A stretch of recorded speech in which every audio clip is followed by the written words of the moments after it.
Right, good evening, good afternoon, good morning, and welcome wherever you are in the world to this, the 6 hours of Spa, hosted by Racing Pals.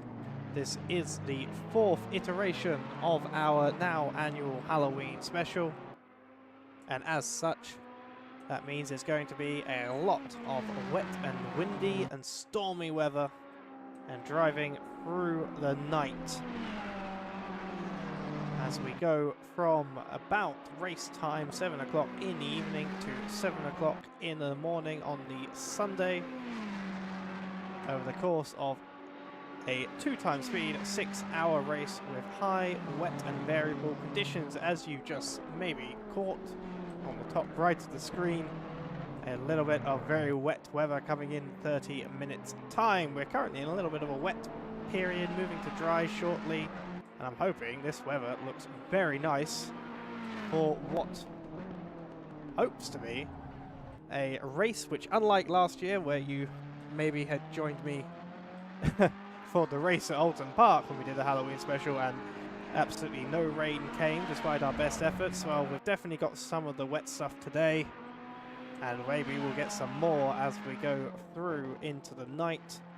This will be a race of avoiding puddles and keeping on track for many of these drivers as we currently ride on board the last 25 seconds of the practice session with Martin Kovac in the number 3 car. He will be teaming up in the, I think the only old GT3 actually on the grid. This race has been opened up to all GT3 cars. That is every single one that has been in the ACC since the release of the sim. And they've decided to take out the Ferrari 488, which is an old classic that has recently been supplanted by the 296. Well, I am a bit sad not to see any Jaguars or Writers racing around here, but I can understand why. So, we're coming to the end of the qualifying session. And as we do so, we see the top of the leaderboard currently is this person here, JS Mystery, in a Ford Mustang GT3. Followed very closely by... Well, not very closely, sorry. He's not followed anymore because he's not in P1. He's now in P2. Kovac just crossed the line to take a 2:33.4 in the practice session. The wet conditions that we find ourselves in. I'm just going to quickly, before we get into quality, take some settings changes just to try and improve some issues with what seems to be happening with race control once again. Give me 2 seconds and you'll get to see the beautiful test card. Yes, the test card which I have made for this race. And I will return shortly to the stream.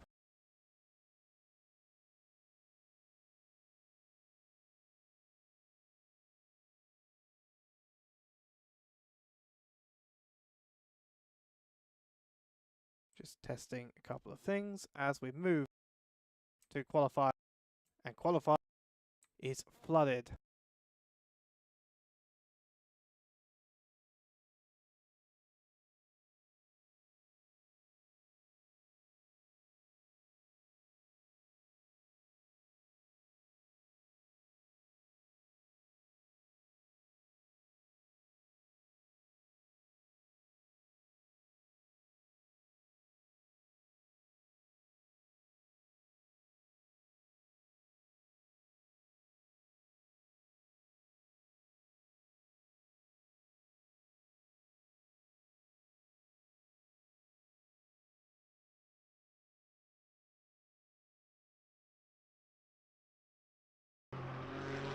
Right, game capture back on. Let's start then. It is Alex Kazmarek, I want to say. Apologies if I do get anyone's name wrong and you are in the YouTube chat, feel free to tell me and I will attempt to correct with a pronunciation guide.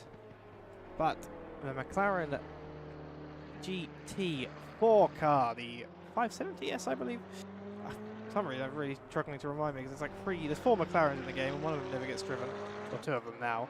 But yes, the McLaren 570S GT3 is not the first GT4 on track, but the second. The first is actually the 360 car of Neil Kerbel, also in the 570. I realise I should know it's 570 because it's on the rear wing. And they come out first. So this session is divided.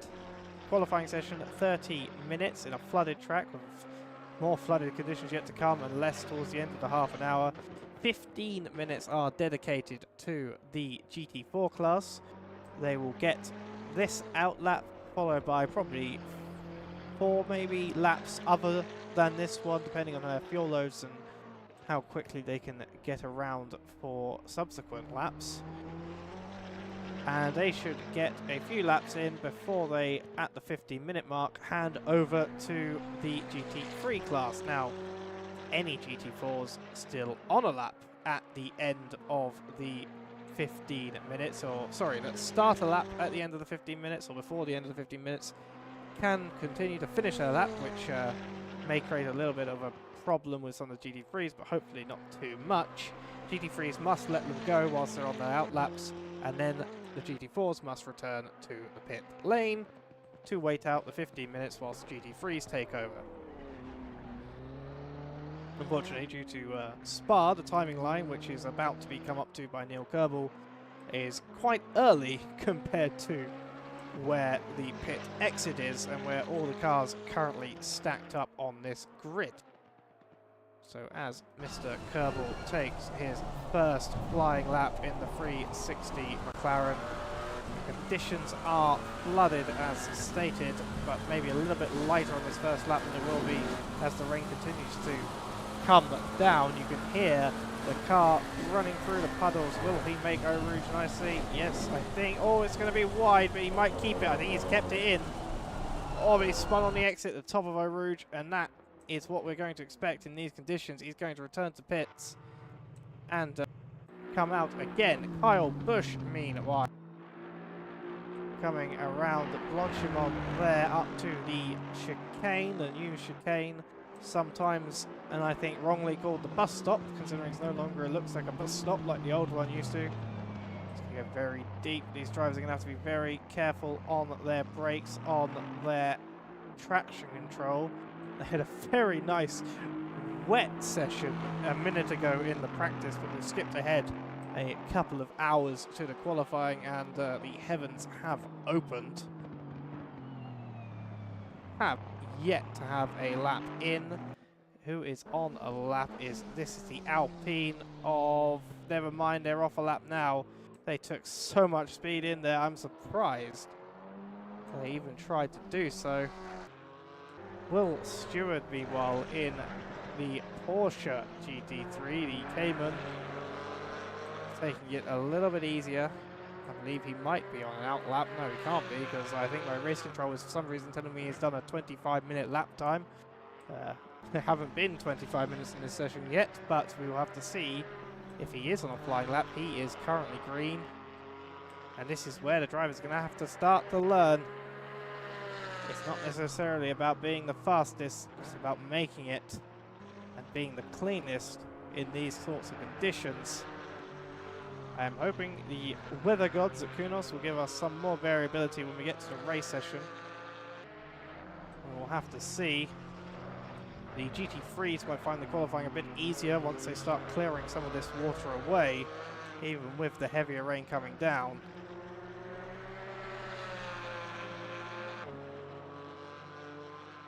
But Will Stewart still green according to my system.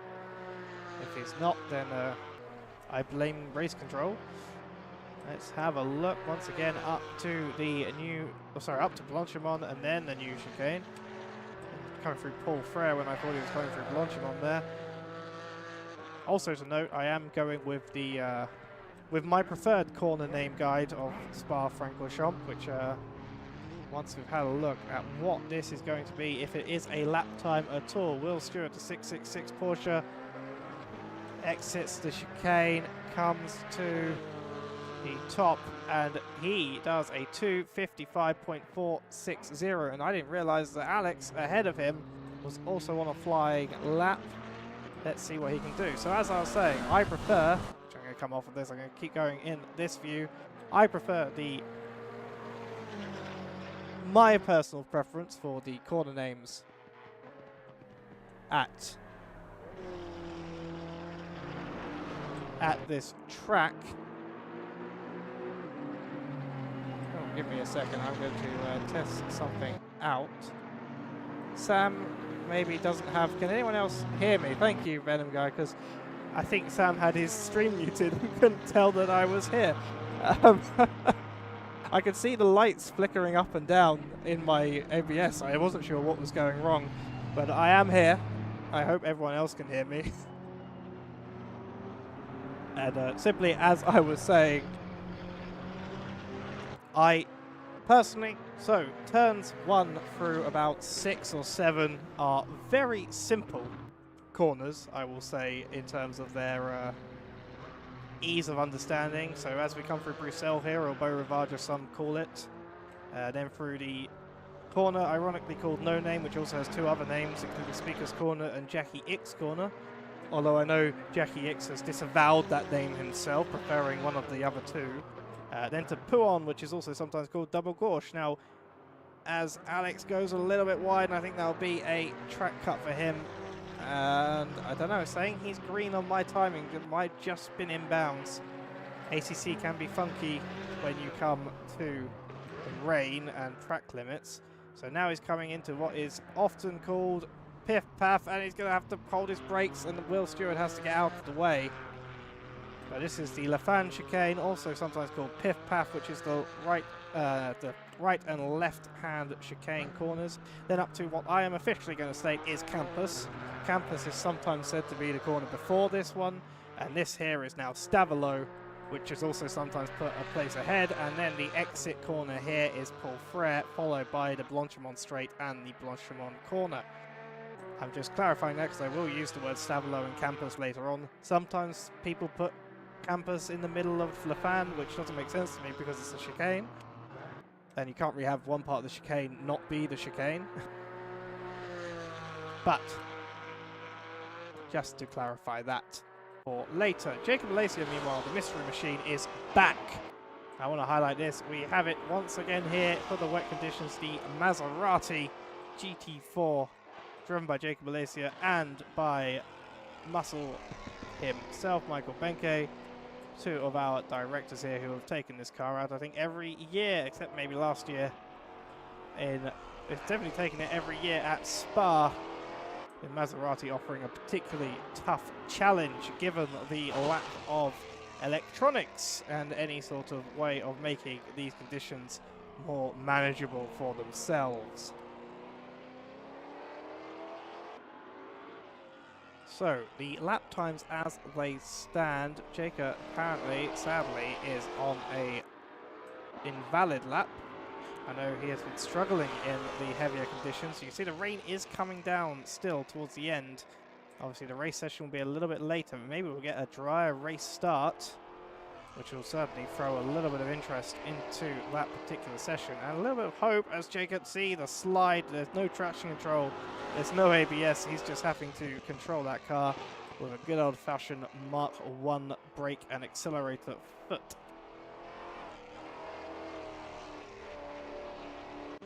Meanwhile, so Will Stewart has managed a 2:55.4 at the top of the grid. Meanwhile, Kerbal behind a 2:57. Now it's very close between him and the other McLaren of Kaczmarek, with only a couple of tenths between them, despite the conditions. And this man here, a car which last year dominated at Alton Park against a name as great as the driver Boothby himself, who joined us in the GT4 category, but was completely dominated in that category by, as you see, the orange McLaren go off on No Name and into the barrier. But yes, last year the Alpine completely dominated category, often jokingly referred to as the GT 3.5. It is often a dominant car in the class, but in these conditions, currently it's 3 seconds off of the Porsche, and not necessarily looking to improve, but only currently by just about enough to put it on par with the McLarens. Certainly not what his usual dry running pace shows. We'll have to see as they come to almost 18 minutes remaining in the session. That for them is going to be 3 minutes remaining for their qualifying session as GT4s. We'll have to see what this lap's going to be. It lost a little bit of time there through those last few sectors, those last few corners. As it comes through Blanchimont, this run's going to be very important, especially in these conditions. How much can you avoid braking through the Blanchimont corner? And that is Tokyo drifting, and that's a bit of mowing, and that's going to put his lap to an end. Very unfortunate, but he can get out and maybe get one more lap in. He'll do it after the cut line, but he is fine to finish the lap if he wants to go out again. Once he has established a change, I assume, in the fuel load, as the I think we've had a little wobble there, little puddle maybe as he comes up to the chicane. Through the second part, focus on that exit. Don't spin those tyres up too much. And across the line it's going to improve, but only by 3/10. And that's going to put Will Stewart still very much at the head of the session. Now, 2 minutes 55 is the lap time, and with 2 minutes remaining, I think that is Jastrzębski and Stewart, the Alpine and the Porsche, respectively, in the pits and retired from this session. At the moment, mystery... Sorry, these are the GT3s. At the moment, we have 6 GT4s on track out of 8 total which are signed up.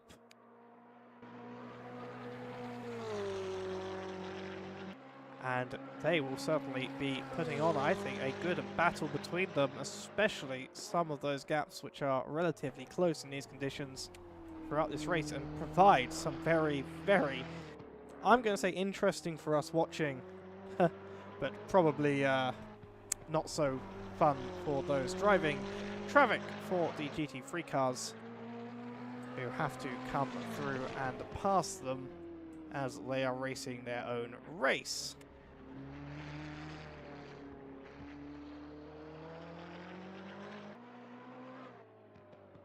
Now, the 5FI car is called 5FI Racing Spins Only. Sadly, for us, I haven't seen many spins from them. You know, where's the spins?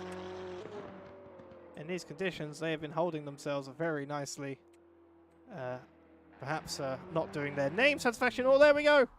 The commentators... Oh, he missed. He did the half spin. Ah, I feel teased. That's a tease. But that's going to put an end to that lap and an end to his hopes of P1 for now. This man here is going to get... He is going to be the last runner. Kerbal is not going to get another lap in. He will not get back to the start-finish before. Hello, Husky. I see you say hello, Husky. Our other commentator, one of our other main commentators here, says hello, YouTube, in the chat. And this will be the last man too, but I think that might have been an invalidation, as I was going to say, as it is 15 minutes and GT3s begin to come out onto the track. The 85 car of Jacob Alacia coming into the pit lane nice and properly. Not quite sure why. And that is going to be then... Oh, Husky got the day off work. He could have been commentating.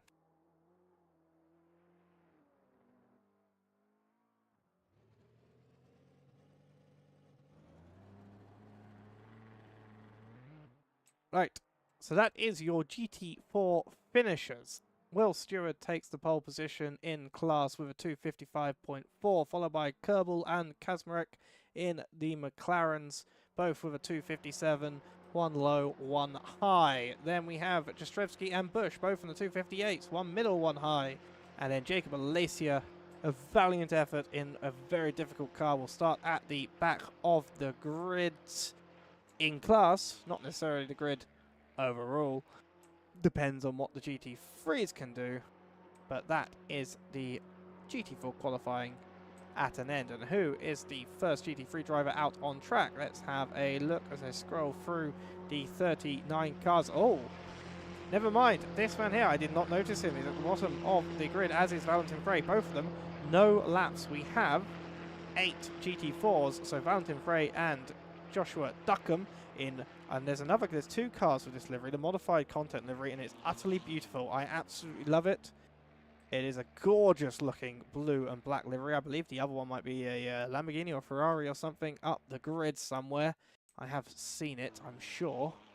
Maybe it's a McLaren actually. We don't actually have any Lamborghinis, sadly, but there we are.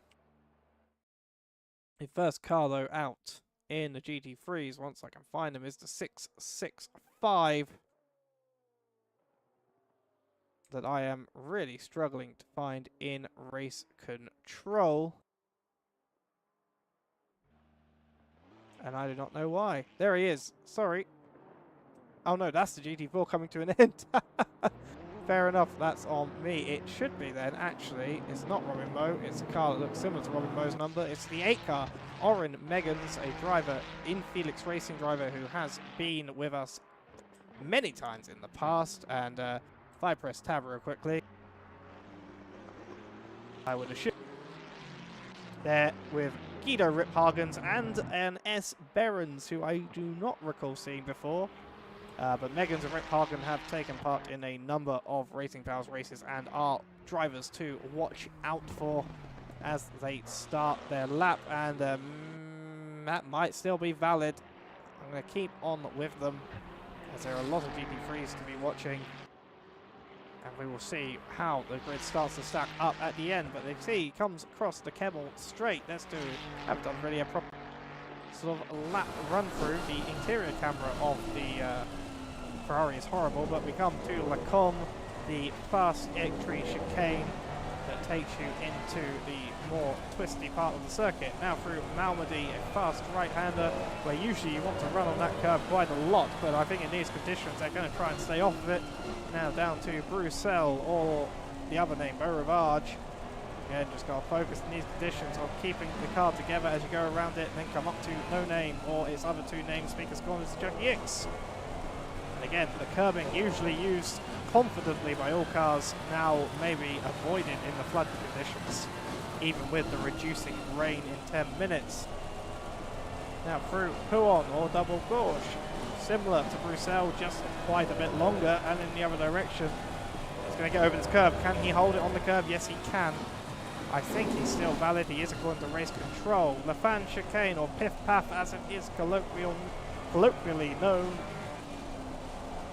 And again, another bit of exit curbing, which I assume he's going to try and avoid. No, he goes on it quite a bit more than I thought he would try, unless that wasn't intentional. Now, again, I'm calling this campus officially for this race, and up to Stavelot, the final, I'd say final lift corner of this circuit, maybe in these conditions not, as we come through Paul Frere now and up to Blanchimont, which I think will definitely be a lift in these conditions, if not a break in some cars.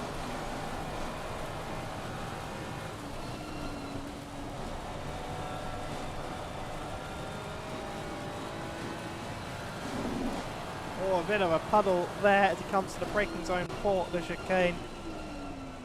Again, focus on these curbs, not wanting to spin too much on the exit or in the middle, as you want to apply a bit of throttle to get you through. And up to the line, which comes very early. It is P1, because the only one to have done a lap, a 2:46.3. And that will be enough for first place for now, because the cars behind him are invalid.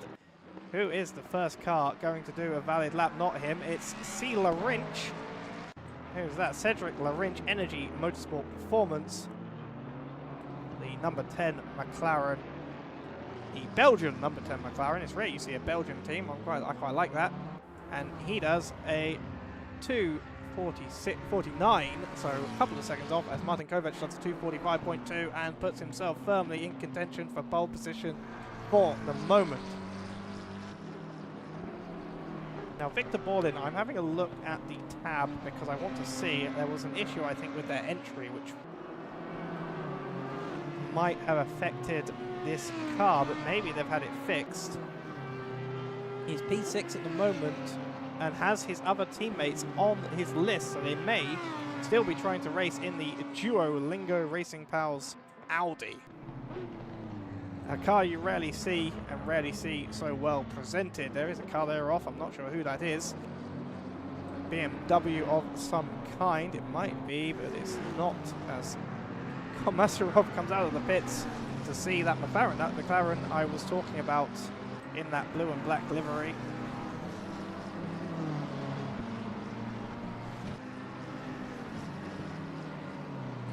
Nice team WRT BMW, as you see, and McLaren make its way past. He lets him go as he's on his outlap. Very nicely done indeed. Thomas Jack, meanwhile, has managed to take second place from Megan's with a 2:45.8. The Ford Mustang small PP car, as Thomas Jack is known for running as his main team, takes P2. I know he's been very happy in that very beautiful car he has made there with his setup that he has managed to come up with, which, as I understand it, surprised him at being both good in the wet and surprisingly quick in the dry. Certainly a contender for later, no matter what the conditions end up as.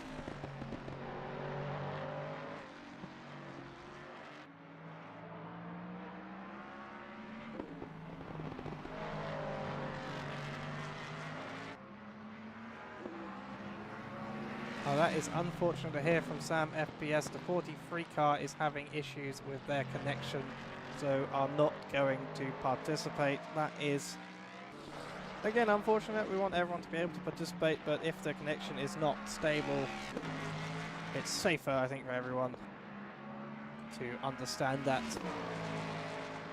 But the 42 car, and I'm going to give it, even though unfortunately the livery did not seem to want to work, I'll give it some time as the sister car, I believe, of the 43 car. This, the 42 Open Sasha Racing, driven by, I assume, the eponymous Sasha Haribo, currently in the qualifying session, hasn't done a lap as of yet. And this current will be invalid, but hopefully we'll get one on the next run out.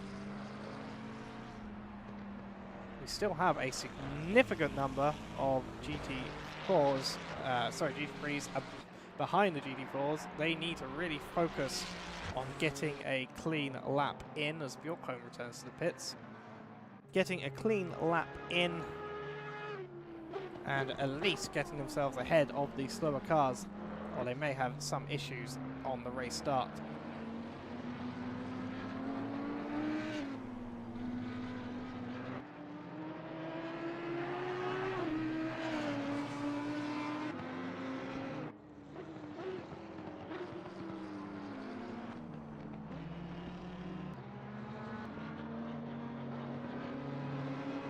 So we've got a yellow flag up at Lacombe. Not sure who that is for. Hoping they've got away safely. It looks like it's a 991 car. Again, I'm struggling. There he is. It's Adam Benjamin, another Mustang, waiting for a nice gap to come back onto track with.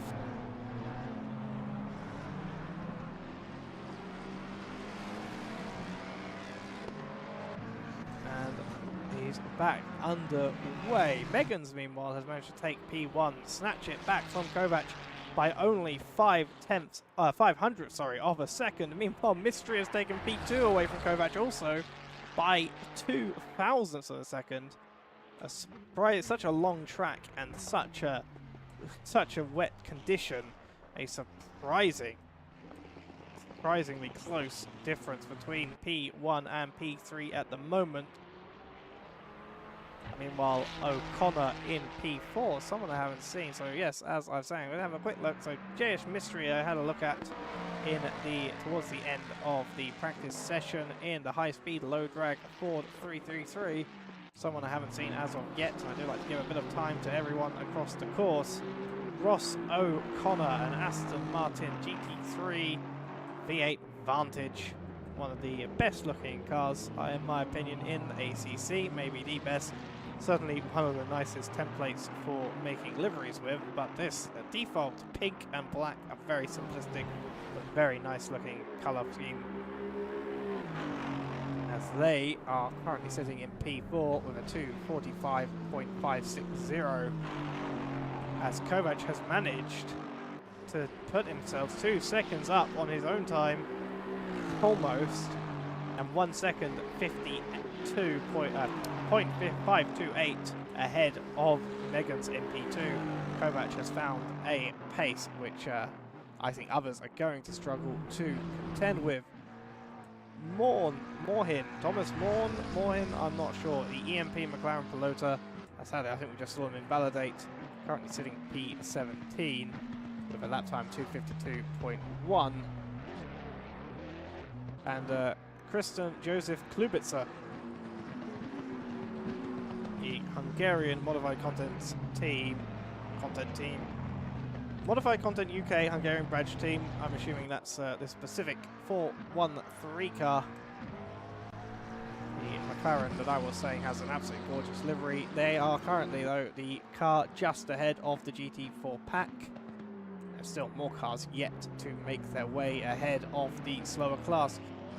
2 minutes and 12 seconds remaining in qualifying. Anyone who wants to have another lap will have to be on track already. Everyone in the pit lane will not get a lap in, which means that this man here, Alex Londa, the Garage GT Sim Canadian badged Ford Mustang, will not only not get a lap in, as neither will this guy here, Stro Waneri, in the AF Corsa Ferrari 296. They will not get a lap. They will not only start at the back of the GT3s, they will start towards the back of the grid as a whole, behind the GT4 cars.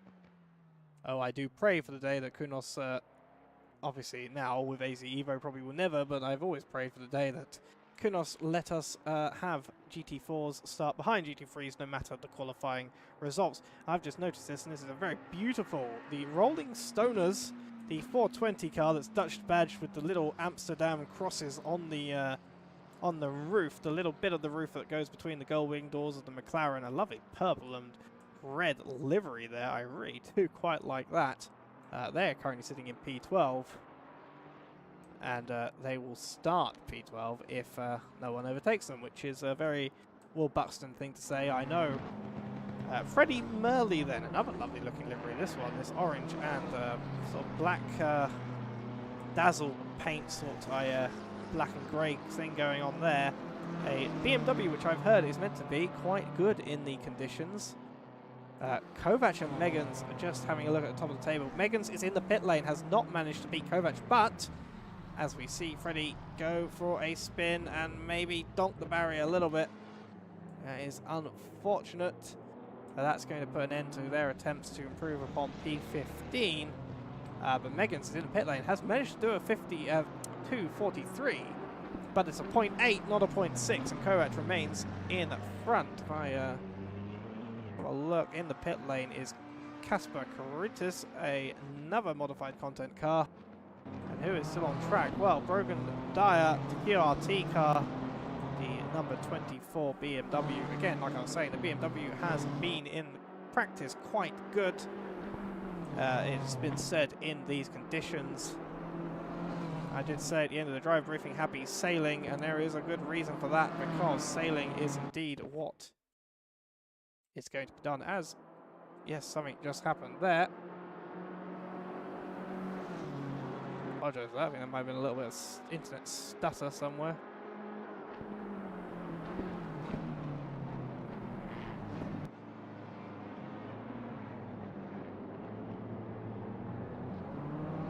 So, the max wait time has begun, qualifying has ended. The 13 car Thomas Jack is somewhere off and returning to pit lane. Currently, Kovac and Meggans P1, P2, Mystery 1.5 seconds behind in P3, Thomas Jack P4 in the pit lane. Mystery is up on their time, but not at the moment by enough to take anything higher. Let's have a look. Where are they on track as they come sliding through Blanchimont? And they will save that nicely, but unfortunately that will be their qualifying session over and then resign to P3 for the moment. Dwyer, meanwhile, coming around the double caution, also off the track for him, and I think very much just crashing into barriers for good measure there. Now this person here, Cedric Larinch, looking good. The Energy Performance Motorsport car we had a look at earlier is going to cross the line a second up on their time. That's going to increase them significantly, and that's them up to P8. I said significantly, I meant one place, as I did not realize everyone else was only 3 seconds behind, but that's going to put them into P8 from where they had been and above Tan in P9 in the #1 Porsche. Victor Borlin, meanwhile, is currently down on his best time, coming only now around Bruxelles. Going to have a struggle to get back in time. That was the car I just swapped to. Look to have a good time. Now it's going to be Spa-Francorchamps. Oh no! Commentator cursing everyone the moment I look at them.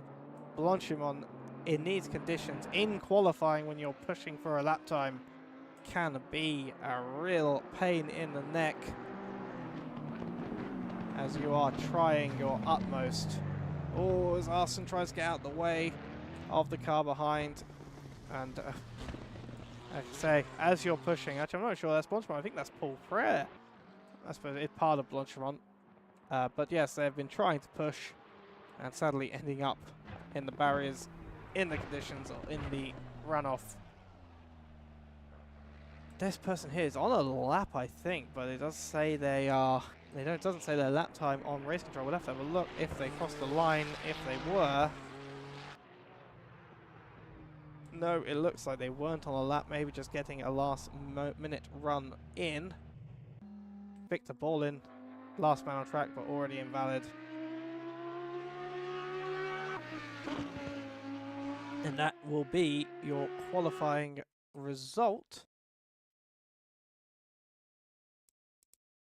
And here we are. Oh, I have accidentally got to the ignore.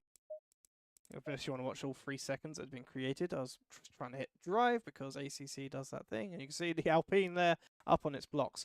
The weather for the race start is wet, not flooded, just wet. So all cars should be probably very thankful that they only have to do Eau Rouge in the wet rather than in the floods, at least whilst you're all side by side. But we give the minutes, a couple of minutes, wait time for people to get their setup sorted, get their cars in gear. I do love the cars being just up on their blocks, especially with the hill, because they level out when they're up on their blocks for setup changes, so they kind of look like they're going to take off. So we slowly slide down the pit lane on this lovely little roving camera. Now, like I say, looks to me, and this may not be a guarantee, Robin Moe is listed as car number 1, teammate of Martin Kovac, possibly taking the first stint. It might correct itself on the formation lap. Possibly, though, like I say, taking the first stint from the fellow driver that did the qualifying session, or not. We'll wait and see. Megan's then P2. Mystery P3, Thomas Jack P4. Then as we move down the order, I've tried to change the view back to here. O'Connor in P5, Caritas P6. Brogan Dyer then, the QRT team car, number 24 BMW down in P7. Cedric Larinch, Komisarov and Tan round out the top 10. Immediately following them again in the car, according to this, is Victor Borlin, although Oderdorp is on the timing tower, so again we'll have to wait to see if that corrects. Wait a minute, that is the best, that is amazing, I love that. The Infinity Racing Team Porsche, I hadn't seen it yet. A lovely orange liveried Porsche, I do love an orange liveried Porsche with a boxing kangaroo on the roof. I am now happy, I can die happy having seen that that is a thing that exists as we get underway for the formation lap. I do love an orange Porsche, having driven a few Jägermeister Porsches in the past. People on the formation lap. Not quite sure what is going on. They're all sorting themselves out into a little UI box that appears for all drivers at this stage.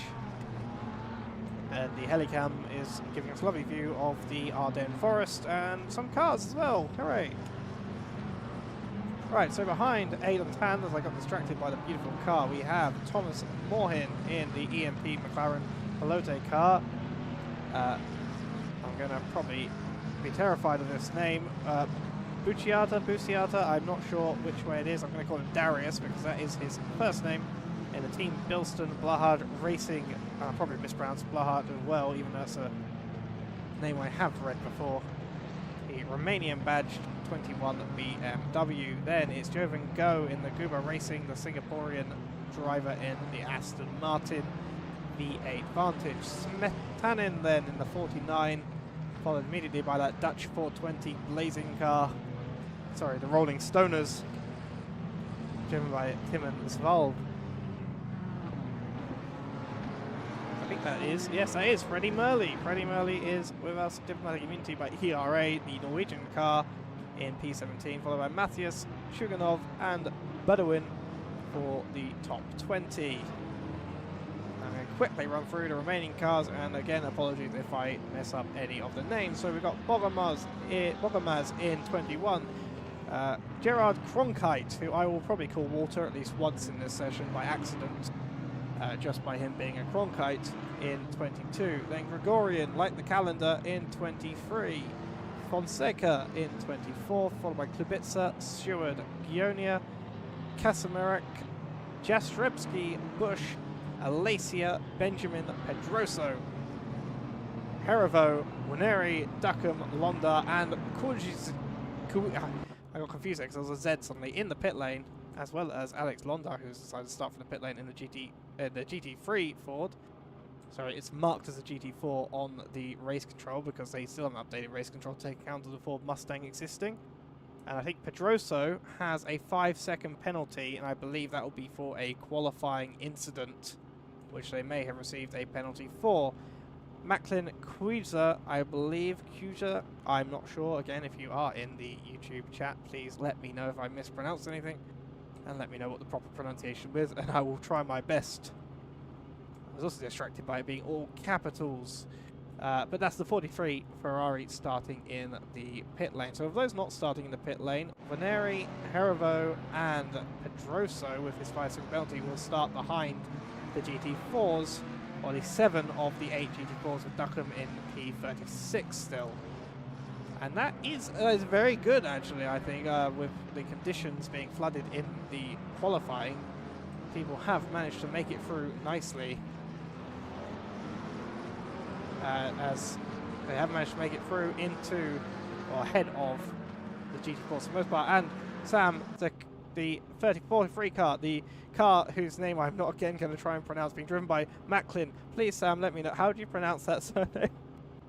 I'm trying. Is it Cuiza? I'm not sure. But they have managed to make it in. I'm very glad about that. The 43 car joining their sister team, the 42, currently driven by Herivo. And as we see, Robin Moe leads to the line. It's not this line because this isn't F1. It's the line at the bottom of the hill.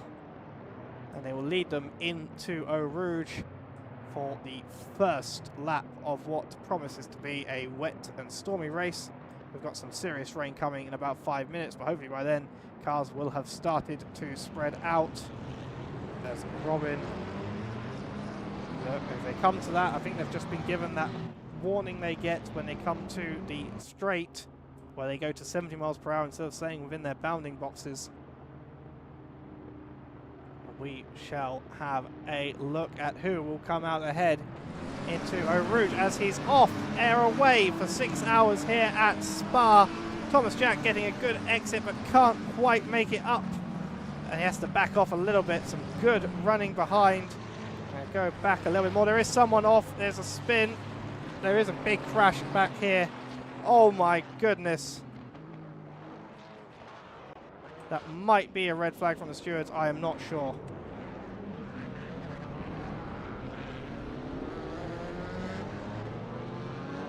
A significant number of cars down in their time, but they have got going again. And that will certainly throw things into play. Most of the cars up the order are clean. There'll be some repair times. Some of those cars in there. That was a big crash caused by, I think, just one car having a spin and then getting caught up in a few others. I'll have to see. I've seen nothing from the stewards. I wouldn't in this broadcast view anyway. I think we are carrying on. Everyone got going underway. Again, a crash. It's a 6-hour race. There's plenty of time to get back up. I want to have a look. The funny thing is, Steve, you say that's the messiest start to a Halloween race ever. It is. Weirdly, it's not the wettest start to a Halloween race either. I want to have a look through and see if I can find what happened. I'm going to go to the replay. Let's have a look here. I think you can see. I want to see that back. Oh, he tries to make it through. Possibly someone at the back there just not aware of the situation coming up the hill. I'll have another look at it in a little while. I might go into the replay proper just to have a look at what happened. But Robin Moe continues in the lead of this race, ahead of Meggans, Jack, Caritas, Mystery and O'Connor. And you can see in the top right hand corner of the screen, the track is still wet and will be getting wetter from now on. The weather, once it goes to those straight lines, getting wetter and then drying out again until we have a light rain in 15 minutes. Now, the reason it says 15 minutes is because we're at 2 times speed, so in game time that is a half an hour.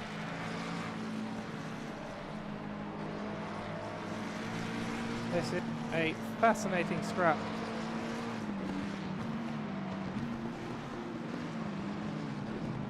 Oh, there's another crash down. As I think that is it. I think the stewards have called a red flag.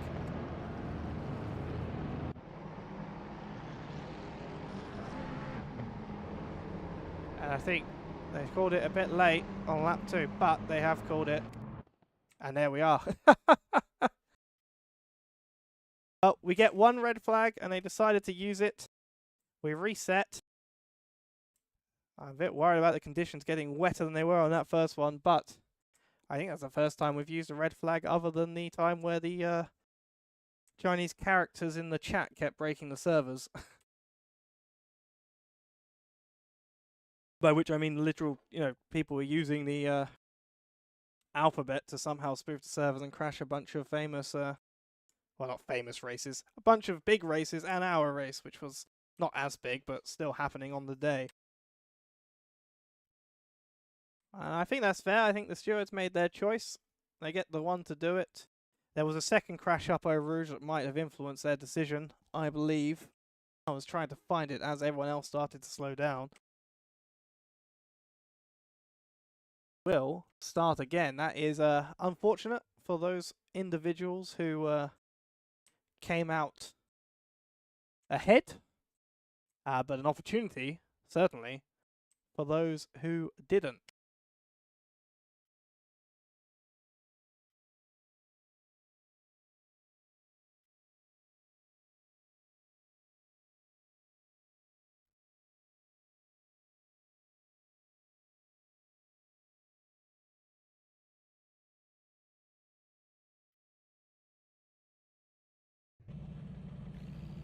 I definitely respect the stewards' decision there, though. There were a lot of cars caught up towards the back, and again, I think I would like to have gone back to it, but unfortunately won't be able to now the session has restarted. What I think happened was one car, all it takes, the one car spun up the hill, maybe got on the curb. I mean, it's a spin that looked like it could happen in any race, no matter the conditions. But everyone behind you not necessarily being as cautious, not necessarily taking as much care as they perhaps could be, not expecting necessarily one car to be off, and suddenly you've got a 10, 15, 20 car pile-up. And a lot of sore wrists from some of those DDs, I'm sure. As the front of the grid has started to make its way off once again, and for what hopefully was the last time. The track has changed to flooded as we have been doing this, but will dry out again as we go onwards.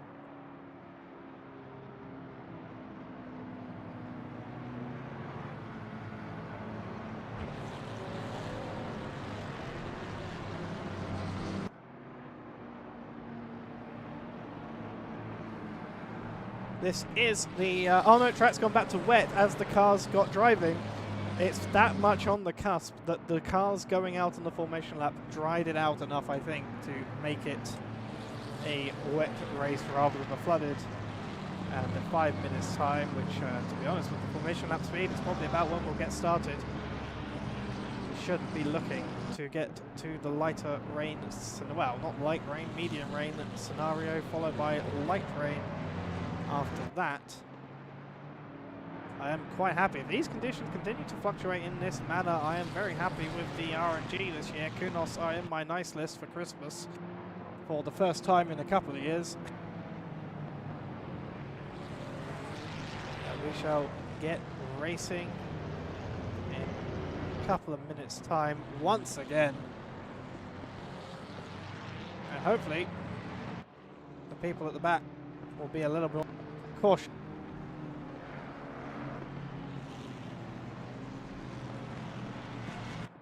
And learn the lessons of the past. Those who do not learn from history are doomed to repeat it. As someone said, I used to know the name of the person who said it, I can't remember who now, but let's hope that some of our drivers have learned that lesson here today.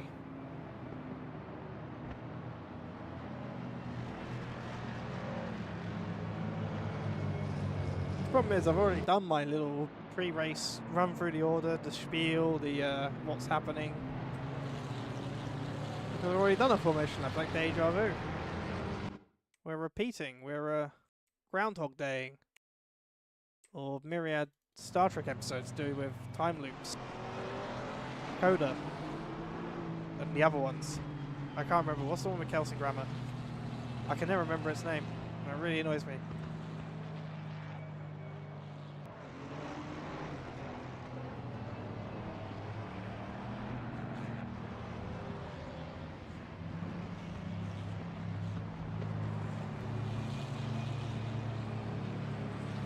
Robin Moe now coming through the exit of Stavelot and into Paul Frere. It is very slow. You're gonna have to get ready once again to get a good start. Thomas Jack, meanwhile, in opportune situation to make better on his previous start, where he kind of got backed off by Meggans into Eau Rouge, had to back off and lost his potential third place that he would have gained over Mystery, and had to settle back into fourth position before the restart.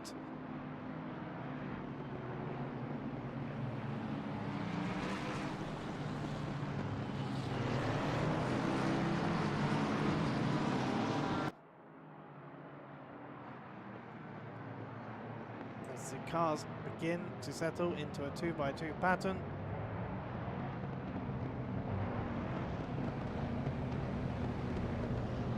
You know, in these conditions, that raccoon is really well placed for repeating the gif of it spinning around in the circle.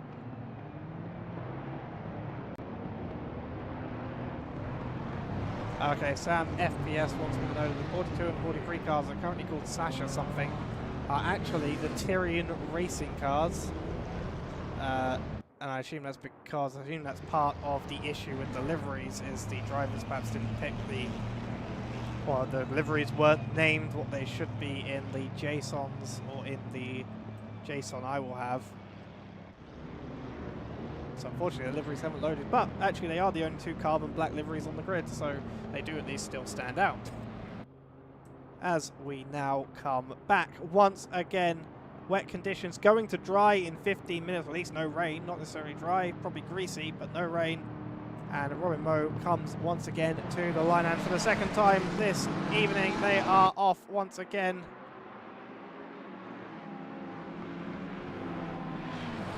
I'm going to have a look. There is a crash up behind. That is not great, but is it better than it was last time? I would say it is. Oh, left a Mr. Machine in the... Whoa, that's an unsafe rejoin. And the Red Bull car ready to race. It's dead ball. It might have been almost, but they are away again. Still some cars struggling to get going. Oh, at the top of the Kemmel. Whoa, that is a big crash. What are they playing at? The stewards will have to have a look at these. That is unfortunate once again.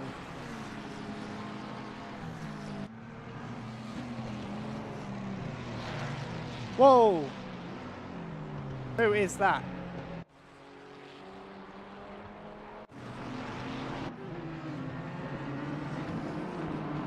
I'm not sure what that was. That looked like a Ferrari, but I can't find it.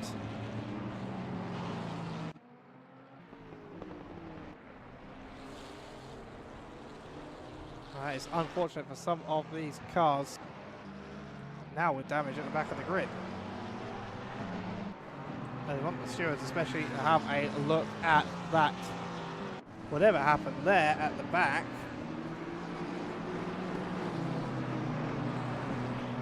But everyone now is going again. There will be repairs to be had. Certainly. As the track now moves to wet. Still wet, moving to drying. I had hoped the second, certainly the start was better than the first, at least in terms of the number of cars involved. Keep suggesting the puddle may have struck again. It's a very big possibility, but Robin Moe then leads this race. See Thomas Jack and Kuritz behind, having to get through the chicane, a little bit of wiggle. Three distinct blocks of two cars each, starting to come and have a look. The QRT car looking up the inside of O'Connor and making it work as O'Connor goes very wide. That's Brogan Dyer up to P5. A very well done situation for them. Kuritz has a drive-through. I'm not sure what that will be for. Dyer definitely got a warning there. Might be for causing an incident in the first race.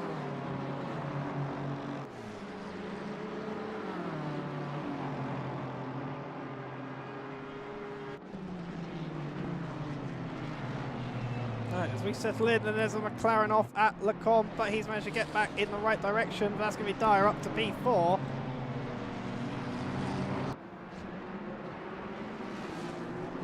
And that is Kuritz with his drive-through and all. That might have been a track limits drive-through, which is impressive if he got it on lap 1. As we have in chat, the Venom guy cheering for this car here, the 243 of Victor Paulin currently. And he will be glad he's gained, I think, some positions on the race start. He gained 3 positions on the race start, as many cars now pull into the pit lane to take repairs, and will hope to gain back some of that time they have lost after they come out and after they've repaired any damage they have over the next 6 hours. We're only 5 minutes in. The biggest gainer thus far is this car back here, Kyle Busch, in the Tatas car, whichever one you call it. The number 30 AMG GT4 has gained 13 positions overall. Pedroso, meanwhile, has gained 13, following the incident. The Kessel Racing car, a team we have seen before. The 221 Brazilian badged car, currently up T20.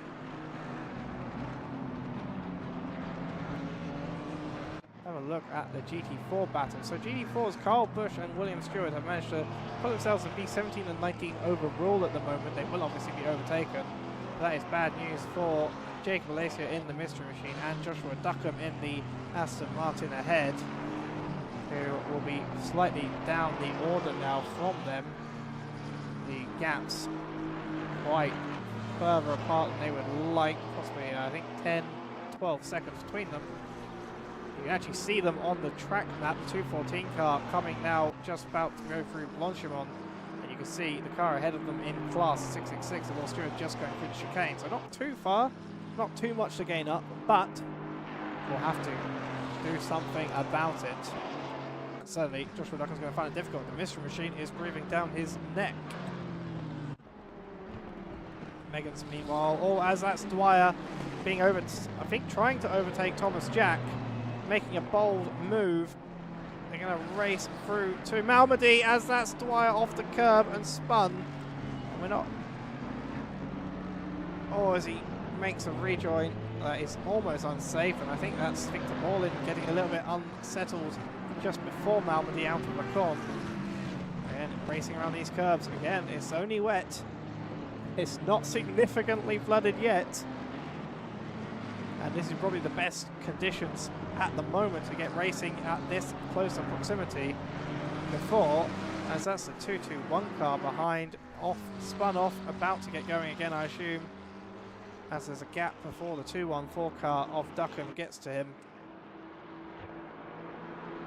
That's Pedroso losing 5 of those 13 odd positions he had gained, and Duckham, GT4 and GT3 action here, going to take the position briefly. Probably not forever, let's be honest. But this is an impressively chaotic race start, considering this isn't yet anything more than wet conditions.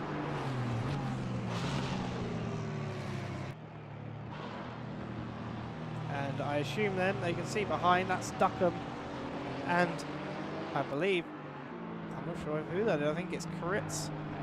The timing tower for me hasn't updated yet, and they're going to obviously let the team car go. Once again, the lovely livery, that mellow livery, blue and black. And that is the 413 car, the yellow flag on the exit here. We'll come up to them soon enough. That's Klubitzer, another modified content car, struggling in these conditions at the moment. Some of these cars will have a little bit of damage. But at the moment, no one except for this man here, Lucas Badawin, is in the pit lane. Everyone has taken their repairs and come out again, wherever they might be.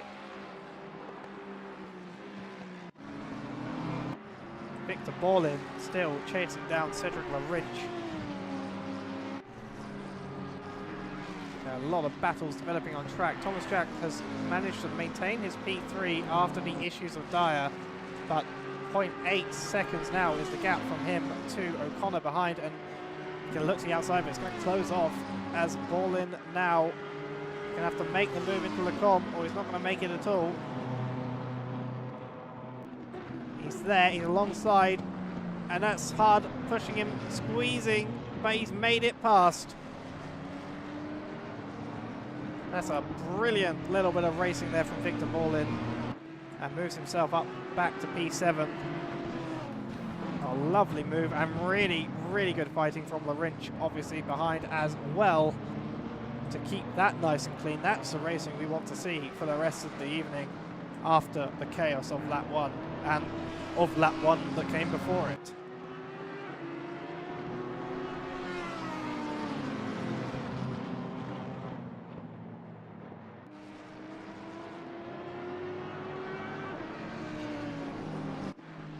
Ross O'Connor, meanwhile, like I said, gaining on Thomas Jack. Thomas maybe struggling a little bit in the early phase of this race. Now, let me double check. Thomas Jack is listed to drive with David, our resident David Epitashvili, the Georgian driver, but I'm not sure if David is able to actually make it today. He has not been heard from, sadly. Maybe it has been taken up with life in general.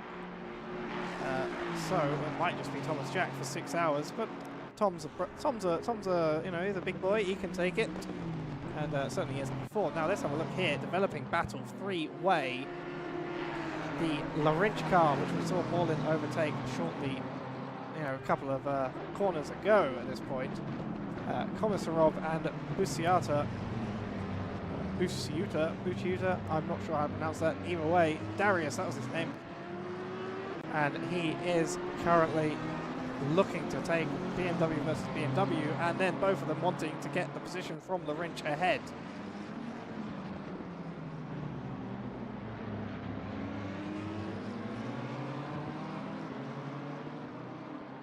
Trying to keep an eye on some of the gaps. There is one gap that's very importantly closing. I'm keeping an eye on it, and that's for the lead. I want to have a quick look as they come into Le Com. Megan's too far behind Robin, but looking ever so closer as Darius then. Now, that's it.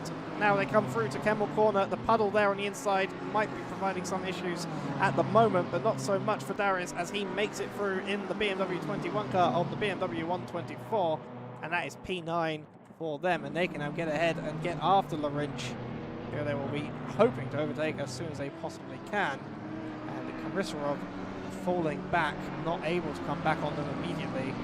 Maybe needs to recoup, although that's a bit of a lot of curb for Darius. I'm very glad he managed to keep that together. Megan's meanwhile still chasing down the race leader. It is Ferrari versus Ferrari, but it's old Ferrari versus new. Robin Moe in the 288. Not 288, 488, and Oren Megan's in the 296. Both great Ferrari cars in their own rights. Certainly interesting to see two of the D2 GT3 Ferraris fight each other in this context. I don't think we've ever seen this before at Racing Pals, at least.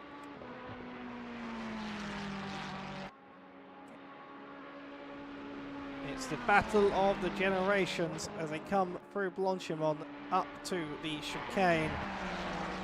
Will Megan's try and make a dive? Not sure in these conditions. Probably not. There we are. He backs off, trying to hope maybe to make a move up to turn one, or if not, after into the com again, as he almost did last lap. Meanwhile, Darius. Oh, Darius goes. Oh, as off track. Also goes Larinch. An issue there, and almost carnage. But I think that's going to put... Wait, no, that wasn't Larinch. That was another car. I think that was... I'm not sure who that was. But whoever it was had an issue. Maybe a back marker, and went off the track. But now Oren Megan's up Eau Rouge. They come through Radion. And now through to Kemmel. He takes the outside very early there. Looking maybe for some clean air. Into the next corner. Oh, on the grass, a little bit too wide. I think that's going to compromise him, and he's going to have to wait to make any move that he wants to. I think that's the 85 car spun of Jacob Alacia down at Pouon. And the 232 car of Londar getting through the GT3 Mustang, getting past the GT4 4 position.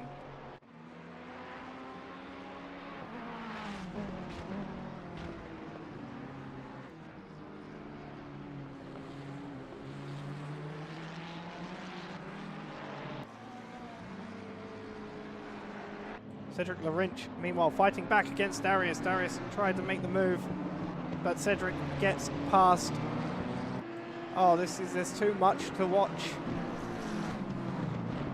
Megan's then, meanwhile, side by side through Pouon.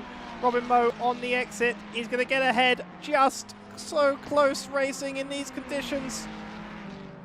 Robin's going to fight it around the outside of pit path. Is not going to hold on. Would he manage to try and get to the other end? Going to try a switchback, maybe on the exit.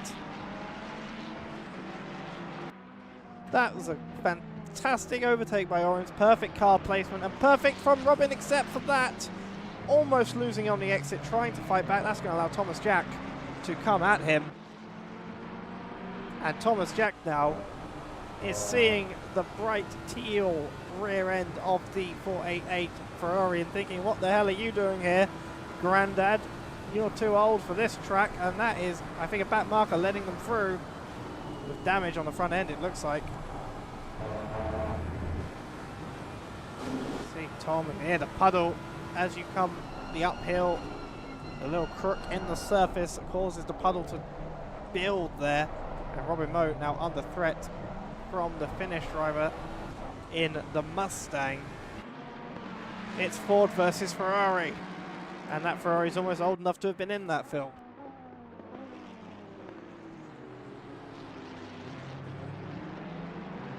Meanwhile, Cedric Larinch has been once again overtaken by Darius, but still will look to be coming back on them shortly.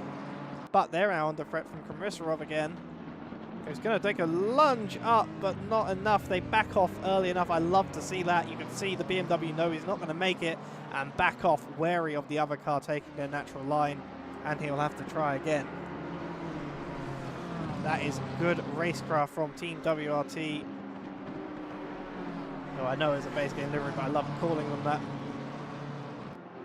The 124 car now will look to make the move into Le Combe. The BMW's got the pace. It's been very good here in these conditions. Even if there's no rain at the moment, there will be again shortly. He makes it past, and Cedric gets almost on the rear end of him, but that's going to be the BMW through and up to P9. Cedric Larinch back down to P10. Or is it? It's into Bruxelles, Beau Rivage, but the inside line is just more powerful. I think Larinch hoped that he can maybe squeeze the inside, but it just wasn't happening. And through No Name, firmly ahead is the BMW, but let's keep an eye on what's going to happen down at the double gauche. But I think that might be it. The BMW now has taken the chance of counterattack away from the McLaren. Larinch is going to have to recoup and recover his losses. Jay Go has received the stop-go 30. That may very well before causing the red flag. That will be either a, I'm not sure, I'm not going to say that for certain, but that will either be a given by the stewards penalty, or they've sped very severely into the pit lanes. But that is a very harsh penalty to get for that. I said pit lanes, they're plural, that was unintentional, but technically that is correct here because there are two pit lanes. The one on the F1 straight and the one on the old pit straight down to Eau Rouge. Arguably are two pit lanes, even if they're connected for this purpose. Thomas Jack, meanwhile, coming at Robin Moe, is continuing to try and take the old Ferrari with the new Mustang.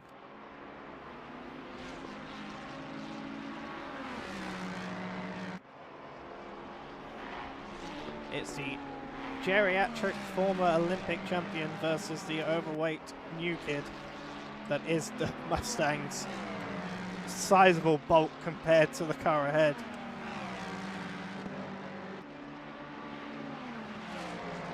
But the power that thing has is enormous, and its ability to race in these wet conditions is not to be underestimated. You can see there, actually talking about chunky boys, the Maserati, which is about to be lapped by these GT3 cars. And you can see it in comparison. The Mustang, it will look quite normal size compared to, you can see how much taller it is. Or as Robin Moe goes off the track trying to get around Jacob Alacia, and Thomas Jack is through. I think that's Jacob Alacia at least still in the car. It might be Benke by now, but I'm not certain. It is still Jacob Alacia, and that has put Robin Moe through, Robin Moe back to P3, and that's Thomas Jack using Travick wisely through up to P2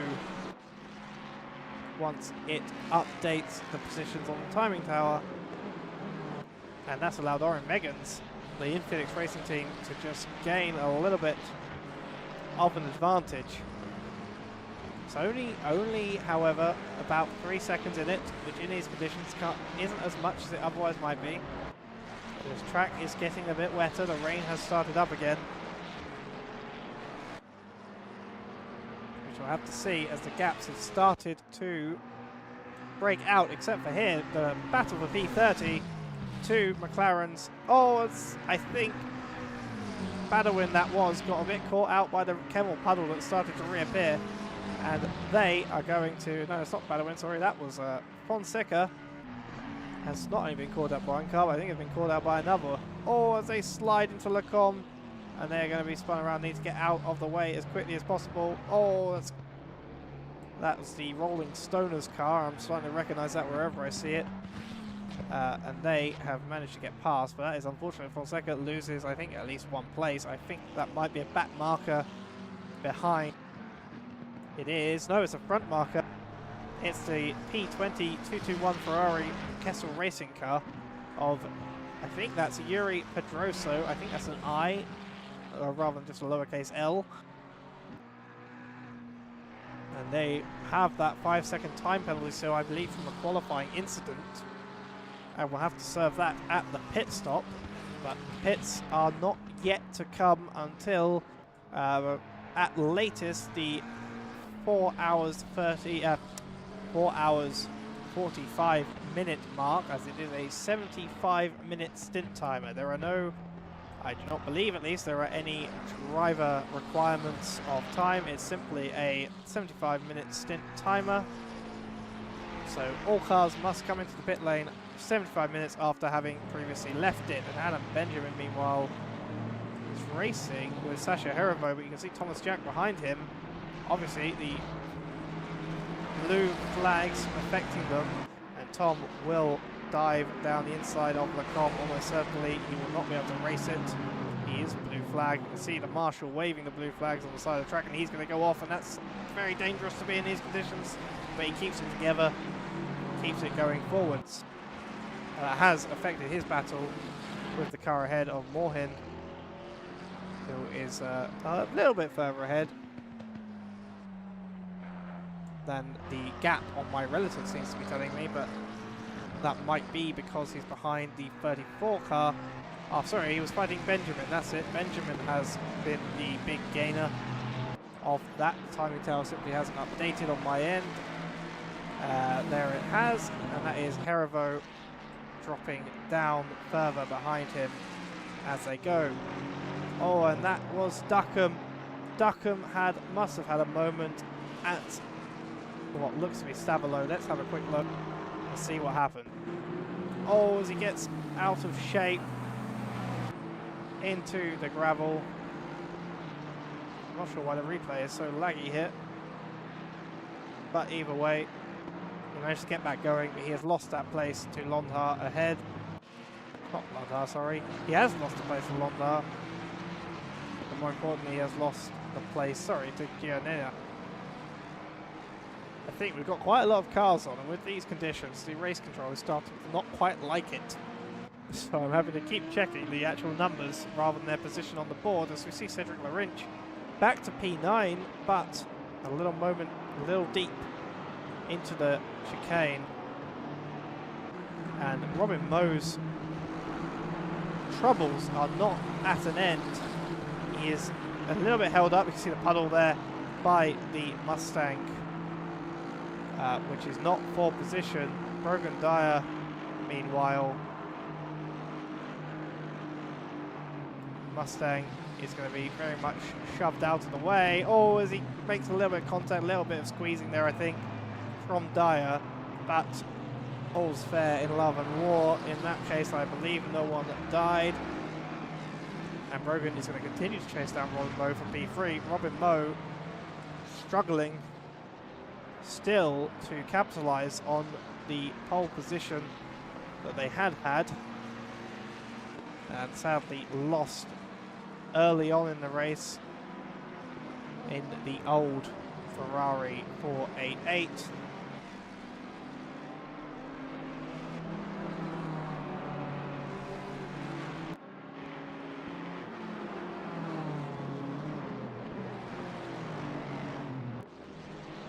Dyer struggling a little bit through this last sector here. They come through Piff Path now and then up to Campus. Struggling a little bit, I think. Lost back to a second now is the gap. Robin Moe maybe pulling something out a little bit. There'll be certainly concerns as the conditions are looking in 15 minutes time to get back to flooded, or at least heavy rain. Not necessarily flooded conditions until the rain comes down enough to cause that. But with this amount of cars on track, and this is something that was seen in the pre-race practice session by the teammate of Robin Moe. Actually made a comment to me in the pre-race practice that essentially, as Oren Meggins puts the fastest lap of the race in, a 2:30.870, as then Robin Moe does the same thing. No wonder he's pulled out ahead of Dyer, a 2:30.837. I think Robin Moe is finding his footing very quickly. But as I was saying, it was suggested to me by Robin's teammate Martin Kovac that with the number of cars on track, the dry line, even in flooded conditions, is significantly nicer to drive than when you are on a less active racetrack. So that could provide some interesting situations later on if the track does indeed manage to make flooded conditions. See a little bit of traffic. That's the 570 car, one of the GT4 McLaren back markers. Dyer is going to make a very easy move, and I think the GT4 slows down on the apex there to let him by. Not necessarily the best place to slow down, but the car was definitely. But Dyer was clearly making a move, so you're better off easing him through than trying to keep your own position up. And that's a back marker GT3 also giving way to the blue flags, which we have already seen because of that first lap incident, essentially from the first lap, or at least from the second lap.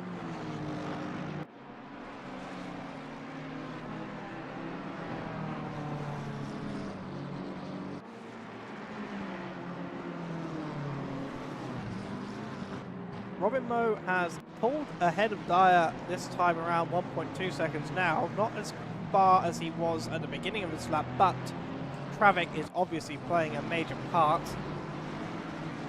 This lap is also invalid from Robin, which is interesting considering he is up on his best lap time. In fact, Dyer at the moment looks like he might be on to set a PB, but I'm not sure if that will be a PB enough for fastest lap or just a PB in general. But he is gaining slowly as Robin Moe on Thomas Jack, who, as you can see, is stuck behind some GT4 traffic, GT3 and GT4 traffic. The GT4 traffic is more manageable due to the pace differential. The GT3 traffic can be a bit of a pain. The rules are, as in Racing Pals, as in GT racing in general, the GT3s and GT4s do not have to give way automatically like an F1 car. They have to not fight a move and have to keep a predictable straight line. If they do not, if they fail to do so, the stewards might have something to say about it.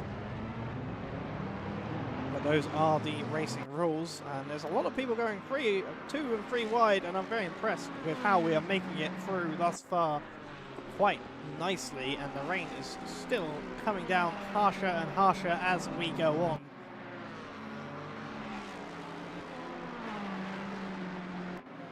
I'm going to take a moment to take a drink so my voice doesn't give away too early. As with all of these 6-hour streams, you will hear my voice go from fresh and ready to dull and steady throughout this race. And especially if we get as much action as we have done thus far. Dyer, meanwhile, I keep wanting to say Dyer, as that's Smetanin in the pit lane. The first pit stop I think I've seen, not on the first lap crash, as has one of the GT4s. Possibly they're doing something with their strategy. There was a car off at Bruxelles there. They seem to have got back going. There's another one off just before Malmedy. Dyer has dropped back again behind Robin Moe by 1.8 seconds. The gap has certainly dropped. It looks like Will Stewart's just been passed by Klabitzer. Oh, sorry, no, has just been passed by Londa. What happened here? Let's have a quick look. Go back 30 odd seconds. Oh, he went off the day was the car off the track at Bruxelles. Looks like he simply got past. No, but there is a GT3 Mustang. It's marked again, like I said before, as a GT4 for some reason on race control. But that is for position, putting the lead GT4 back down to P22.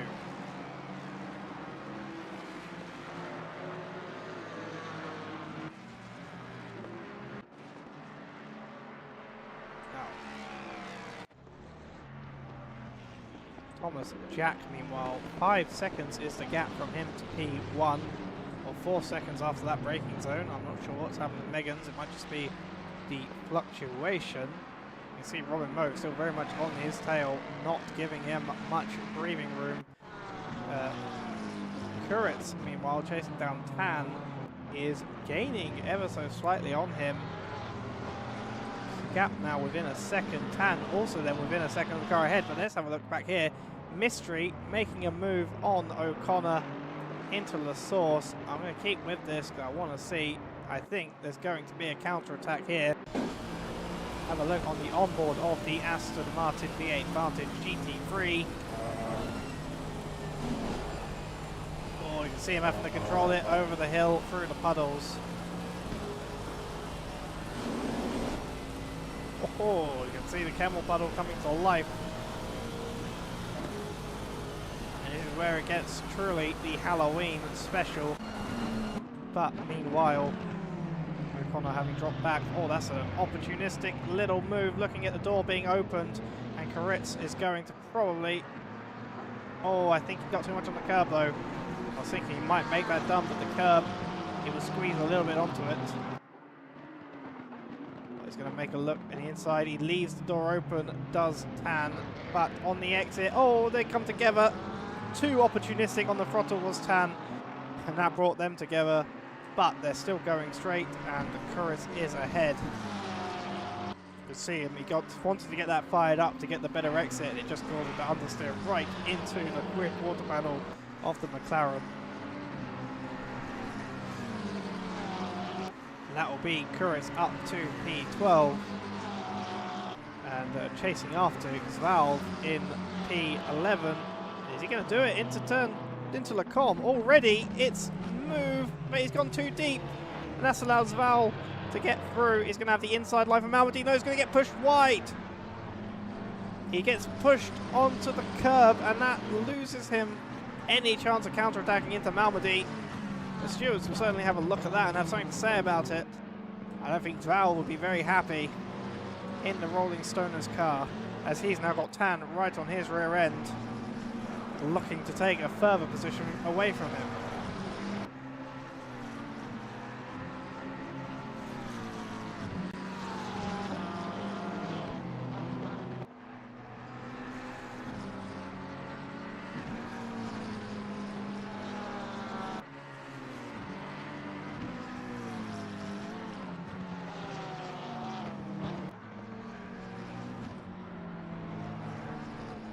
It looks like Kuritz has managed to hold off. Sorry, Valve has managed to hold off from Tan. Perhaps Tan has been part of the car behind. It's the P25 car unlapping themselves. Victor Marinsky. They are allowed to unlap themselves as per the rules. And that is certainly going to cause some problems for some of these battles up the grid. Will Stewart, meanwhile, the P22 car overall. The 666 car, second in class of GT4, comes into the pit lane for their first stop of the race as Victor goes wide of Blanchimont. I do wonder how long it will be until we start seeing more penalties coming up for track limits. As Tan, looks like Tan tried to make a move there maybe. Let me have a look back. Tan coming up. No, Tan went wide. Sorry, it was not a move by Tan. It was a move by Valve. Managed to get back ahead of Tan and back up to the previous place. But Tan is not going to give it out without a fight.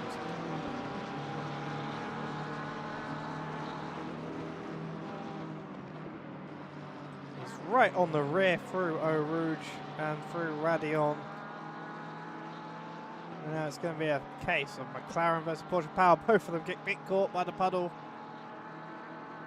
The Kemmel straight, there's a few areas on the track where a change in elevation perhaps occurs, where something occurs, and that's Tan. Oh, very nicely done, trying to keep the braking, getting onto the inside line to block off any attempts at counter-attack into the second part of the corner. And through Malmedy also now well ahead. But yes, there are some areas of this track, and I'm going to have a look now. Bogomaz, I can't speak. Nikita Bogomaz in the Zelenoted car, the number 22. McLaren very close now to the back end of Matthews in P15, but maybe dropping off a bit there after their run up Eau Rouge.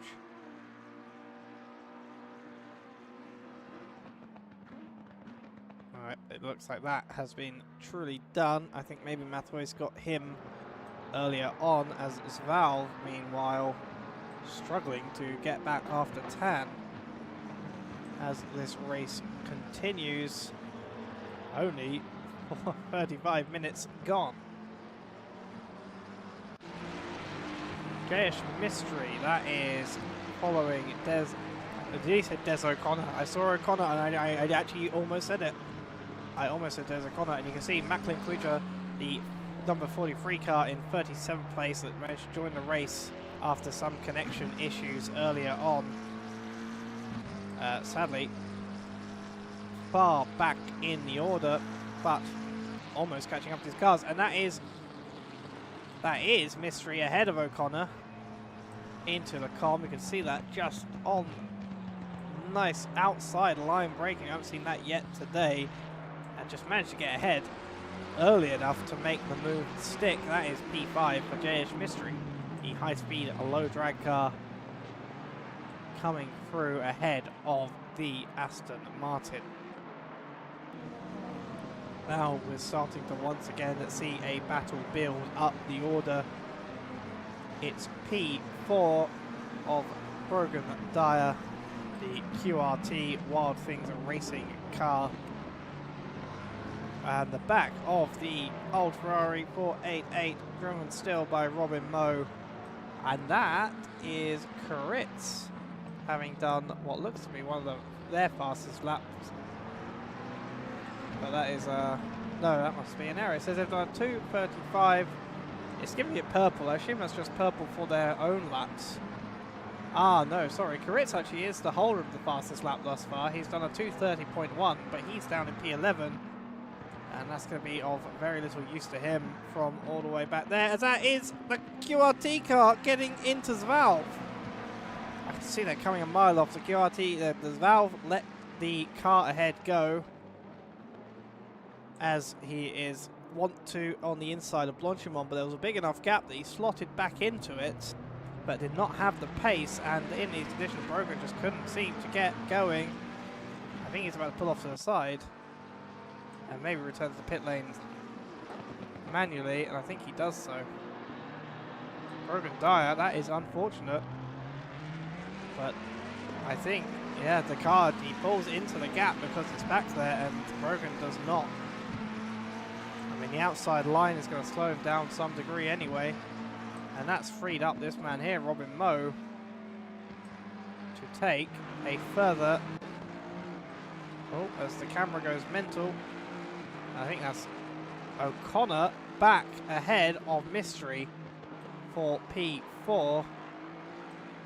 A lot of battles going on at the top. Unfortunate for Dyer, he is going to be out of this one. He's dropped to P17 anyway, according to the timetable. P18 make that by the time the towing picks up.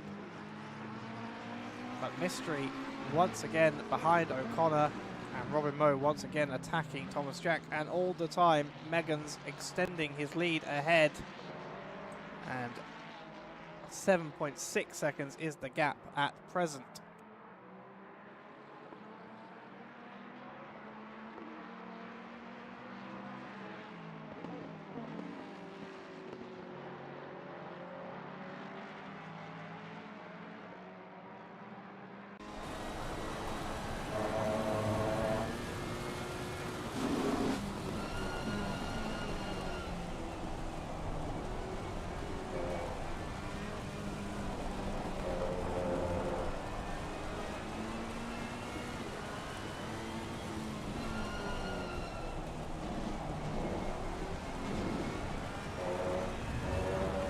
As you can see, Robin Moe following in these conditions. It's still wet and it's very heavy rain, but you can see on the weather chart it's getting lighter at 15 minutes time.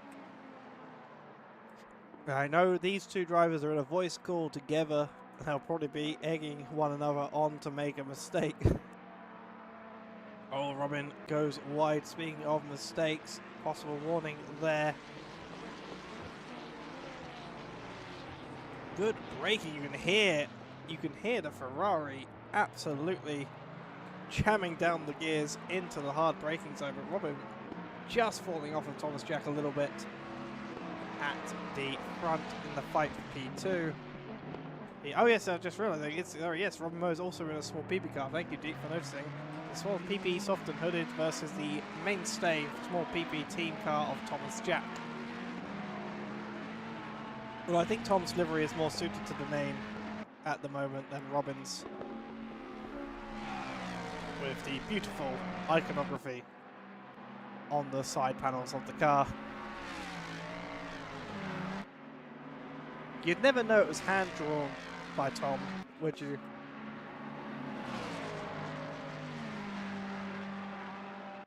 Meanwhile, oh look what's happening. JS Mystery is catching up a little bit to the back of O'Connor. And every time I go away from him, I forget his first name and keep thinking of Des, and that is really annoying me, mainly because most people watching probably have no idea who Des O'Connor is.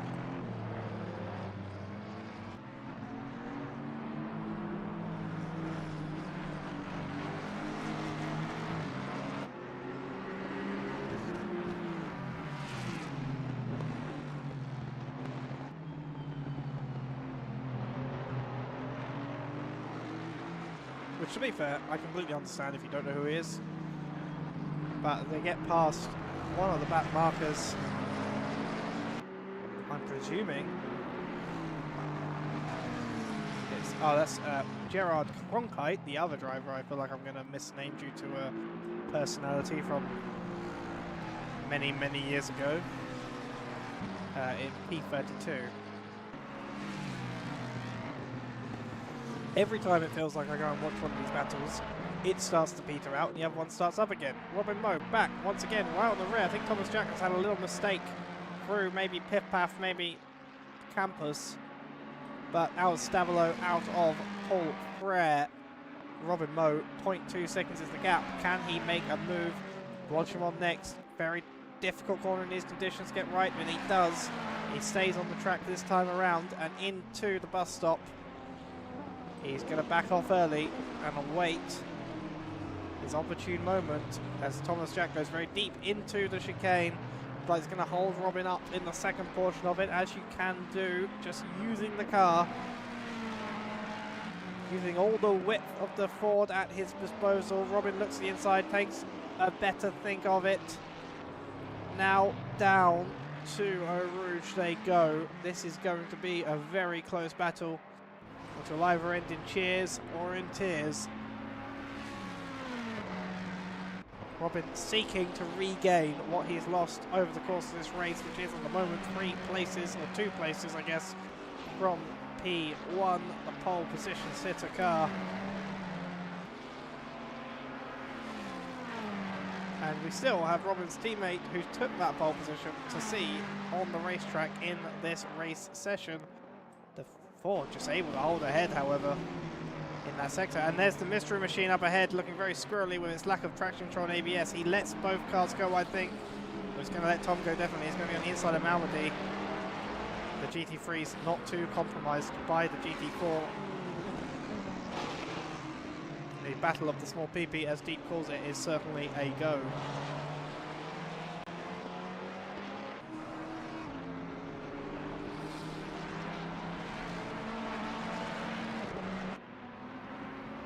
Meanwhile, a Ridge, I think maybe it's just lost a place. No, he hasn't. But he was getting very close to the back of Komisarov for P7. Have to keep an eye on this. There's a back marker in the way. That might be holding him up a little bit. That's going to play some havoc with this particular battle here now. Let's have a look again. Robin Moe still look at the conditions. It's not flooded, it's still wet, but the rain is coming down hard.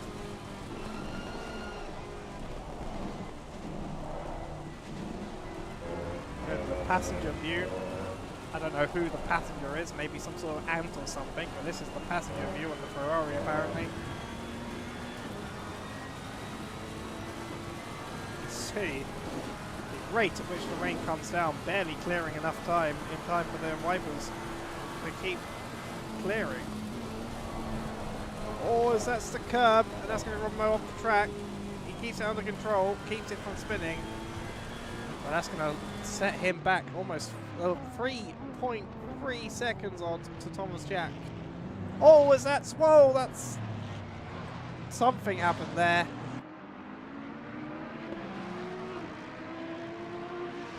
Let's have a look. The 221 car involved in an incident. Let's see what happened here. Oh, too much in it, and it's just clipped the rear quarter panel. Oh, and he tries to get going and kicks the car out. That is unfortunate.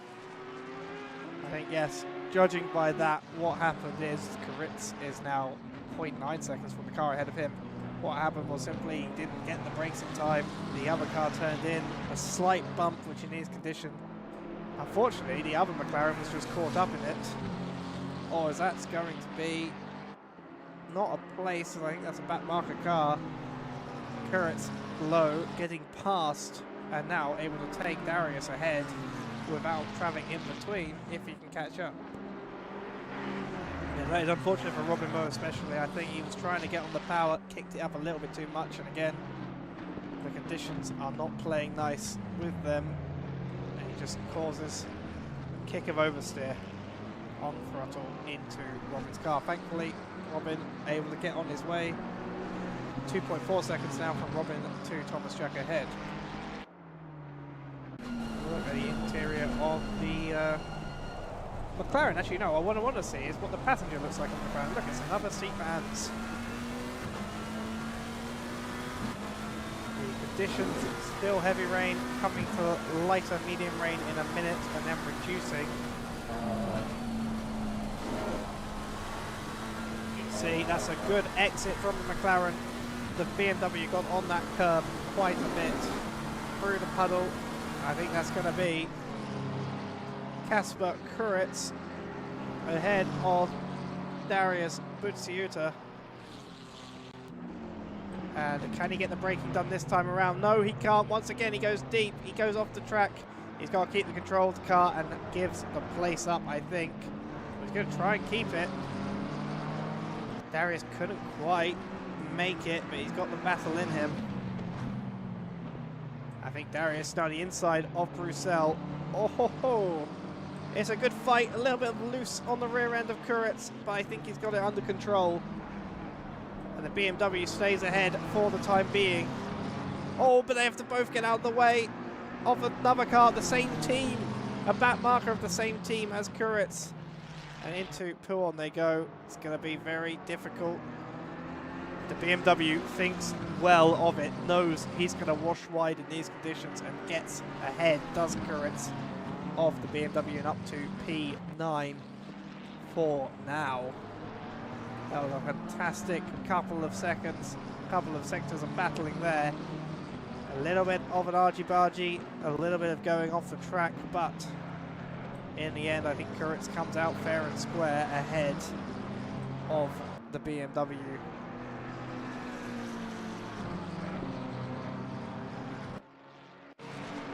Jayesh just dropped between or below 1 second to the car ahead, which is O'Connor again. These two have been trading places at occasional intervals for the last 40 minutes. There's a bit of a back marker traffic. Who is that? Let's have a quick look. That is Yuri Pedroso. Only P16. They are lapping P16. The conditions are clearly playing some havoc here. With half the grid now having been lapped, over half the grid having been lapped already by some of the front markers. Cedric Lawrence, meanwhile, now within the second of Komisarov. So I want to have a quick look whilst we watch this car try to catch the car ahead. We have 1, 2, 3, 4, 5, 6, 7, 8, 9, 10, 11 cars on lap 19 at the moment. So on possibly the lead lap. Murley then is the first on lap 18, so that's P13 then through P20 is currently on lap 18.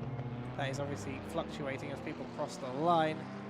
Duckham then, the first GT4 is on lap 17, and everyone then down to P29 overall is also on lap 17.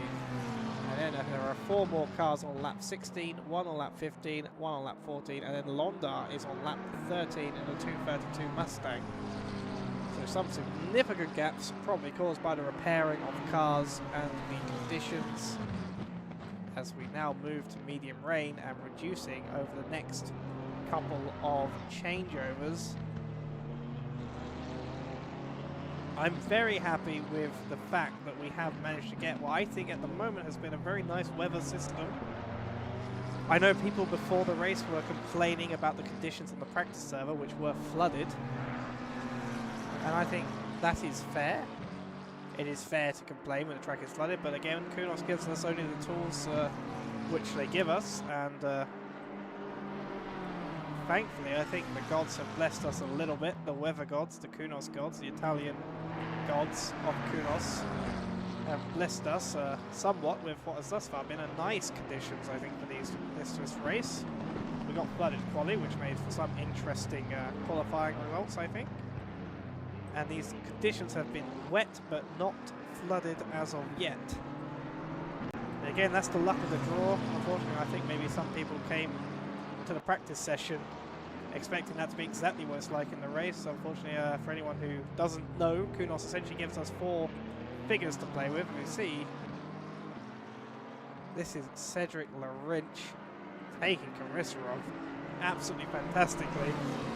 We're getting caught up in discussing the finer points of ACC server management, and side by side through Eau Rouge, and Larinch ahead, a little slide on the exit.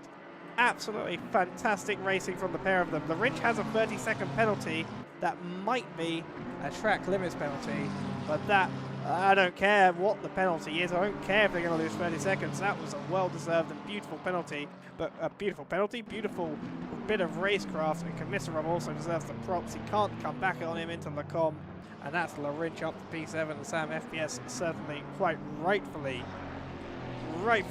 cheering on this particular car and their partner car, which I assume is the 11 car, which I'm not sure where they are at the moment. They're down in P26. Let's have a look then quickly at the battle in the GT4 class for the second to last place in class, P30 overall. If I remember right, I can do. Let's have a look. There you are. We've lost 2 GT4s out of this race already, sadly. That might be the fact, or that might just be me having misread because race control shows Mustangs as GT4s for some reason. So we've either lost 2 or we have the 6 we started with. And that's Ionia on Kelly, and that almost... That was looking like a battle about to be happening, and oh, I think those might be teammates. I mean, it's a default livery, but the colours lead me to believe they might be teammates. And that's the GT3's passed, and that's going to allow Ionia to get right on the back of Kelly for this attack for their second to last place in class to remove themselves from last place.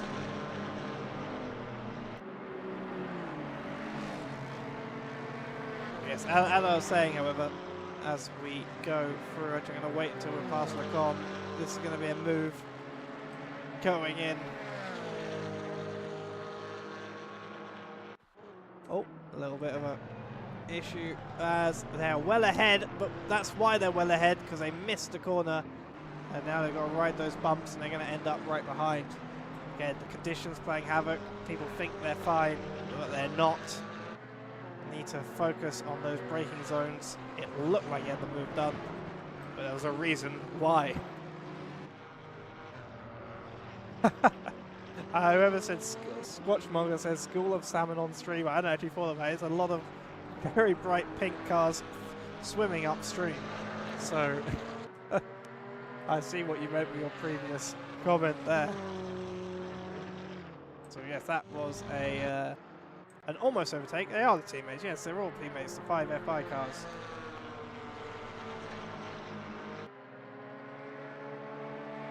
It's a lovely standout colour scheme, even for a default. But it looks like Guionier's going to have to come back and reclimb that position once again. Let's change the leaderboard back to this nice overall leaderboard. It's also good to see we have still so many cars that the endurance logo on the stream is just below the leaderboard's end. We currently still have 36 cars in this race. An hour just about has gone. And we'll start to come and see some of the pit stops, I think, as some teams will start to pit at the hour mark in order to even their distribution of stops to allow even driving time, as that's Pedroso getting ahead of Roland. Roland going very wide off the track down at Blanchimont. And that's Pedroso ahead by a couple of seconds now. Oh, as that is Roland into the pit lane. Like I said, people will start to pit to get some even driving time in, whereas others will wait. See, now this is Adam Benjamin on the mystery machine. GT3 overtaking GT4, but for position. Oh, that was almost very messy. You can also see what I mean when I say that the Mustang makes the Maserati look like a normal sized car. And that was almost very messy, but Jacob Alesi will be very thankful that it isn't. So, well, I think it wasn't. So as I was saying, however, the some cars will come in to take that even driving time. Others will obviously hope to go the full 75-minute stint timer, as they will want to minimize the final stint they have to do. In fact, actually, 75 minutes, you can actually knock off a pit stop if you do the full amount of time. Yeah, you should be able to.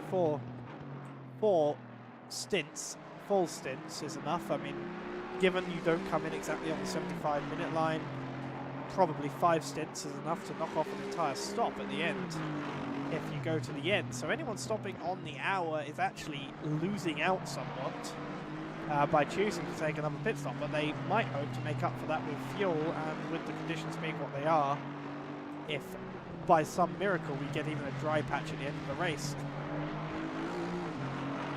which would be the biggest, greatest things that the Kunos gods could throw our way. Robin Moe back on then the back of Thomas Jack, and as I was talking about weather quickly, like I was saying earlier, we basically get 4 options when we decide the weather for these races. Rain level, cloud level, variability and temperature.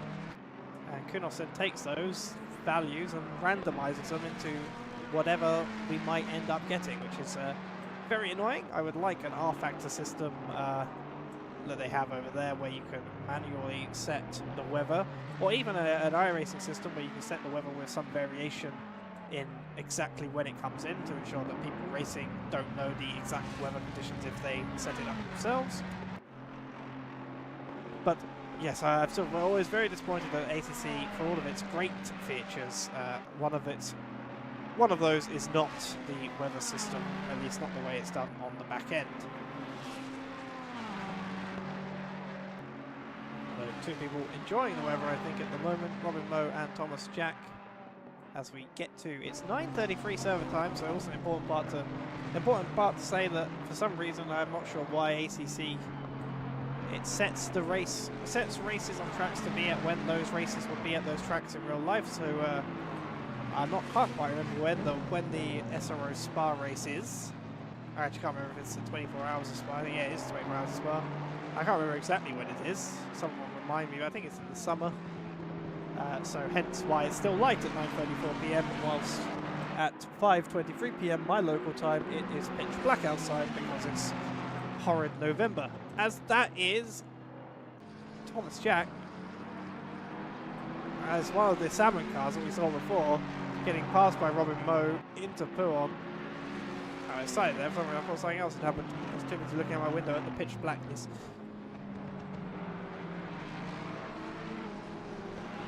Robin is still holding on. 0.5 seconds is the gap. Which also knows Curitz still has the fastest lap of the race at 2:30.1 still. These two cars very close on the back. I think they've got third and fourth fastest respectively. Oren Megan's in the lead, obviously in the clean air, has the fastest lap. We'll certainly probably see that change when they come into the pits next, depending on whether the track gets at all dry. It looks like it's going to pick up again after drying off a little bit over the course of the next 15 minutes.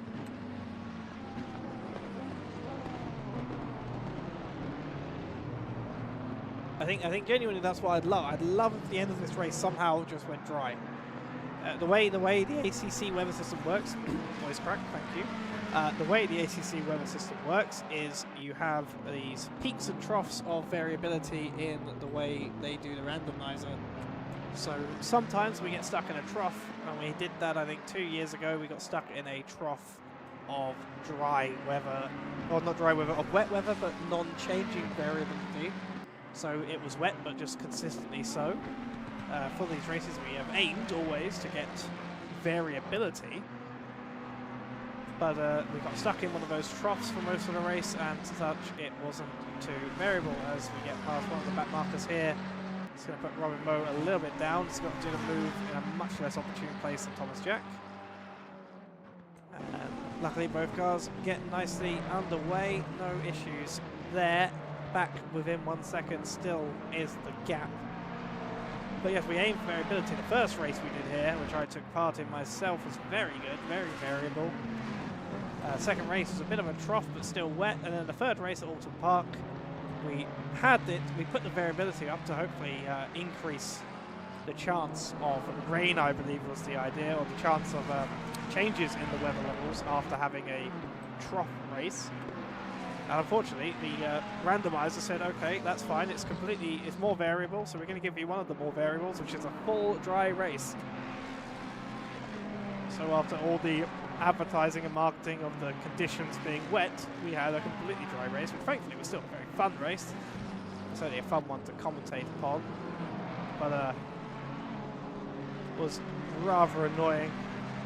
And despite all the rain dances that I was encouraging everyone to do throughout the race, it never came. That's Darius ahead of Thomas Jack.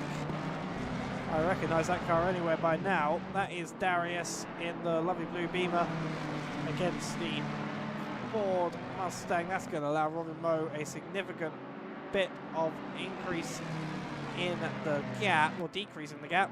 He's going to get ahead by the apex of, well, not Blodgemmon, of the Blodgemmon before Blodgemmon. There are two bits of Blodgemmon on this track, and they look more defined on this camera, I've noticed. The first part, that in real car, in the car, feels more of a light turn. In this camera angle, the way the TV2 cam works, it looks exceedingly sharp. And I'm sure it's starting to feel that in these cars and these conditions. Time 9:42 p.m. server time. You can see it's starting to darken. The sky is beginning to bruise. The spectators shall be forced to make camp. And as of such, these cars are going to start to rely on their headlights. Very few lights around most of this track, as I understand it, if I remember it. Maybe I'm wrong, maybe there are some more than I thought, but I believe most of the track is pretty dark, even in the especially in the late night. Again, this being summer, it should only be a couple of hours of pitch blackness in game time, and then we get a little bit of the rising sun to take us through to dawn. Sadly, we won't get the Bathurst-style rising sun where it comes right over the skyline and blinds everyone, as we see back markers getting passed by both cars. Robin Moe right on the rear now of Thomas Jack. One more car to pass. Let's have a look. It's Alejandro Fonseca, I believe. That's Yuri's teammate. It's not, no, Yuri's Pedroso is in the team for some reason. I think they might be teammates, I'm not quite sure. And that's Lucas Badawin up ahead. Let's have a look back. Thomas Jack. See, the penalties still yet to serve. A 30-second for Larinch, a 10-second for Tan, and a Pedroso with a 5. Let me check quickly. I've had quite a few tickets in. Let me check the live stewarding. That drive-through penalty, there is a drive-through penalty having been given to the number 42 car for causing a collision. A 30-second penalty. The 30-second penalty was given to Larinch for causing a collision. And the 414 car's 5-second penalty was also given for causing a collision. I'm not quite sure. The 221 car. 221 car was, yes, like I said earlier, that was the qualifying collision under blue flags, 5-second penalty.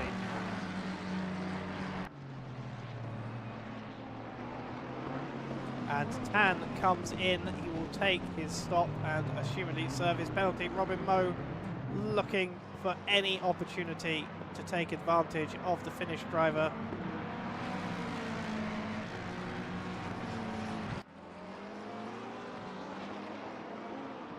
Someone flashing in the background, maybe not happy with how these two passed them, but that was Pedroso. Not Pedroso. Sorry, Fonseca.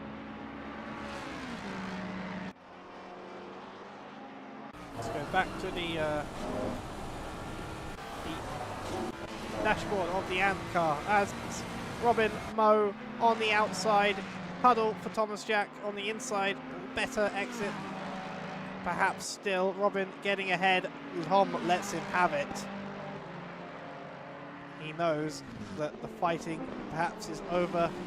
They're both pitting soon enough anyway. And he can try and fight back if he can. There are the lights. The lights are on around the track. That is what I was waiting. I knew there were some lights, but there's fewer around here.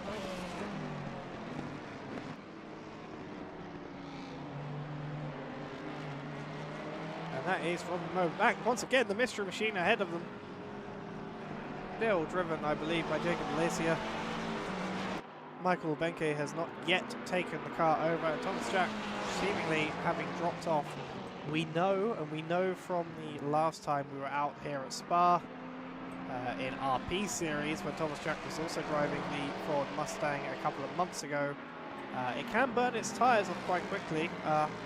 Obviously wet tyres, wet conditions, maybe not so bad, but maybe coming to the end of the 60th minute, or coming towards the 60th minute of this race, sorry, not 60th, the 70th minute of this race thus far. Perhaps Thomas Jack feeling some pain in those tyres, especially after battling so hard on the start. And like I say, 51 minutes past the 4th hour to go. That's the weirdest way I've ever put that. 4 hours 51 remaining. Let's put that. That's much nicer. That was like an Alex Horn style, you know, when he, like a 4 seconds and 5 minutes style of saying a time. But with that to go, it's 6 minutes until stint timers are up. And speaking of which, Orin Megan's into the pit lane. Thomas Jack stays out, as does Robin Moe. They will take P1 and P2 temporarily. Thomas Jack taking back P2, which he had held until a couple of laps ago. Oh, sorry, last lap. And O'Connor staying out also in one of the salmon cars, and that wasn't Victor Borlin, that was a green car which just spun. I think he managed to keep going again because he's not green on the, it's not yellow on the track map. Victor Borlin is back here. He is the next car up the order from the salmon car we just had a look at. As Robin Moe dropped a little bit of time there, Thomas Jack. They're once again within a second of each other. And O'Connor through to P3 on track as Megan's is still in the pit lane. This is where we shall start to see. I don't know who is going to come in for Megan's. If it's Rip Hagen, I am familiar. They are another quick driver, and I'm sure their third driver is as well. I just don't recall seeing them. I'll be interested to see what they can do in that team in the Infinix Racing car.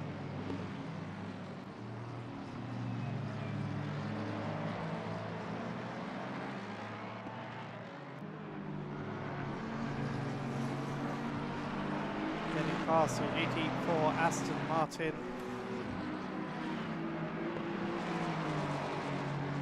Yeah, I love the Aston Martins purely also because the GT4 and GT3 cars are just the same car with a different package.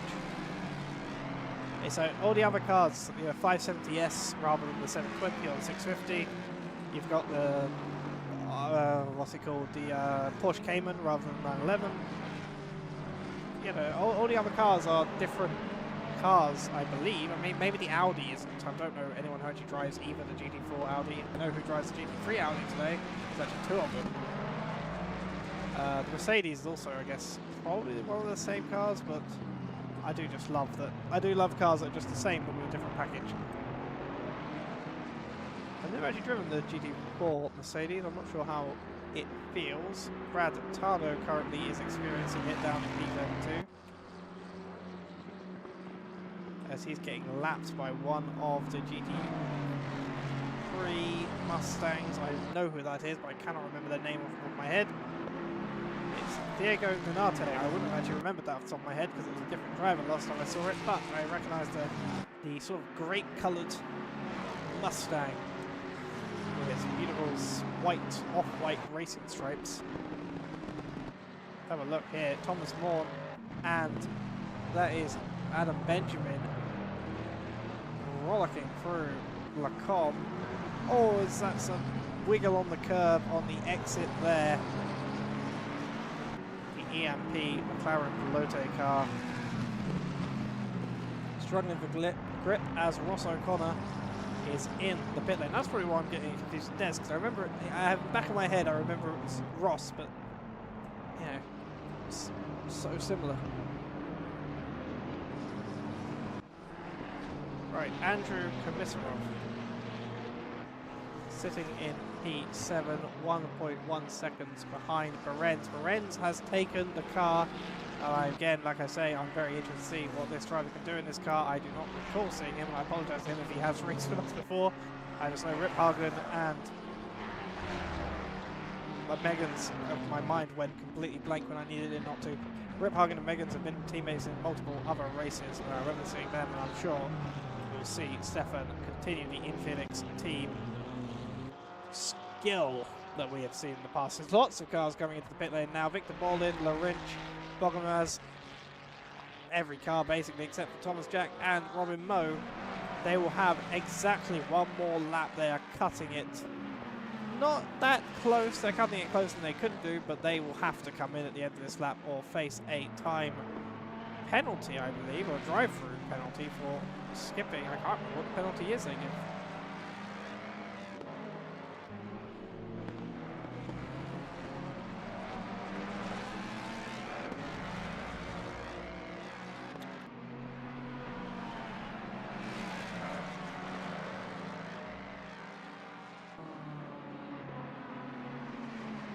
I had a ping, I just wanted to check if it was anything important.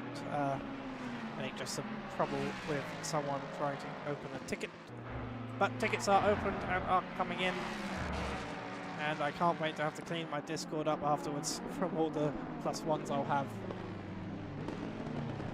Spitty joins us, says this is a crazy race in at night and with the rain, and that is the spooky Ardennes fever of the Halloween with racing powers, apart from last year when we went to Alton Park, because Cheshire is lovely this time of year.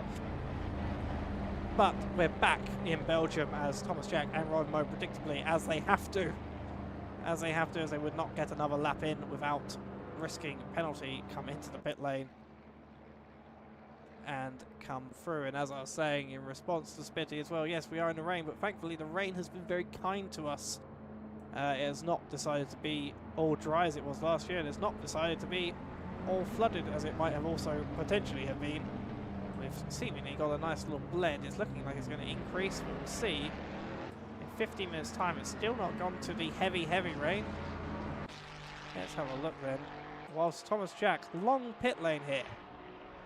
Very long pit lane, everyone will know. Longest pit lane, I think, in the ACC. One of the longest pit lanes, I think, in the world when you take the endurance pits in their totality. As Behrens is going to come around. Thomas Jack and Robin Moe have not even made it to their boxes. Robin Moe has, Thomas Jack has now. Oh no, Thomas Jack has to reverse in. He's going to hate me for having seen that. Thomas Jack misses his box. Oh, and it takes him a while to get up on the jacks. Oh no, Robin Moe is probably absolutely laughing at him ahead as he comes into the box finally. Now, Behrens rounding La Source. Robin Moe was only about 10 seconds off of Behrens. It will probably be the same on the exit. He gets going as Behrens. You can see him pass him. You'll see him go up Eau Rouge ahead. And now Robin Moe on this exit. The exit being wet as it does not get driven on as much as the track. Got to be very careful of these pit exit lines. And that's going to be Robin Moe out into P2. And Thomas Jack just leaving now. He's lost 7 seconds, maybe 8 by the time that he gets fully up to speed.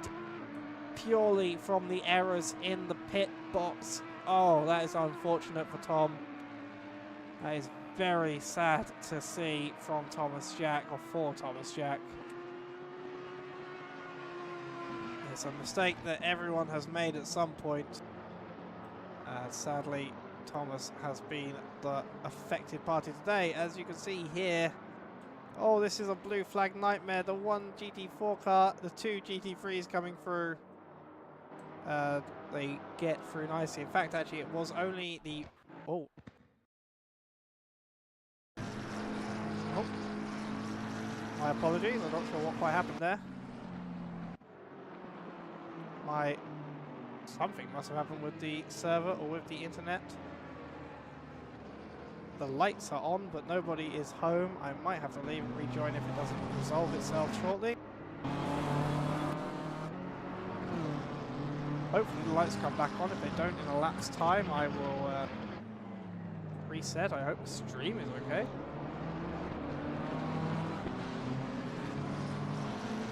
Looks okay on my end. I may have to reset.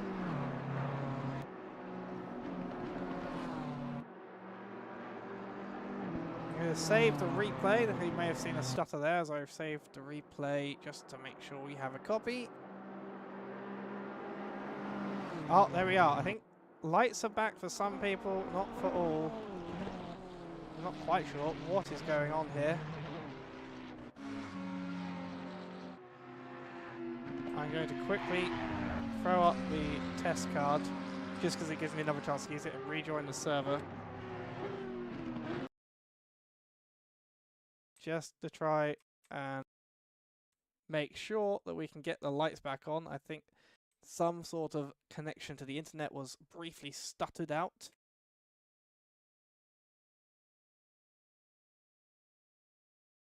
And I'm rejoining now. Hoping this will fix the issue with the lights. I assume it will. Yep, there we are.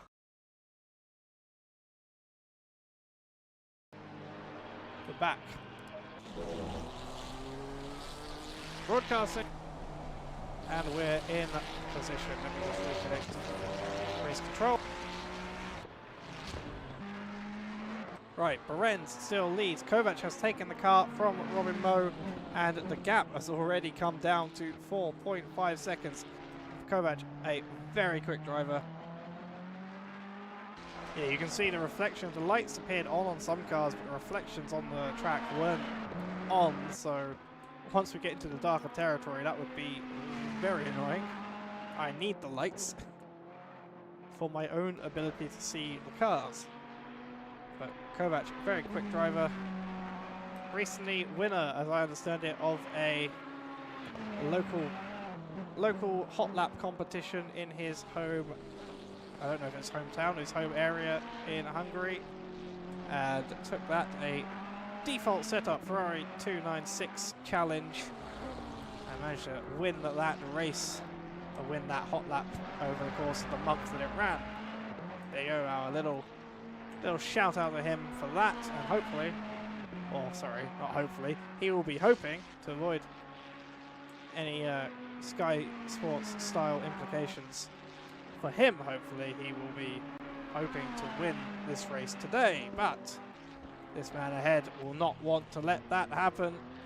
But it looks as though the gap is closing.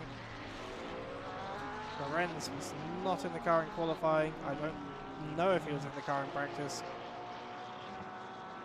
We'll also see here as well some of the difference between some of the setups chosen and used.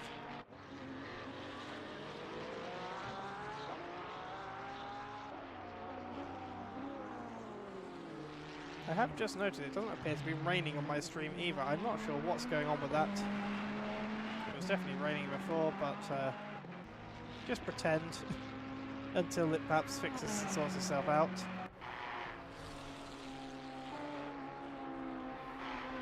It might just be the lighting or the darkness. Still see the rain coming in on the windscreen, so that's a good thing. Oh, maybe it's not raining as heavily as it previously was. I'm now quite concerned something has gone wrong with this, but oh well, we're going to plough through. Kovac now 3 seconds is the gap between himself and the car ahead.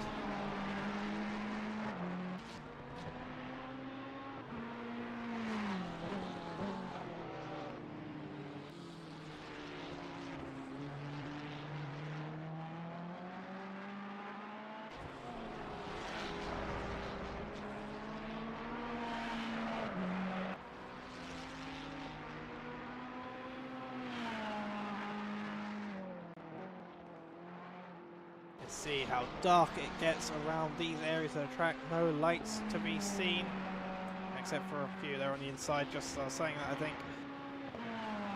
Certainly 10:19 in sim time, going to get darker as we go forwards. The gaps are starting to spread out, even more so as people have taken their pit stops.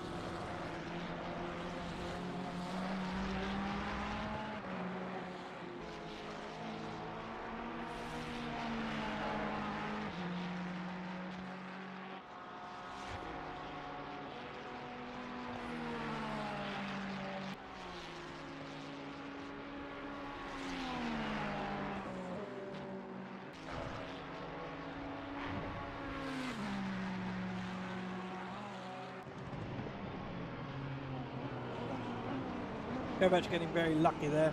The traffic making its own way out of the track to get out of his way.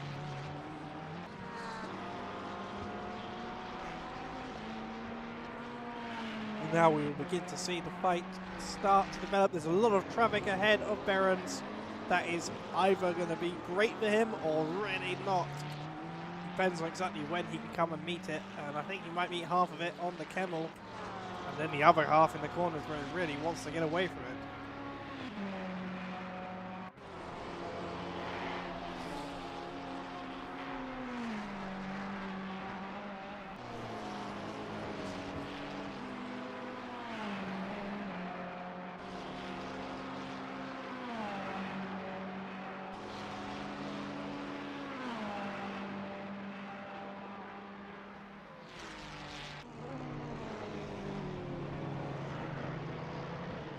Oh, Behrens is stuck behind the mystery machine. The gap between him and Kovac now 0.4, but Kovac is flashing excessively against the Scooby gang. That's the Stoner's car on the outside there.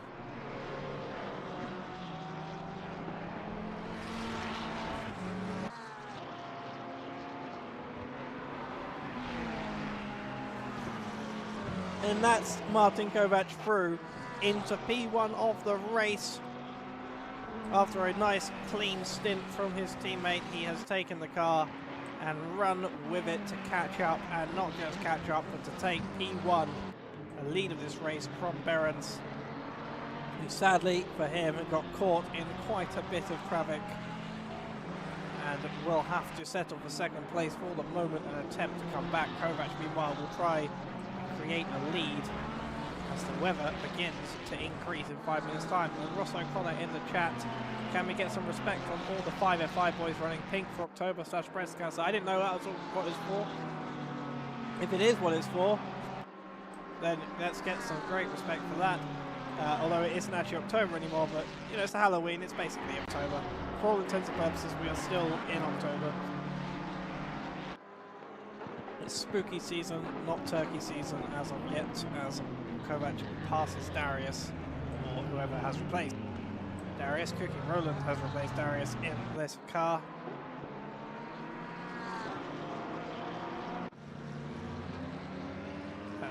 Nikita Bergamaz on Narinsky for P11. The battle. Oh, but there I want to go up because there's another battle. The Mystery Machine is gaining, now being driven by Michael Benke. Oh, that was being passed by a back marker. Okay, let's go back down then. There are still some GT3s making their way through the GT4 grid that keep distracting me with shiny deltas, telling me a battle is happening, but there is definitely one battling here. As the 282 car and the 696 car, 0.2 seconds is the gap. Oh, it's going to be done, maybe.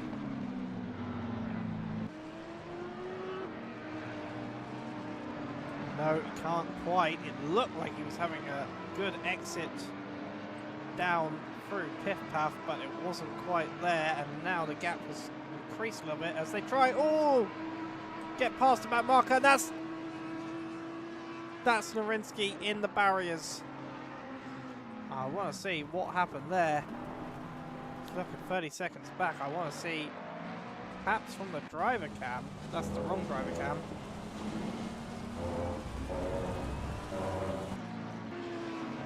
Got a passenger cam, I think. Oh, bumped the car ahead. He looks inside, but the car, he comes over, he's clear, but then loses it on the curbing and just can't catch it again. And that has put solid pay to his race for the time being. He's not in the pit lane. He is now. He has come back to the pits manually. Will take the repairs rather than towing. That is an unfortunate incident for him, but has allowed Bogomaz through, as for some reason my session has done the thing again, and I'm not sure why that is happening.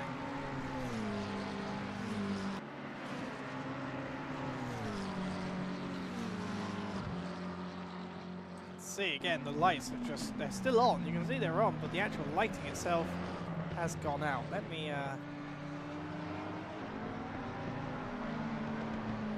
try and see if I can just try and see if I can fix it without going out and in.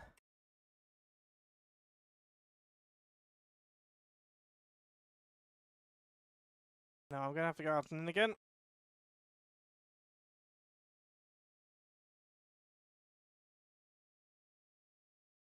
At least I made this test card very, very quickly earlier, and I'm glad at least it's getting some use.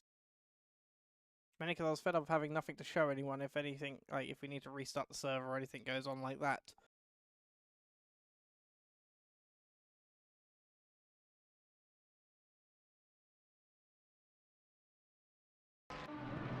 And we're back!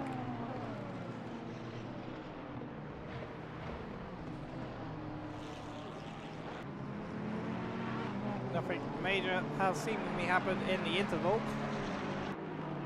The car of Kovac has only managed to gain 3.6 seconds off of Lorenz behind. And Narinsky in the pit lane after that crash down at Blanchimont. And the winner from that unfortunate incident is Bogomaz, who has managed to make his way up to P11, and 12 seconds now down the road is the P10 car, the Rolling Stoners car, currently driven by Liam Huis, or Liam Huis, I'm not sure how to pronounce that, as someone comes into the pit lane there. That's the 11 car. I'm not sure. Moin. Yes, it is. They seem to have had some incidents of their own along the way. I'm not sure what has happened to them. Let's have a look if there's anything in the contact list. Ah, I won't be able to go back to it because I had to rejoin the session. That's unfortunate. But there we are, as Baron's getting past some of the back market GT4 cars. Or at least attempting to.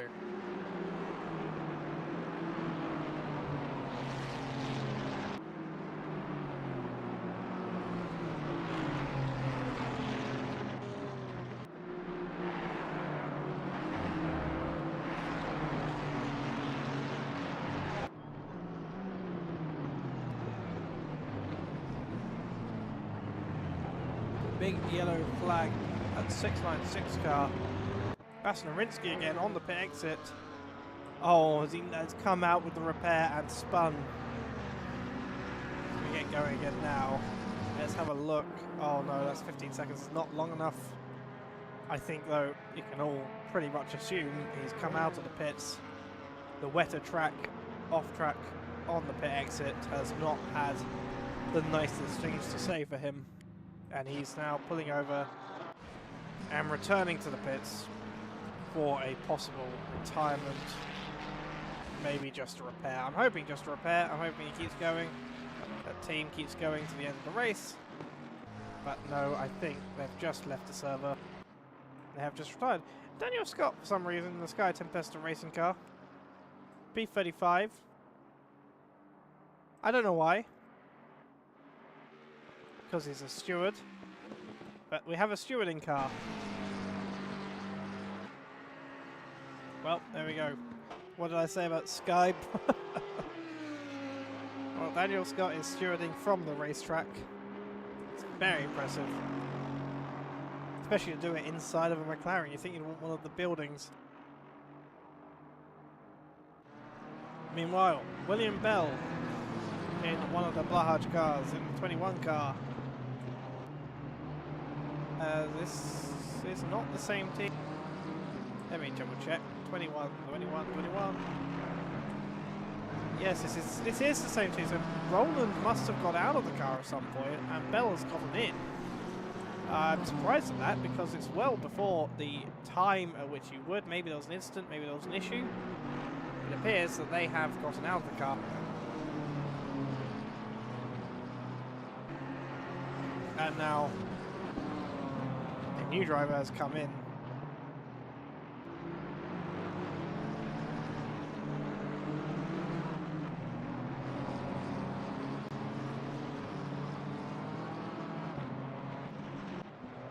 There's Maximus Chow, meanwhile, coming down the pit lane themselves.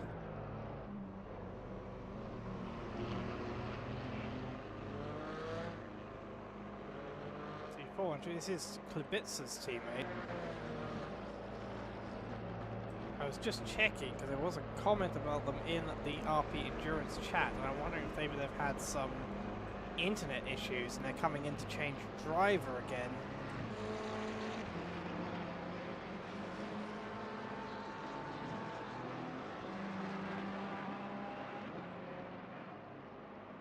Oh no, sorry, they're coming in to have a drive-through.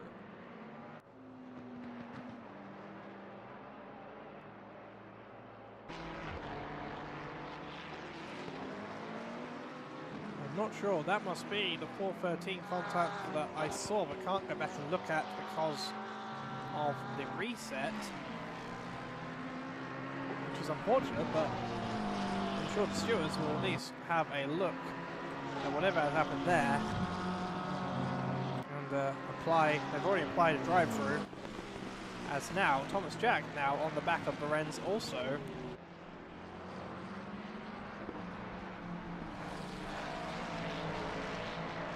These second stints has kind of started to become a repeat of the first one, where the car in P1 is possibly soon to be back down to P3 and Thomas Jack in P2.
Right, let's it's still the closest battle on the track thus far is still Thomas Jack, or at least closest battle for position.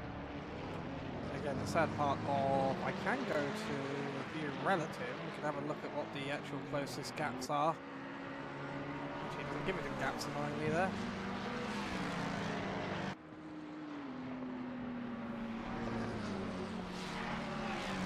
And my race control just crashed. That's great.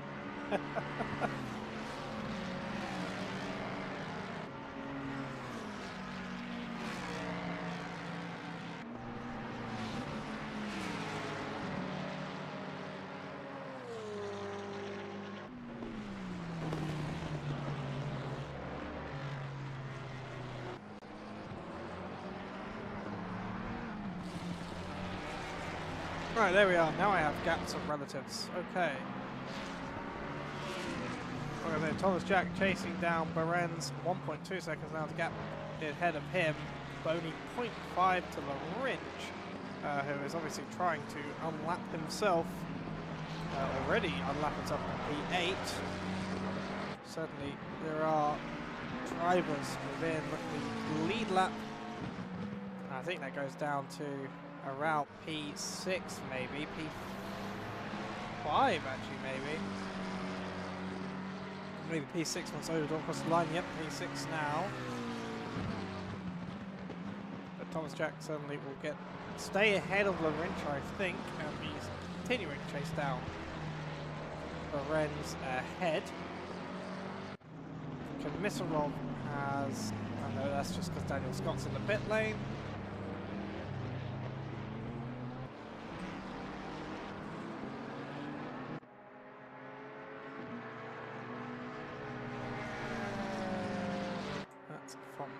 Take up.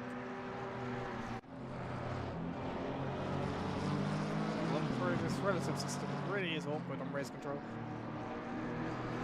Hagen chasing down Chow, who will be blue flagged. And it should easily get through him shortly.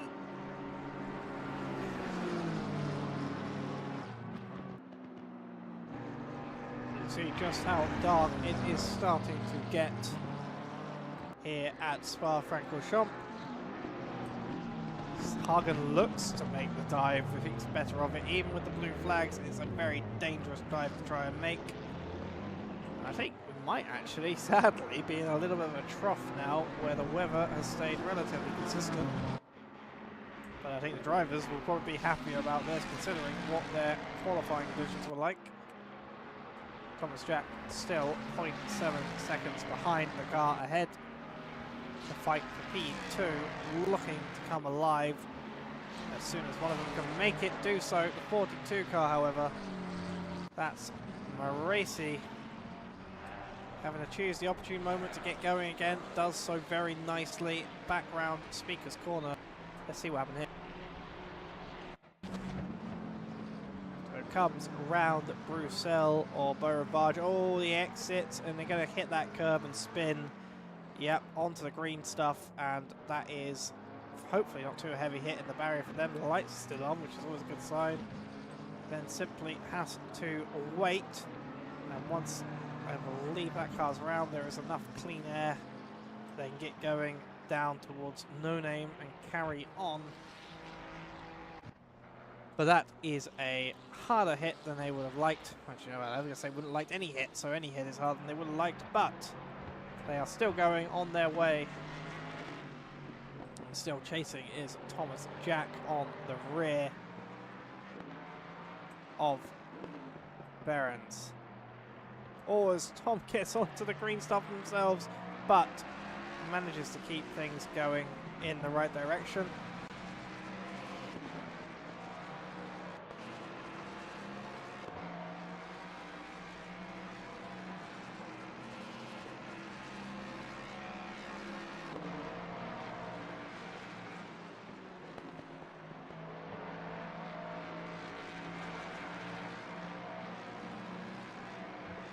Tom struggling, I think. Maybe again, not quite towards the end of the stint, but maybe again trying to keep those tyres under wraps.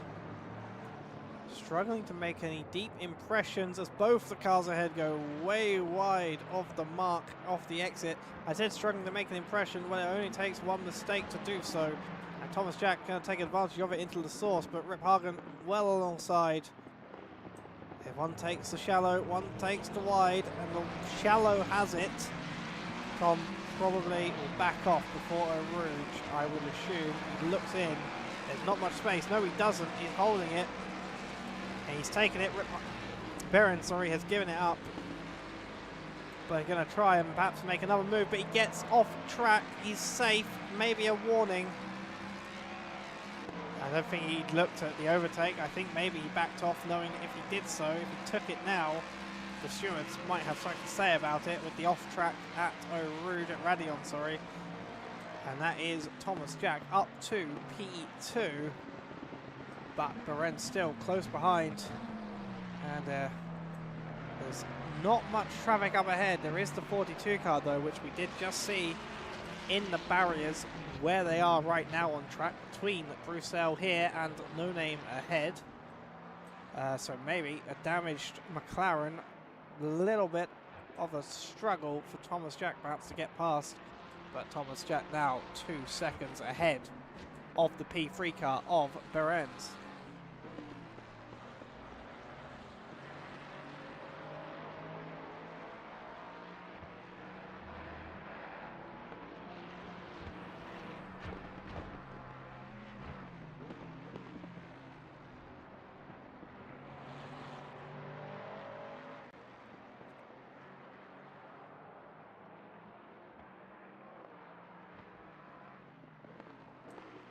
Meanwhile, what is happening down the order, there is a closing battle between these two.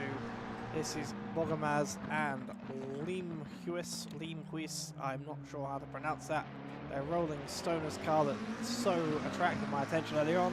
Not just because of the Dutch crosses on the top, the fact there's a 420 car called the Rolling Stoners. Also because it's a lovely purple livery, which is the same sort of metallic purple I usually run on my Wins cars, which my Wins McLaren, which I absolutely love to run, but I don't like to see my own colours getting overtaken like this, and he won't like to see his colours getting overtaken like this. Bogamaz now, they're almost side by side. I think maybe the purple car has a little bit of an edge, but no, Nikita comes in and into Lacombe is ahead. The Rolling Stones car drops him behind, but that is Bogamaz up to P10 from the P11 that Limhuis now takes.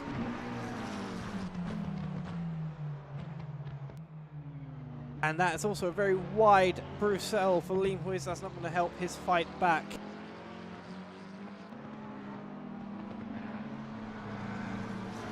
Second is now the gap, but it's getting larger as they continue down towards the double gauche Pouon corner. I think, that's going to be it unless he can fight back at all up through Blanchimont a little later in the lap. After Campus now, very wide Campus, and that's going to put him even further. Sorry, not Campus, that's Pippa. I've lost myself on the track. Pip-Pap, he was very wide on the entry still. And now into Campus, actually hitting the apex on Campus, which is good considering I thought he had it before he was even there. And a nice line perhaps through Stavelot and Paul Frere, as that is Bogamaz wide on the exit. That's lost him some time. The gap is now 0.5 seconds. Through Blanchimont, keep it together, miss the apex for the pair of them. I can understand why it's very dark and getting wetter. You can hardly see it. More wet weather coming in 15 minutes time, according to the radar. But Limhuis' opportunity was there, but he couldn't take advantage of it for now.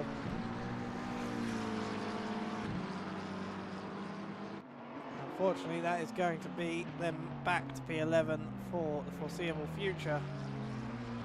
Oh, as he gets to the curb on the exit of the source, that's certainly going to hurt even further, especially when that curb is covered in water.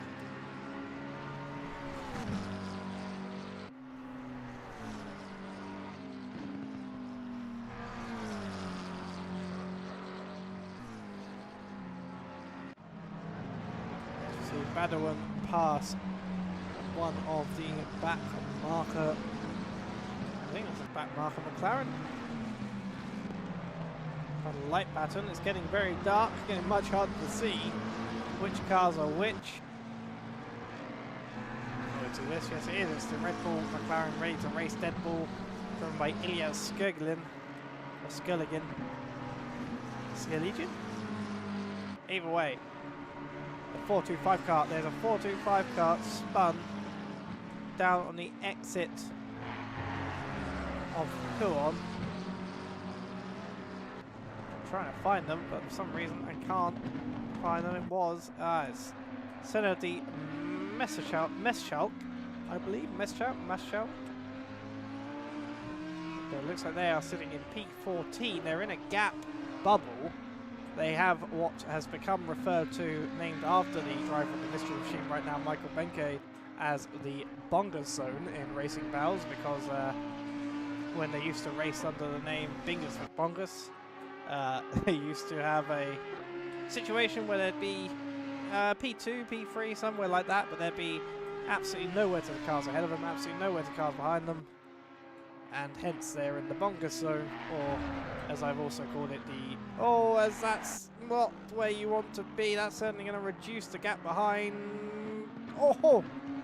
He managed to hold his brakes quite nicely there, I think, and managed to avoid a second contact. Oh, sorry, a first contact, a second incident after that spin. It's going to drop the pace behind. But still, 45 seconds to car ahead, 27 seconds to car behind. They've either got a lot of work to do or a lot of place just to simply maintain. Benjamin, meanwhile, has gotten ahead of this person here, Ilya Skurligin. I'm not sure exactly how to pronounce that. And through Bruxelles is ahead by 1.3 seconds. That must have been something that happened very rapidly, because the gap had not slowly decreased, but decreased kind of swap like immediately.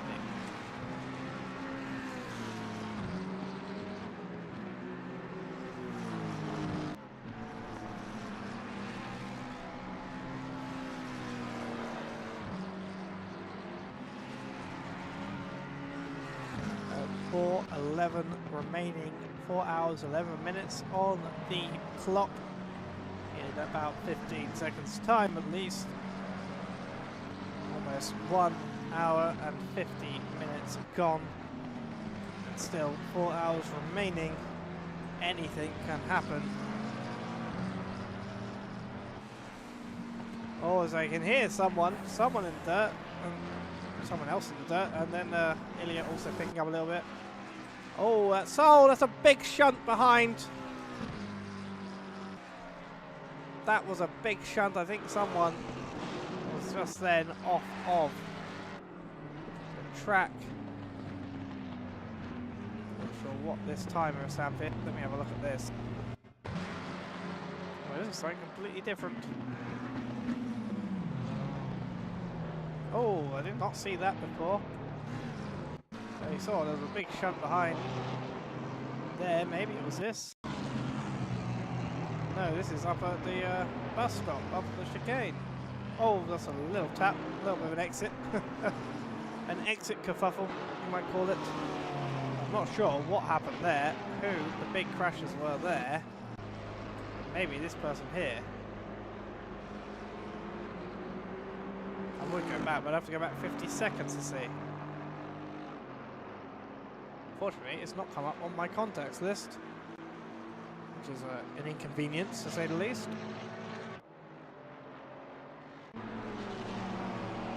Meanwhile, Martin Kovac in the Ferrari 488 leads the race by 14 seconds from the car behind, that is Thomas Jack in the Ford Mustang. Berens, however, holding on now, I think. 4.5 seconds is the gap. That has not increased majorly. It might increase a little bit now. It has not increased majorly until now, since they were overtaken by Thomas Jack several laps ago. Berens actually also now 6.4 seconds is the gap after that little incident on the curbing.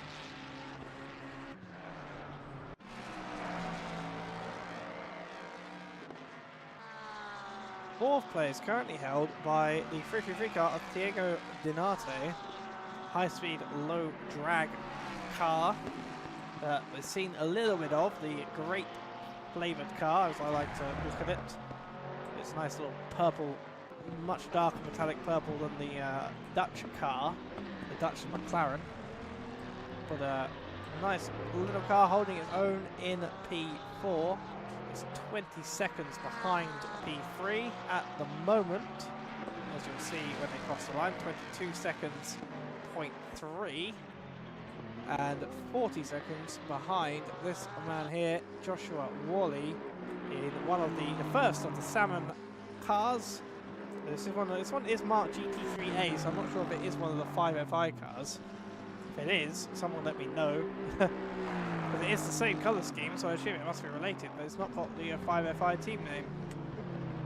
But the Aston Martin, the number 47 car, sitting comfortably in P5, 37 seconds in front, 24 seconds behind. And who is behind? Well, it's Jeroen Odedorp, who's taken over the car previously driven by Victor Borlin, the Duolingo Audi that I know Jeroen is the author of the livery, and has made a number of Duolingo liveries, which makes me realise that he's got a file somewhere of just Duolingo advertising just for use on liveries, because he made a Mercedes Duolingo livery earlier in the year that he drove with, I believe, Jürgen Züstreisen at Bathurst, and I think it was used in one of the Bathurst promotional materials as well, because it's a very nice...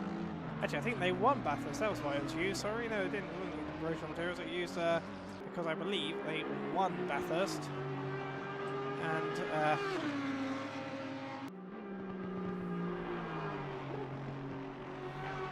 I believe I remember making the Victory Lane poster. But currently 40 seconds behind P7. We're getting to the stage of the endurance race where it is the endurance. It's dark, people are spaced out. The goal is to survive for the next 3 hours until you can start thinking about gaining some more places in the hour that you have left at that point. See the darkness setting in. I'll see maybe a little bit more spray from some of these cars, increasing the rain level slightly. It still says in 15 minutes we'll get that heavier rain. Although it hasn't actually come to the 5-minute mark yet, and it's been there for a little while. Maybe it is coming, but ever so late. Ah, that is very perfectly timed. It has now appeared as the 5-minute mark. 15, it's going to be that and more still to come. There is a car off on the exit there. That's a 232 car. That is Alex Londa, who is... Oh, I think that's not me this time. I think they've broken their lights and they can't see necessarily where they're going, because my lights are working again.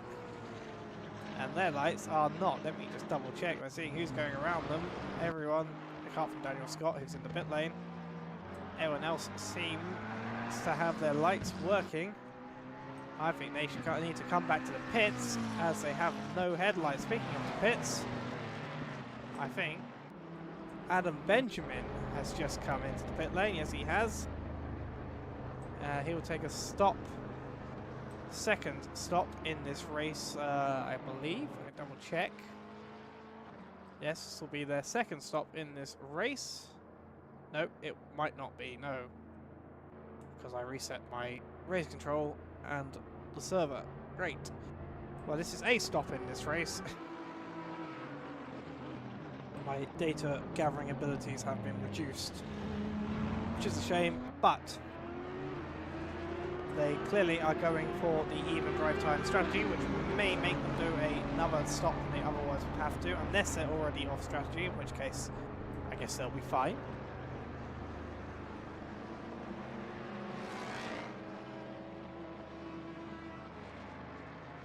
They come in slowly towards their box, which will be further up the order. Oh no, they're coming out again. Oh, sorry, I missed this again. They have a drive-through. They had a drive-through, which they have just served. Oh, and they sped into the pit lane. I think that might be, and yeah, I'm hoping they will take it perhaps and go out, but they must have sped into the pit lane and received a stop go 30 on the exit for their troubles. I think that might be the last we see of that particular Ford Mustang, as this one still appears to have no lights on it.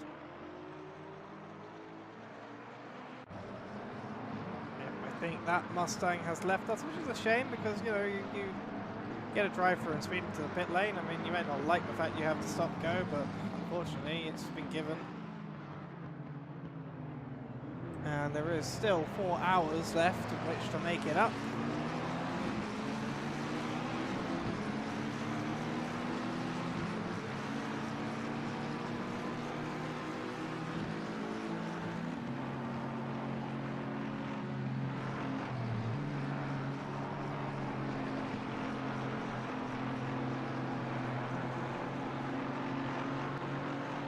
But Donate making their way through some of the back markers, currently still P4.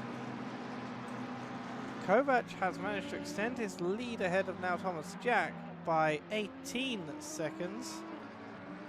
Thomas Jack, who recently got past Behrens 12 seconds ahead of the P3 car.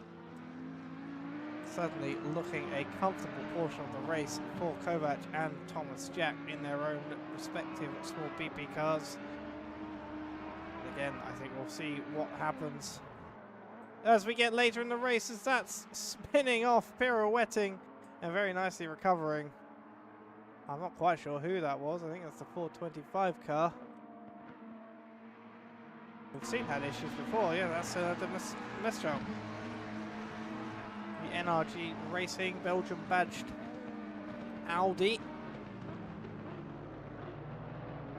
And one of the 2 Audis we have here on track today, them and the Oderdorp Borland Duolingo team up.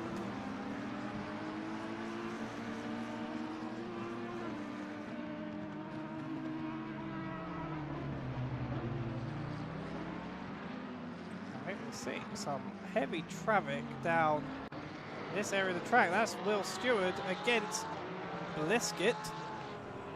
I think that's for position, and Will Stewart has taken P24 off of him in that moment there. And have a look back. I want to see a bit more of this, maybe, just see what happened here. See them, they're coming up to, I think this is fifth perf. Not, then I will correct. Yes, it is. It's just a bad exit, and no power, it looks like, on the exit there. And that allowed the Salmon car to come through and take P24, which is P2 for class in GT4. And now Kerbal is going to try and play the same game, and it looks like he might get him in the McLaren. The same team, different car. The McLaren ahead at La Source, ahead into the braking zone, and that's the Aston Martin losing 2 places in just as much time. And but right behind him again is Michael Benke, the mystery machine coming down the GT4s that we haven't seen too much of battling today. Now it'll be up to him to get ahead as soon as possible, but that car, especially with its lack of control, is going to have to be very wary of the incoming increase in weather expected in the next quarter of an hour.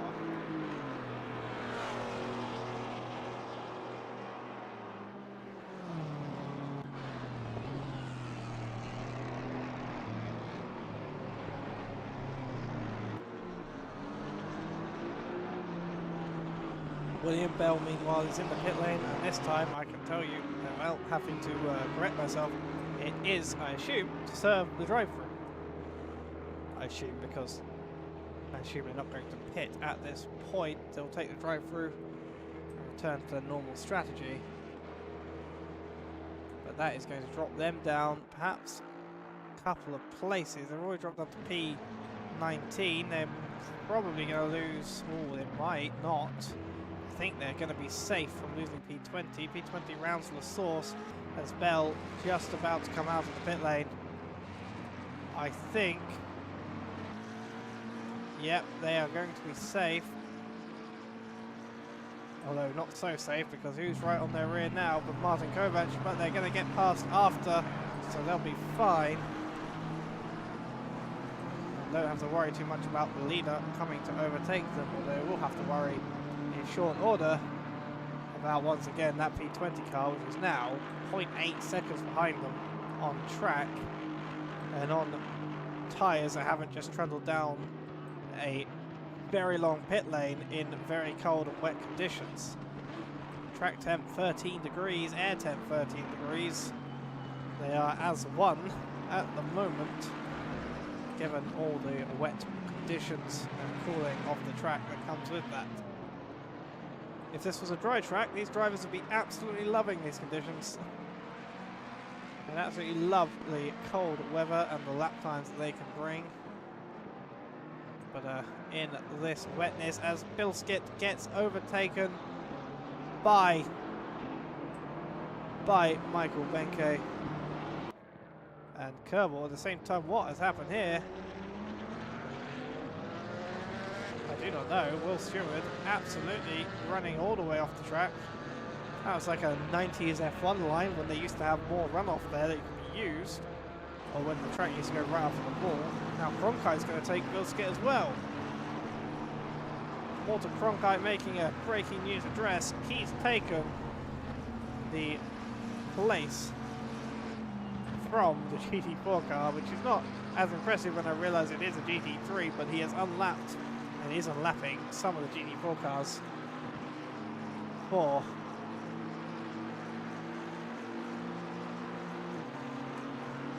put themselves back into some contention with the GT3s ahead. Benke gets out of the way nicely.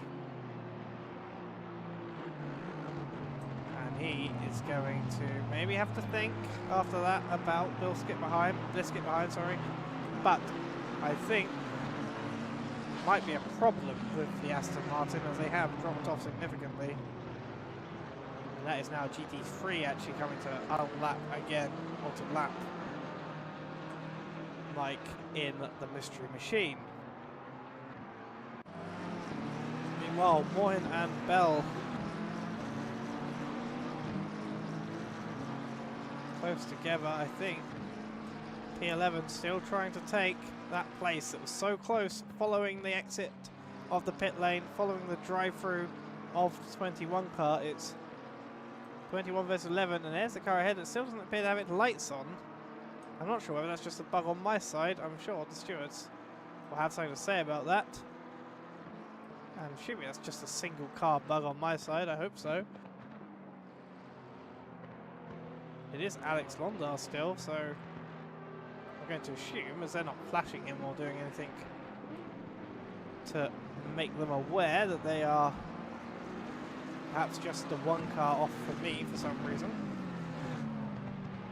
But Mohin now through Roussel, goes quite deep, manages to catch it round.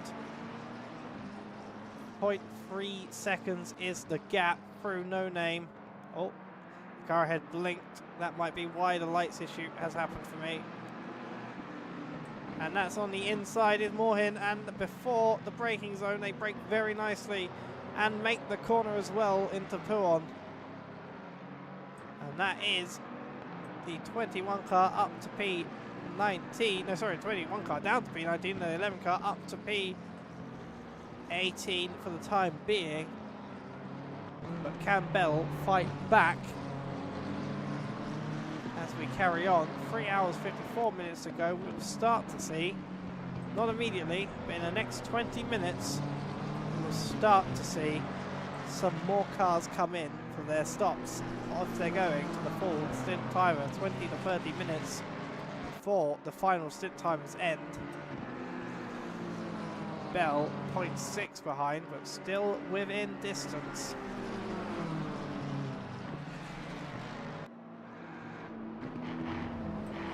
as that's Moorhin off the track. That's going to slow him down significantly. They come into the chicane. Bell makes no thoughts of a move as Moorhin has gone off. I was wondering where he was.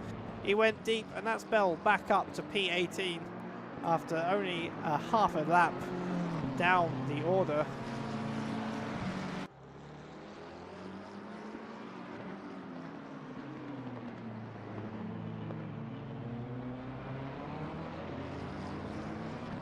Meanwhile, let's have a look. The back running GT4 car of Kyle Busch.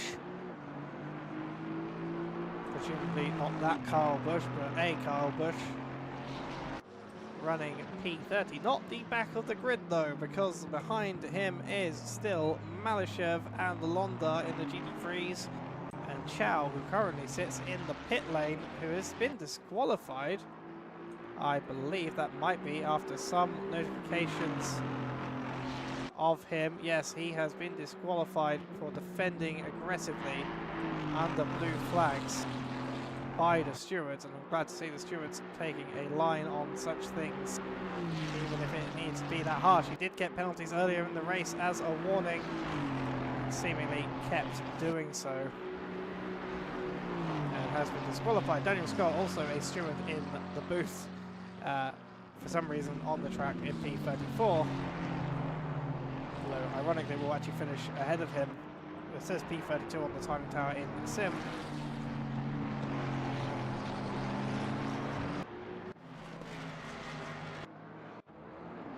Victor Kim, meanwhile, P23 has just taken position, it looks like, from Kerbal, who, sorry, Kerbal just taken a position from him,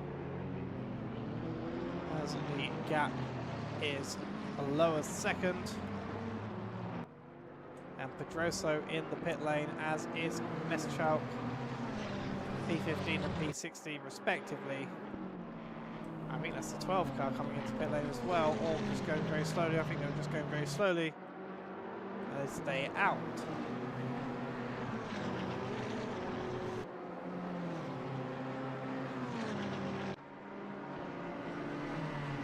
Thomas Moorhin, meanwhile, still chasing down. He has got a 10-second time penalty, but experience has shown that is not usually a reason for anyone to perhaps not fight another. And they're still looking to chase down Mr. Bell in P18. I think Bell has managed to get up to speed a little more following their drive-through, and they are gaining on the car behind ever so slightly over the course of the lap, as Moorhin moves very close towards the sausage. Again, not a place you want to be, and Meschalk has got a drive-through possibly for pit speed infringements. I am surprised by the amount of cars who have maybe got something like this. Maybe it's the conditions, but you have just got to try and slow yourself sooner.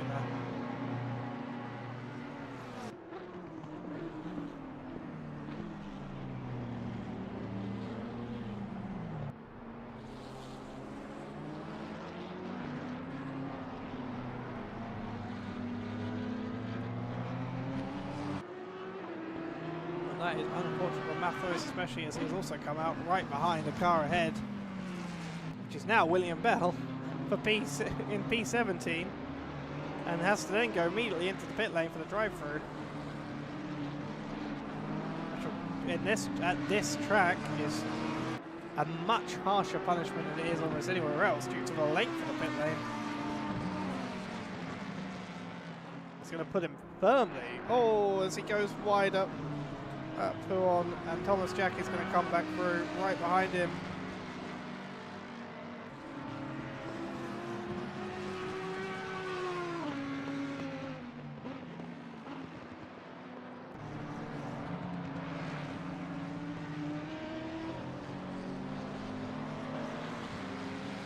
Ahead of him, letting Thomas Jack out of the way is Sobral, which has put a pace a little bit, but he was gaining a little bit on the car ahead, which is Moorhin, and Moorhin has a moment, I think, in Stavilo. Mathois now 0.1 seconds to Sobral, but he's got to come into the pit lane to serve a drive-through at some point in the next few laps.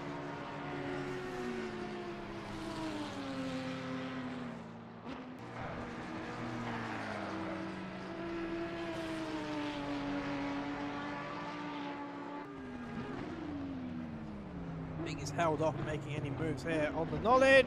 Oh, that's a punt and a half. Oh, good holding of the brakes from the McLaren there. As a Maldonado entry into the pit lane as he almost spins it into the barrier. That's unfortunate, and I think there might be another penalty coming his way for that move. But for now, they will serve their drive-through. Meanwhile, Diego Dinarte coming up to the 47 car of Worley, looking to take P4. A significant place in the top places.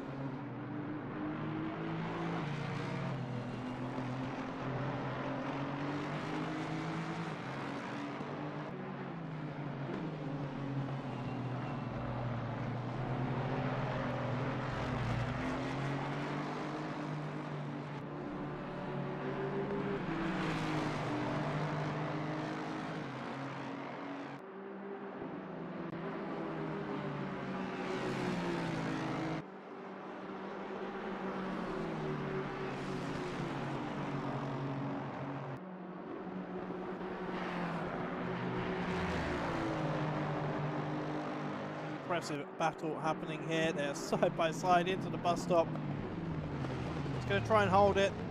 No, the salmon car thinks better, and that's Diego up to B4 officially. At least for now, after a great little battle through Rogemont and through the bus stop chicane.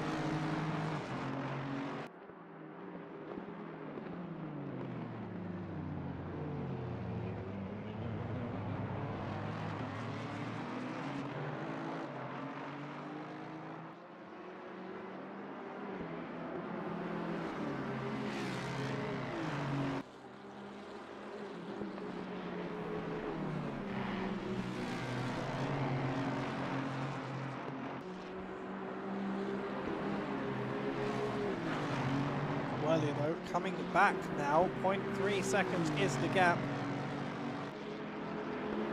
Back marker's going to be passed well before Lecom. He doesn't even have a sniffer. He's going to try and stay behind, maybe out of Malmedy, get him through to Bruxelles.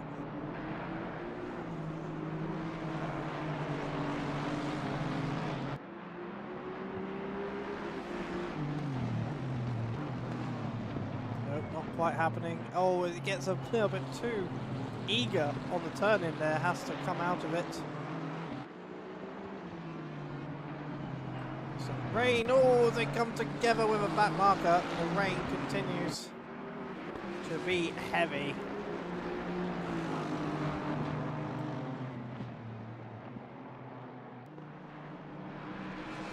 As we're past midnight at Spa, and Worley has dropped further back behind Dinarte. Makes it look very possible for him to take back as past one of the backmarker GT4s into the bus stop comes the Dutch car and Daniil Smetanin in the 49 car. A little bit of a bang, but not too much. They're going to go side by side into La Source.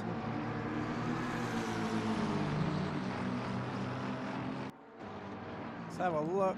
The green car ahead of the purple, but the purple car making a very, very eager line through that corner. It does not pay off. And that's Heckelman, the first I've seen of him in this race, and that is a very creative line. I've heard of wet weather lines before, but that was an incredibly creative line, if a bit too ambitious for a corner with a sausage on the exit of it.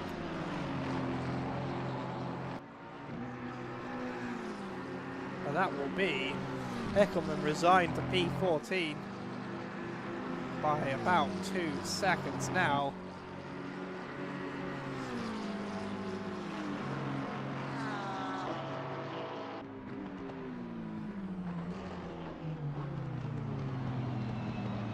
because that's that. Never mind.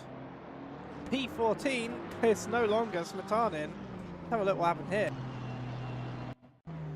He just lost it. Into Lacombe, just lost the car. Good avoidance actions. Oh, I'm surprised the GT4 had that much grip, to be honest, in these conditions to make that. But good reactions from the cars around to avoid. Sobral, meanwhile, takes the pit lane from P21, and again, people will start to pit as they do their cycles. The time, 75-minute stint timer, says essentially that once you've done the first one, if you keep going through it, it will be every 15 minutes further down the hour, so 3 minutes 30 is the limit. Oh, that's a massive send. Thankfully avoids everything that he needs to avoid and takes the long route back onto the track rather than the cut, which is very nice. Thankfully no incident there. That's going to put Morlin back in his quest to take down Bell once again for P15, even with his 10-second time penalty.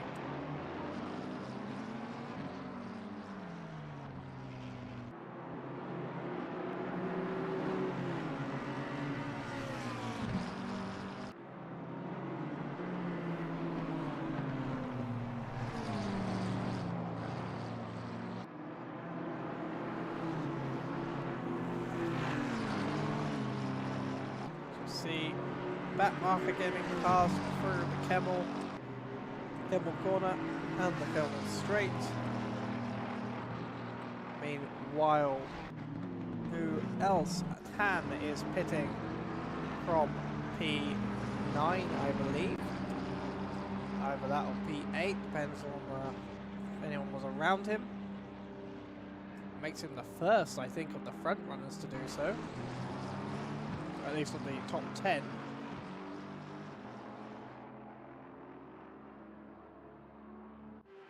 I forgot someone cheering on Jeroen Odedorp, the 243 Audi, the Duolingo car that itself will be coming, as that's the 11 car spun down at No Name. I believe that's more him again, more bad news for the number 11 car. And I think at some point they need to recoup and get back onto track focused. Because they've had a couple of moments now from what had been a very, very engaged fight with Bell ahead. Meanwhile, in the pit lane, Joven Go takes over the Goober Racing number 26 car. Or he has actually, sorry, he's serving a drive-through. I've done it again. I didn't realize he was in the car. But he's serving a drive-through. Not sure if for track limits or for penalty, but comes out again. And what we want to know, however, is when are these drivers going to pit and who is going to get back in the car first. Robin Moe is the teammate of Martin Kovac. Will Robin be back in the car next stint, or will Kovac take a double for the time being? Thomas Jack, I believe, will be in the car again, as he appears Sans teammate for the moment.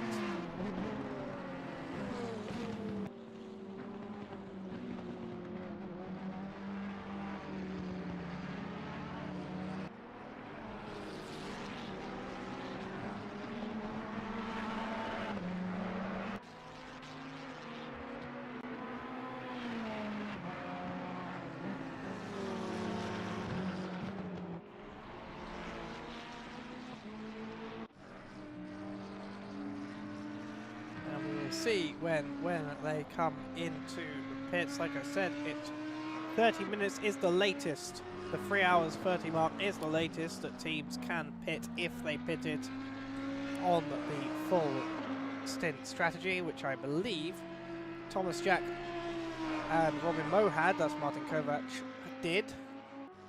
Berens should also have to come in around them, if not a lap earlier, because they came in a little early.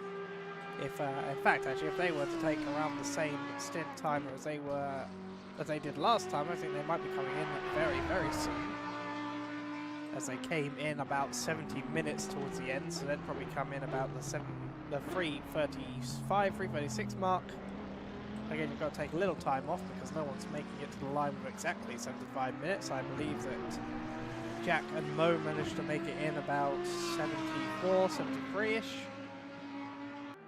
The timer resets once you enter the pits and starts up again once you leave it.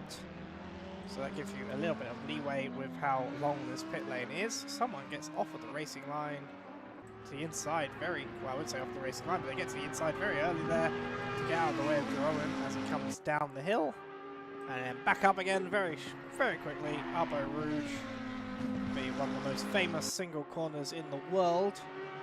I don't think there are any other famous single corners in the world that are known to the same degree. Maybe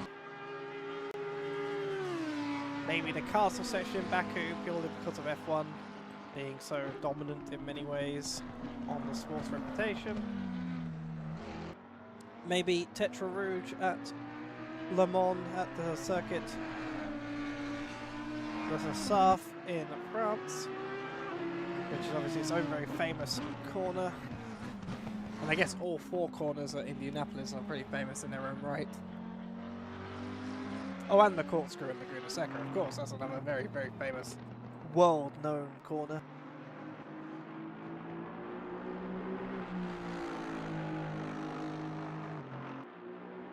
I would be curious to know what's the most famous corner at Silverstone. If only because I feel like, purely because of news reports 10 years ago, if you were to ask the average person, they might say Abbey, despite the fact that Abbey is a different corner now. It's probably going to be Stowe or Copse, depending on who you ask. Maybe Maggots and Beckett's, actually. But we're not at Silverstone, we're at Spa-Francorchamps, and at Spa-Francorchamps, Stefan Behrens has come into the pit lane, as I said he would shortly, as he has to. And who is in the car on the exit? Let's see, wait for an update. Oh no, they haven't actually come in yet, sorry, they're in the first half. I keep forgetting. They're in the first half of the pit lane because it's a really, really long lane. Where is Worley? Worley is down at the bus stop chicane now. The former bus stop chicane at the very least. And they come into the pits as well, so they won't take P3 from Behrens, not even for a short while. In fact, we'll see. Does Oderdorp come in? No, Oderdorp stays out, so Oderdorp will take P3 for the brief period that it may come to them. Certainly a great effort from this team and this car to make up places in this race.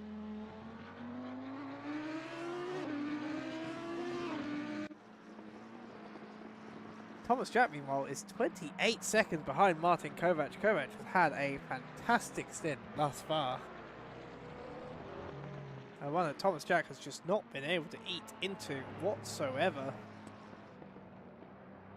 Kovac continuing to cement his reputation as one of the fastest drivers in Racing Pals, if not the fastest driver in Racing Pals. As someone is off up at Eau Rouge, hopefully off track. That's a 263 car. Yep, they're up at the pit exit. That's going to be a problem if anyone's coming out of the pit lane, but thankfully no one is.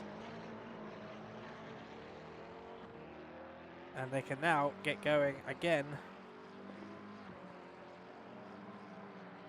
as Behrens is out of the pit lane, just thankfully just after that car was spun up there.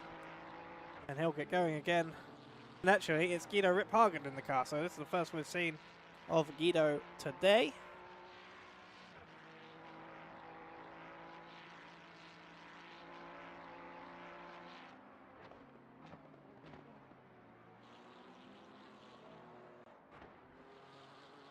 And we will see as they get used to the conditions, which are still wet, even though the rain appears to be slightly increasing.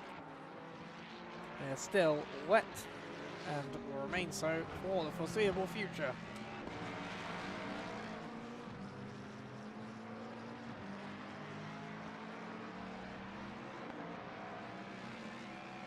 I am wondering if it would have gone flooded by now if there weren't more cars on, if there were fewer cars on track. But I think we've had enough that's kept it wet for quite some time now.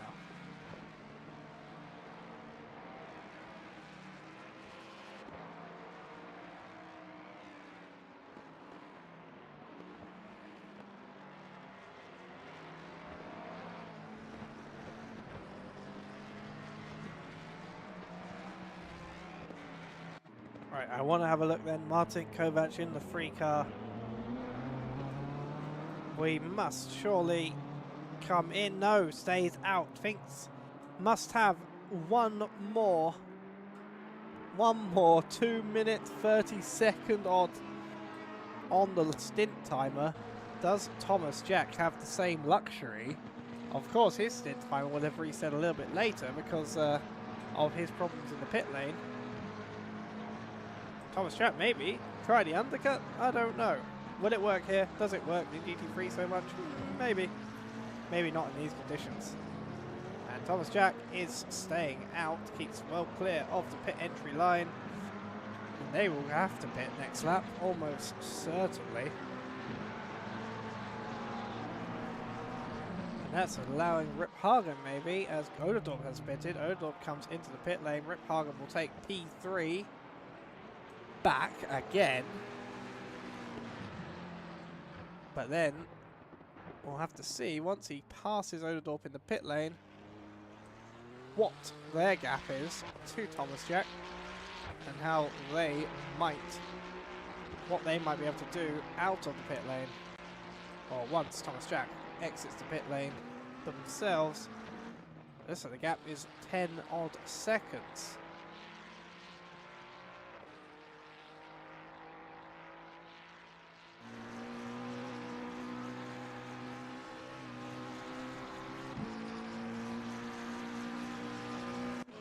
Car off.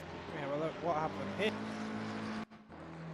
Oh, that I think maybe just got onto a bit of curbing and a good solid blunt force trauma of a crash into the barrier up at La Com, up at Malmedy entry at the very least.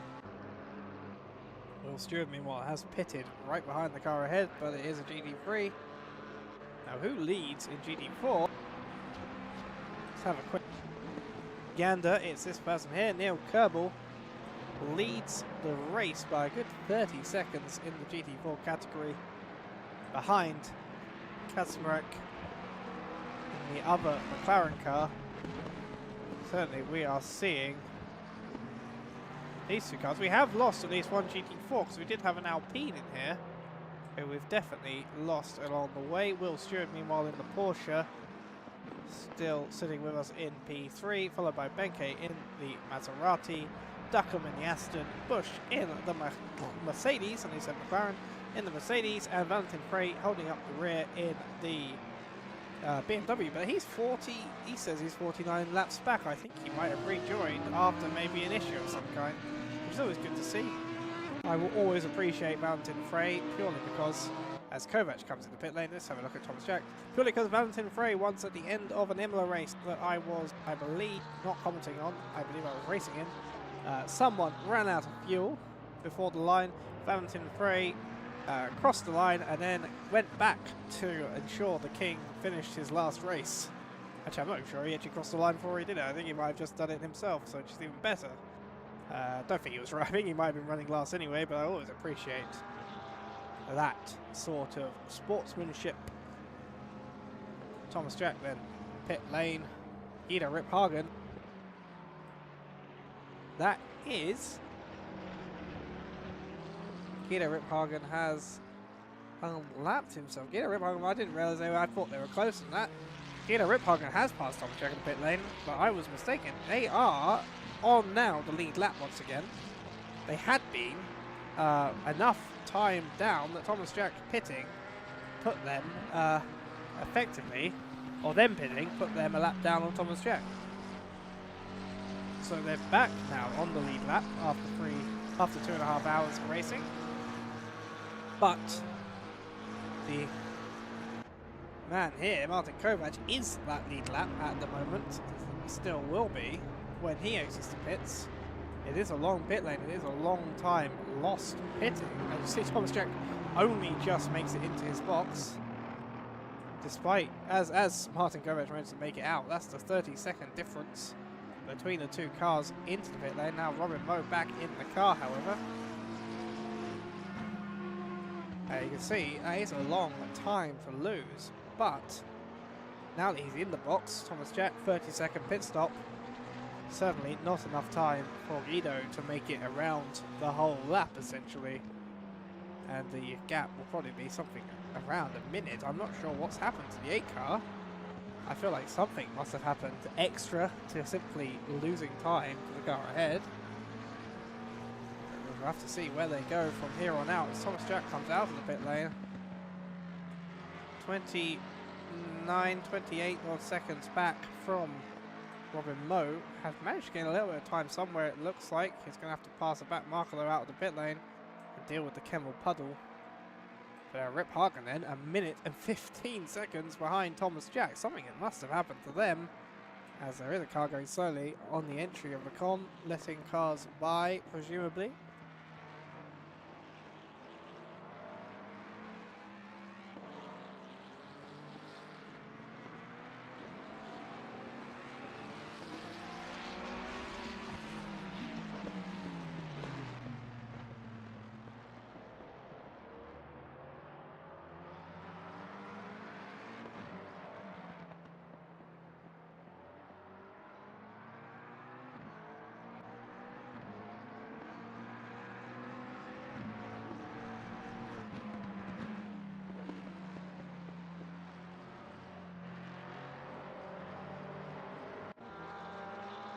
One of the closer gaps on track then at the moment is between Aidan Tan and Bogomaz ahead.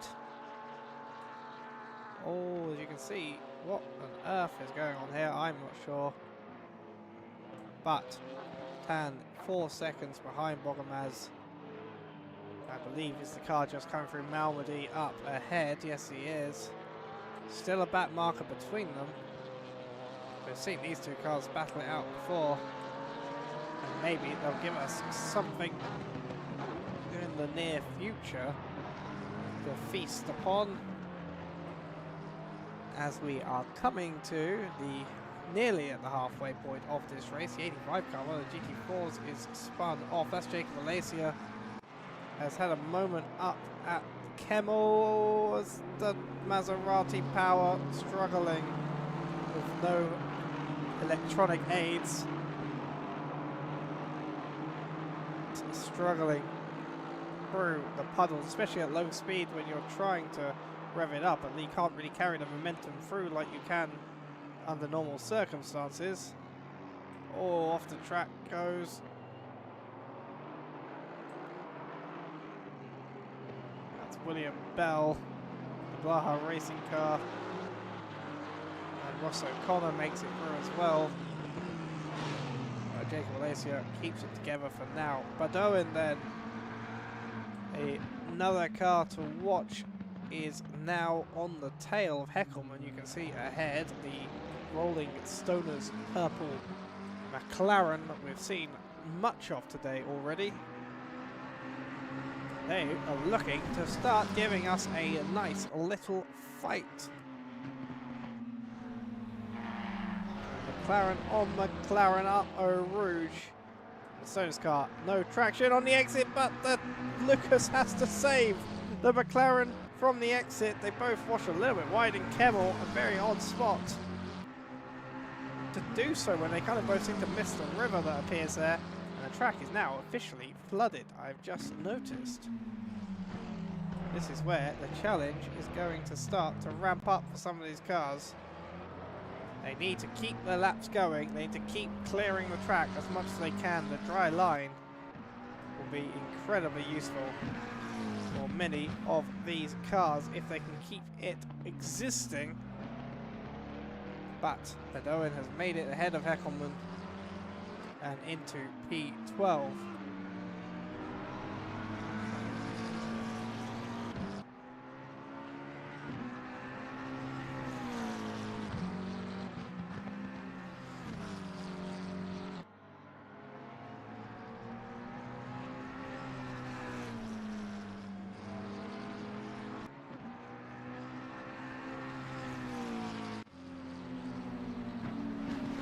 Gerard Conkai continuing to unlap himself off of some of the cars towards the back of the grid. Next up is Kerbal, the GT4 leader. Oh, he's got to get around the other car trying to do the same thing. Oh, that was incredibly close, but he makes it through. He'll be ahead into Lecom. Can he slow it down? Yes, just about. Oh, Kerbal is actually looking like he's going to that's Riphagen, isn't it? I recognise the car. There he is. Guido Riphagen, just about missing that conflict. Still getting themselves up to speed. Let's have a look at the last lap times. Robin Moe has done 2:40 on the last lap. Thomas Jack meanwhile 2:39. If this lap is anything to go by, I think Thomas Jack might start bringing the gap down somewhat.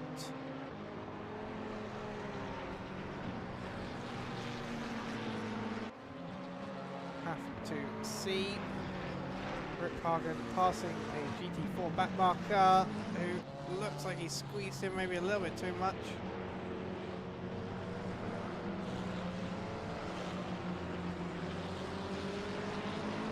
That's not necessarily what you want from your GT4 counterparts.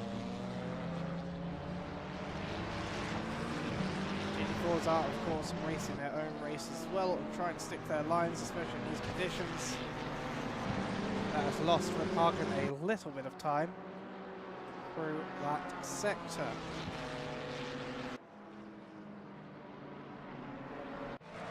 Thomas Jack meanwhile not gaining so much on Robin Moe as their as Race Control wants to lead me to believe in terms of their times. Still about 28 seconds is the gap. Robin Moe exiting Paul Frere as Thomas Jack just about to enter pit path. Gives you an idea of the distance, you can see it on the track map. That's quite a lot of ground to reclaim if Thomas Jack wants to do it. Kovac managed to get them a good bit of headway.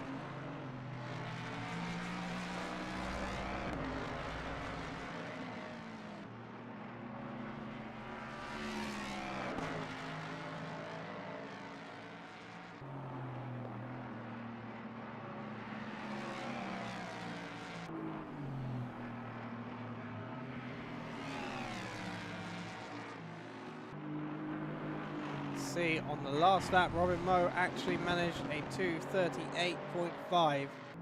I think the reason why the delta it was giving me was wrong is because the previous lap had been invalidated, as has Thomas Jack's lap this lap, due to that wideness through Blanchimont. But Thomas Jack is going to now complete the lap, and it's going to be a 39.9, 1.5 seconds slower than Robin Moe, but with that slide maybe taking account of most of that. Some traffic also won't help either driver when they come across it, as that is Kim in the pits now.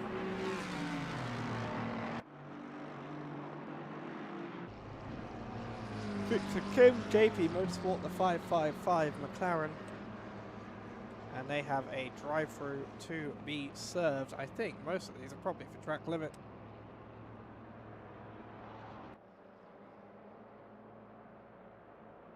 Yes, no drive-throughs have been given by the stewards for just over an hour now, so these will be track limits drive-throughs, and they are unrevocable in almost all cases. That's the 420 car. What's happened to it?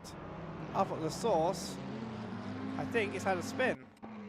Oh, that's the mystery machine. They just were too eager, and Jake Malaysia angrily storming the throttle up.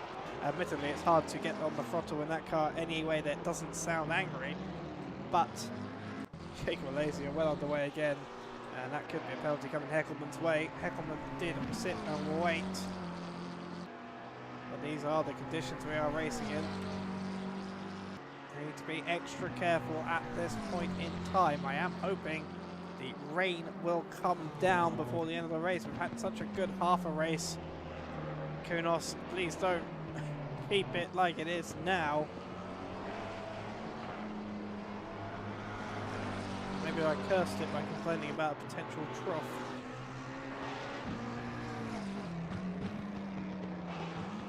But Herkomund again coming up to the rear of Alacia. Hopefully this time we'll make the pass a little bit cleaner. We shall have to see.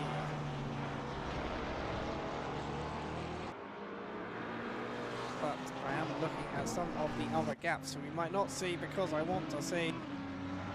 This is Aiden Tan. And they are again chasing Bogomaz down for P9. See the lights flickering ever so slightly, suggesting some front end damage, as does the lack of braking there. It's going to be very bumpy on the outside, but they managed to keep it together and get back going. I think Bogomaz has had a similar incident further ahead, which is going to help reduce any deficit that Tan might have built up during that off track.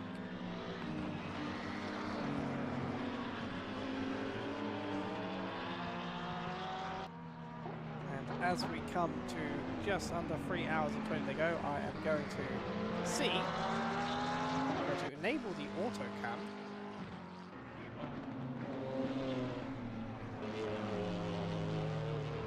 For some reason the auto cam only wants to watch Valentin Frey.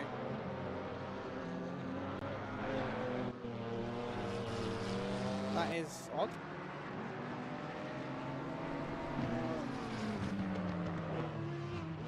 See Valentin Frey.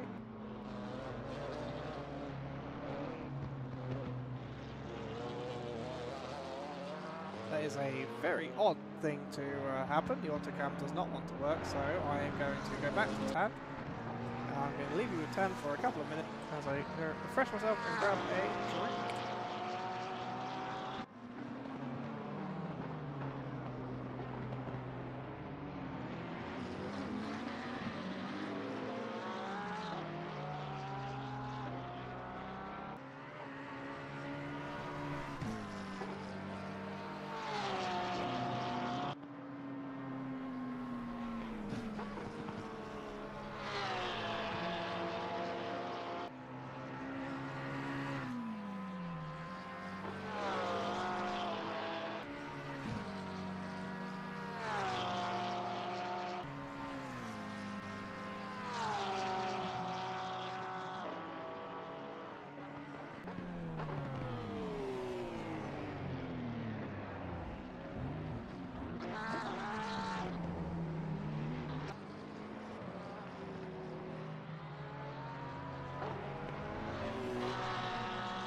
Right, and I return, and I'm glad I stayed on that, because it looks like Bogomaz is now behind Tan, and I think you will have seen it, which puts you one up on me.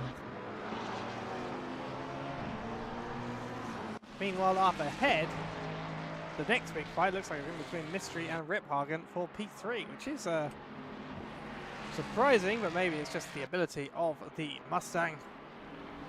against the Ferrari in the conditions that are worse than they were earlier on in the race. So a lot of slip sliding going on.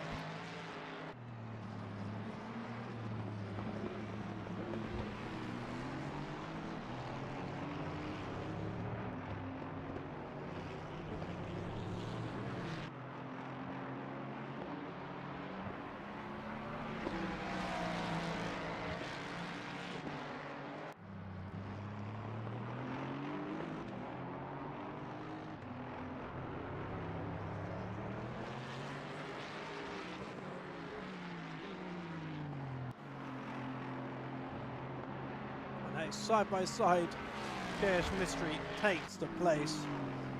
That'll be P3 for Mystery, P4 for the one-time pole sitter, but P1 sitter at the very least.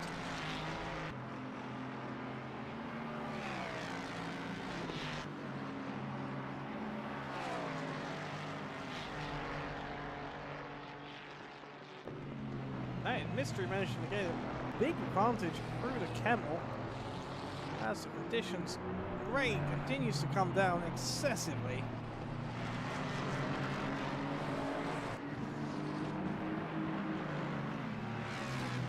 And this is where these drivers and cars will truly be put to the test. Meanwhile, looks like Smetterton went off and Badoan managed to get ahead of them. They're now down to P12. Got a little bit of a gap behind, but that's going to put them down further than one, and they come into the pit lane for good measure. Heckelman will probably get through whilst they're in the pits and up to P12 themselves from that.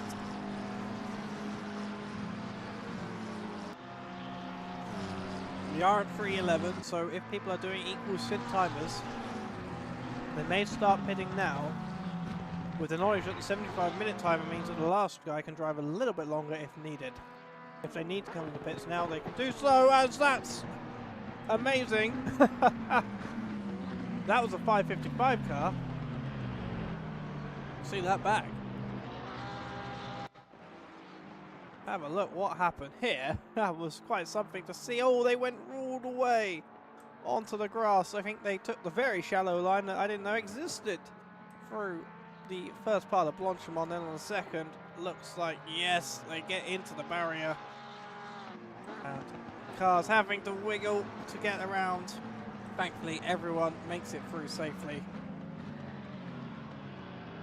And that is Smetterton into the pit lane.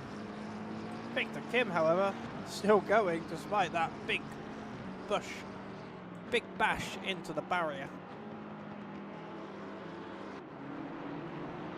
Connor, meanwhile, now is also chasing down Riphagen. Here, Connor is the car ahead, the GD3 Salmon car. The car which I still don't actually know if it's an RF5F Sky car. I assume it is. Just passing the 5FI Mercedes at the very least. Riphagen 2.7 seconds ahead. They want to be getting after them.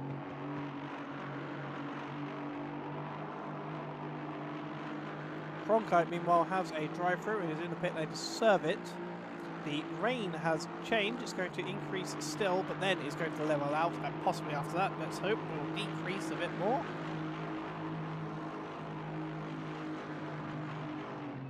Someone is off up here. Oh, that's a bad place. And that's Mystery. Mystery is back down to P5. And they've been lapped by the leader as well as they try to get caught on the sausage as well. That is unfortunate. Alright, they can get on quickly and they're back out, but they've been lapped. They've not only been lapped by Robin Moe, they've lost 2 places to Riphagen and O'Connor, which also tells you how close Robin Moe now is to those 2 ahead.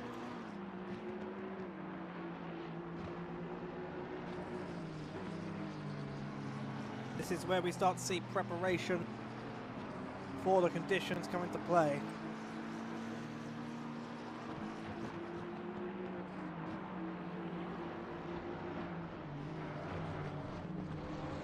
As I said earlier, I know Thomas Jack has made a setup which works very nicely in flooded conditions and in dry conditions somehow.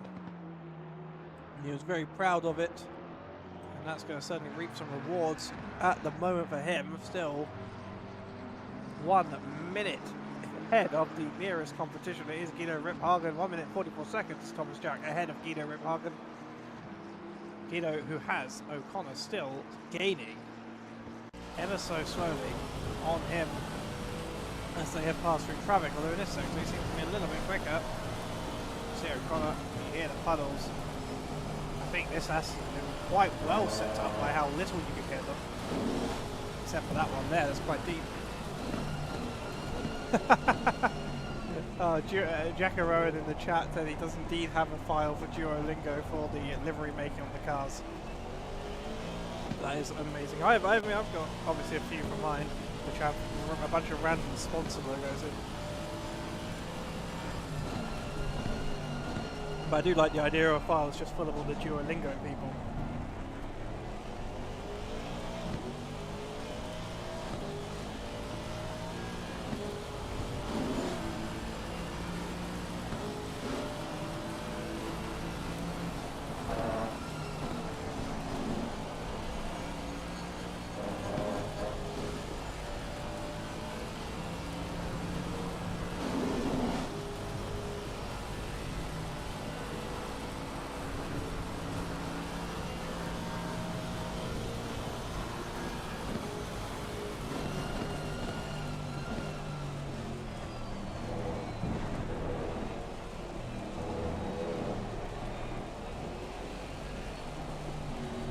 O'Connor now, Guido being held up through Macomb to try and make a move. He'll have to get this done into Bruxelles if he can, but this allowed O'Connor to get right through behind him, and there's the mystery machine also in the way.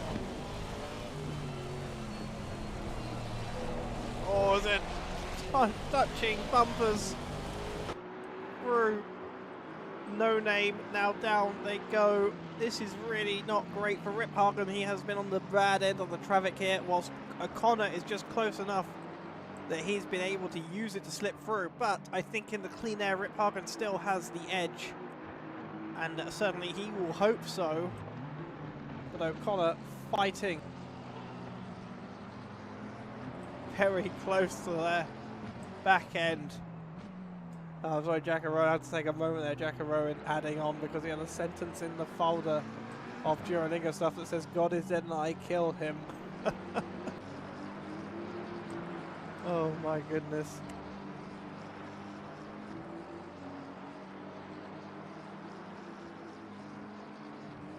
To be fair, I think I've got a folder somewhere that's just full of cheese bubbles when I made the Sargento car for the Corvette in iRacing. Just yellow circles everywhere.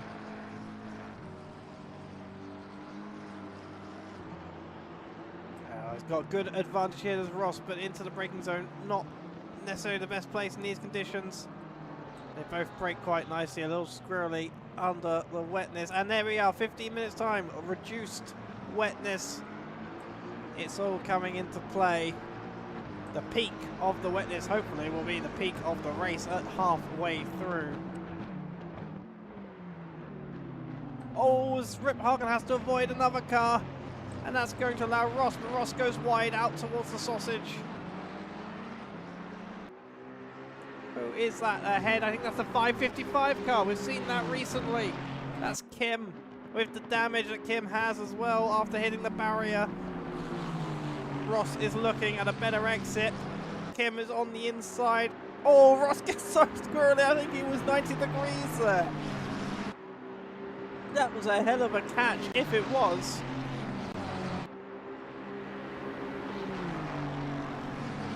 Will he make it into Le Combe? I don't think so. I think he'll leave it for a moment.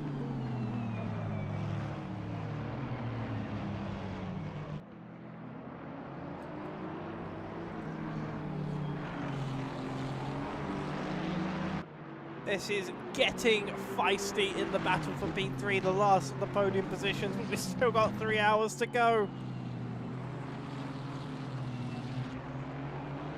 The rain continues to come down. Every now and then you can just see it absolutely storming. This is what the Halloween races are about.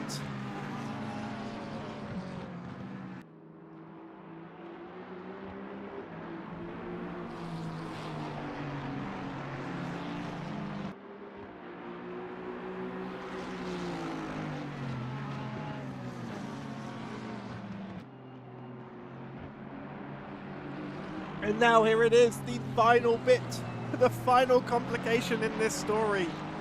Robin Moe is coming up to lap P4 and P3 whilst they are fighting for position. Now will Robin take it, or will he maybe just sit back and watch the fireworks?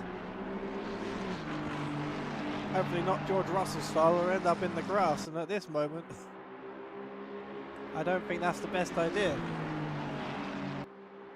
I realise that people might not remember that, but that was Austria a couple of years back where George Russell accidentally went onto the grass during a lap. And he said it's because he was too busy watching the race ahead of him.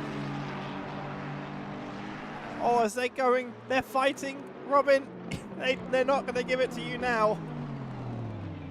Oh, as that's Riphagen off the track, and that's Robin Moe half spun. And that is Ross O'Connor, Riphagen deep into the bus stop chicane. Robin Moe half spinning through it. Ross O'Connor just ahead into P3. Riphagen will fight back, and Robin Moe will also come back into contention at some point.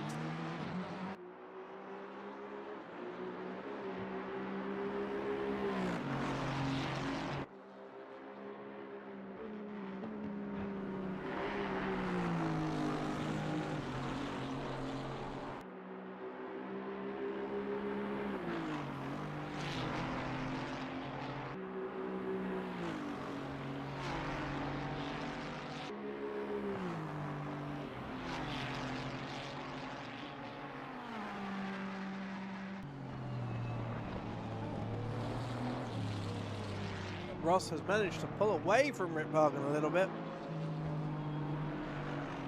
The latter may be unsettled by their entree into the off-track up at the final corner.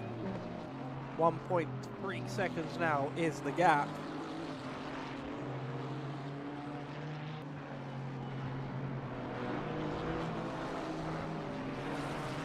And that has come down to an off-track and a lapping car behind, and there also a bad bit of traffic for Guido. That was a good bit of traffic for O'Connor, dropping the gap a little bit further to 2 seconds now. The Infinix racing car,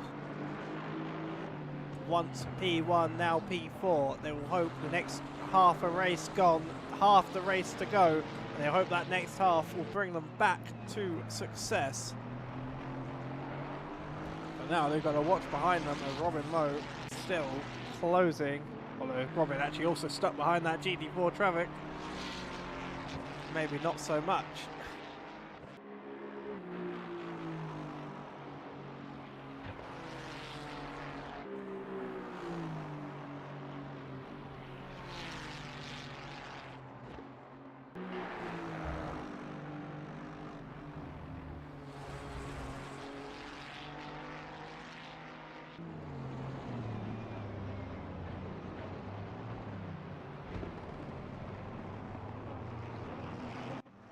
There's a 42 car spun around down at Pouhon. I think we can assume what happened there. Down in P26. That's allowed though.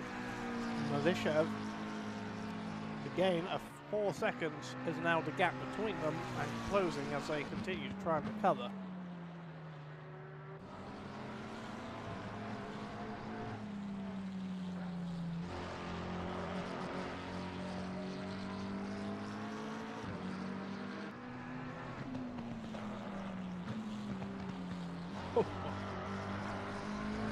See the downshift, a little bit of flame kick out the exhaust, which in these dark conditions just look wonderful. And this will be 3 seconds now. The gap between Malyshev and Perival. As Kaczmarek is in the pit lane. I think they maybe had served a drive through there. I don't think that was a pit. And a drive through. What was that? Well, that was a hell of a crash. I need to go back and see what happened there. So he's coming out here. Oh, he's spun around facing the wrong direction. Did he just not see him?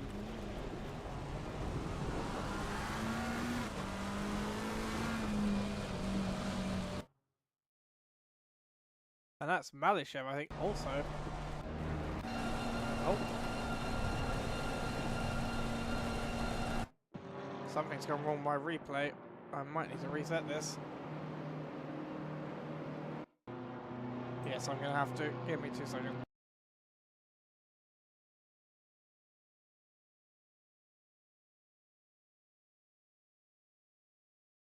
Something has. Once again, there's just a few things that keep going.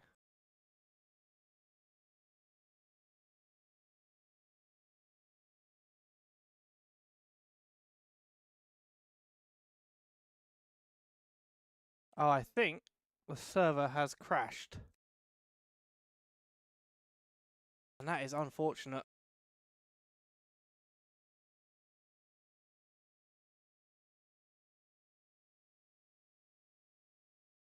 I will need to wait and see what is going to happen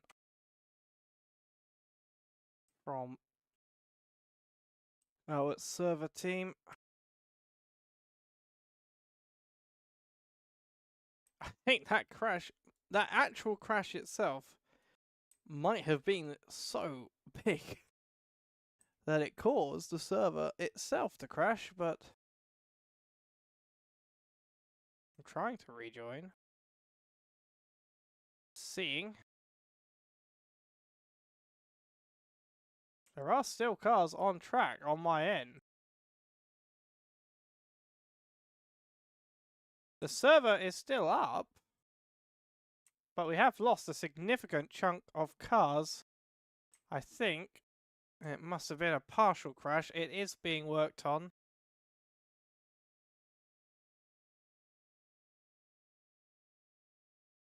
I'll let you know what is happening.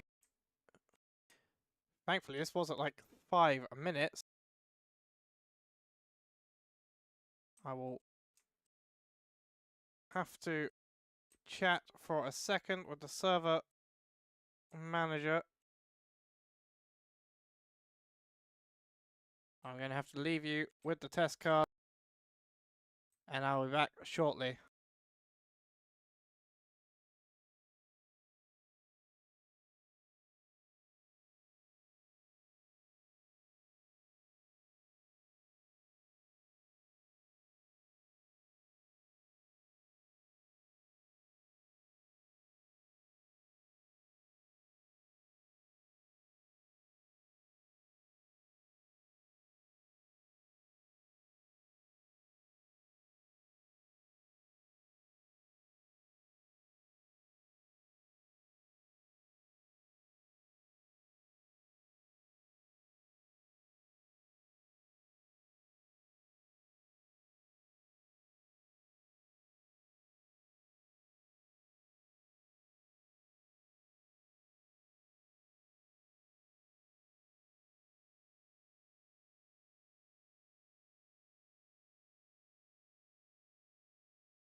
Is that the sound of cars I hear? Yes, it is. We are back. We have restarted the server as best we can. Unfortunately, the crash was caused very likely by the thing that was last seen on stream, which was a car being flipped over onto its roof at down at Blanchimont, which has happened before in another session, in another race for us, but another race, I believe. It's a thing with ACC, which sadly sometimes can happen. A very rare occurrence, because cars don't usually end up on their roofs. So, we're going to restart. We have decided to restart with the time loss due to this and the red flag. We will be doing a 2-hour race starting at 2 AM in the morning, so a simulated red flag period as it is, and we swap over now. I want to put a special word in to Michael Benker, who's not only driving the Mystery Machine with Jacob Alacia today, but also manages all of our server side of things. And people will probably be very happy that we've restarted because the weather has come back to being nice and normal by the looks of it. Hopefully it will stay like that a little bit. And with the reduction in time means that we can take account for the lost time and end at the usual 10 o'clock intended time rather than going through to 11 for people who are in later time zones, who need to work in the morning, those sorts of things. Apologise to anyone who wanted to do the remaining 3 hours, but I think you'll be happy enough with the 2 that we have yet to come, and especially happy, sadly, Thomas Jack in the chat. Thank you for keeping people entertained whilst I have been trying to sort some things out with the server. Sadly, won't be rejoining us as he has to step away. His teammate was not in the race anyway due to reasons that we don't actually know. Hopefully he is all well and good, but sadly was not here today, so Tom wouldn't have been able to finish the race without not being able to change to his teammate. So that puts the fight back then between Robin Moe, Ross O'Connor and Oren Meggans for P1 through 3 as the engines light up, start up. I hope everyone is in the correct order. Any issues may just have to be sorted out on track. As the weather starts to play around a little bit, so we're getting some heavier rain in early on for this restart, followed by a lighter dash of rain for the 15-minute marks. Thomas Jack, if you're there actually, why don't you come on down into the interview waiting room and come and do a little debrief on your race as it has gone thus far, given that you won't sadly be rejoining. Or at least do so once the race proper has gotten started again. We will hope everyone will be clean and nice through this section, through this restart.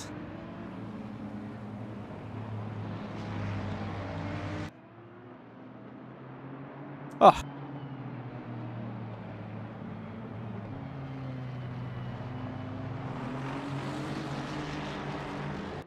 And William Beale says that he'll miss the Scribble. I believe some people are playing Scribble in the downtime.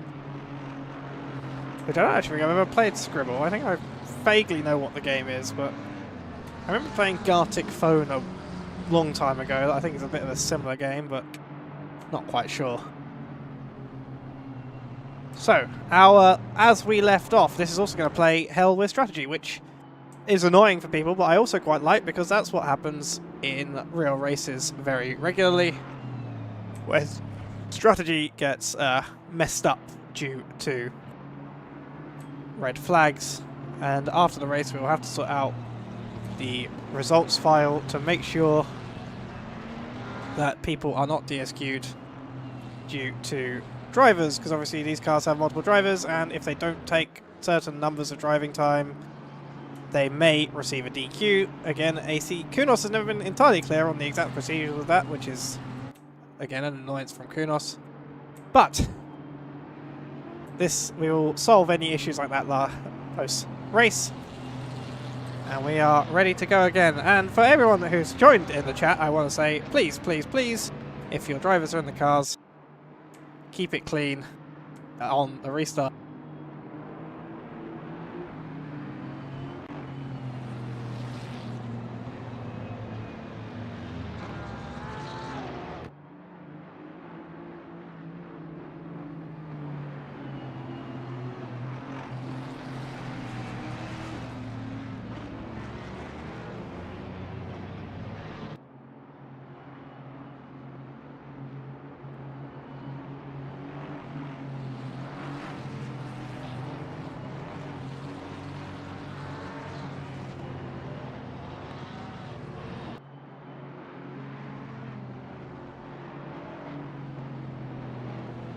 So this is the third restart we have seen today.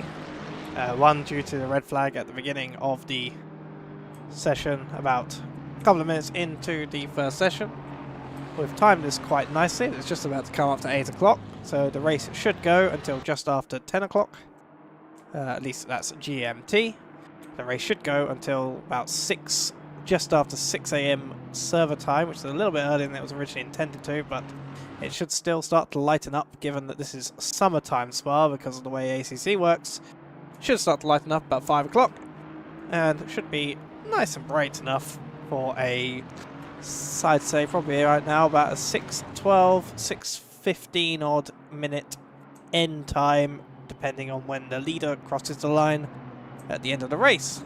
The track conditions are currently flooded, but as I've said, that's because, and I did put a little request out in Discord chat for cleanliness, the server, as far as the server is aware, it is an unused track. There will be no lines, much like if an actual red flag came out. There's no cars on track to clean up any of the water. So I hope everyone will keep it nice and clean as we go into into Rouge on the first lap and into Le Combe. 2 points of very obvious issue in these conditions. Right. Sorry, I hadn't turned my thing down, so I hope my gain wasn't too high there.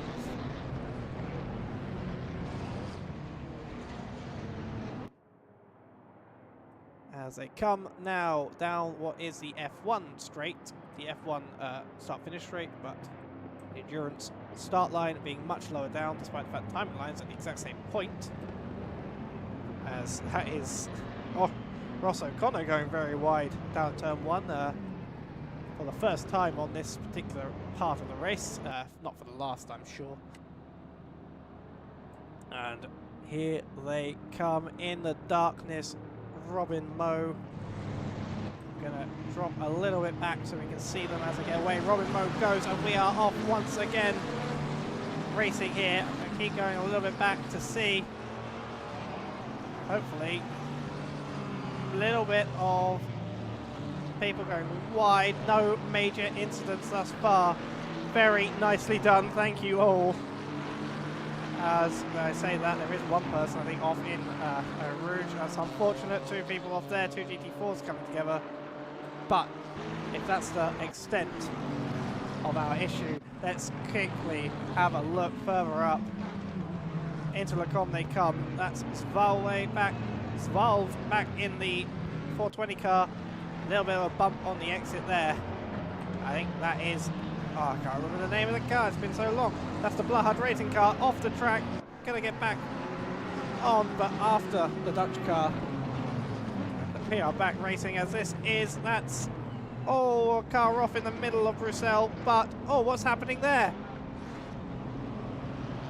Something's happened to Bailey Ryan, there was something going on there. Thankfully no one flipped over and the server is still online. So, Martin Kovac pulling away from Ross O'Connor, followed by Oren Meggans and Jayesh Mystery immediately behind. I have to get settled back in. We've got Chuganov off the track in a dead ball, someone else off the track. They have seen the opportunities, I think. They have realised this is their opportunity, given the closeness, to start gaining some positions back. Those who had been laps down, those who had been off strategy, this is the big chance. And Oren Meggans, still P3. This car, which at one point in the last session of this race this is still the same race as far as we're concerned. Had been in P1 for some time, now back in P3, but with the opportunity that was not present in the last race, with the loss of Thomas Jack, with the restart, Megan's has an opportunity, as does that car as a whole, to take back some positions. Kovac is going to do his best to get ahead, much as he did in his stint last race. And Ross O'Connor is going to fight to the teeth, but it's going to be Megan's on the inside down through the source. They run down to what is turn 1 on the restart, what is turn 2 in normal racing. But lets him go, doesn't try and take it side by side. Very smart move, but once again another but comes in as he goes off the track. Again, that would be good for people who had warnings. Their warnings will be reset because the session is reset. That's the 146 car. Valet has an issue down at the last corner.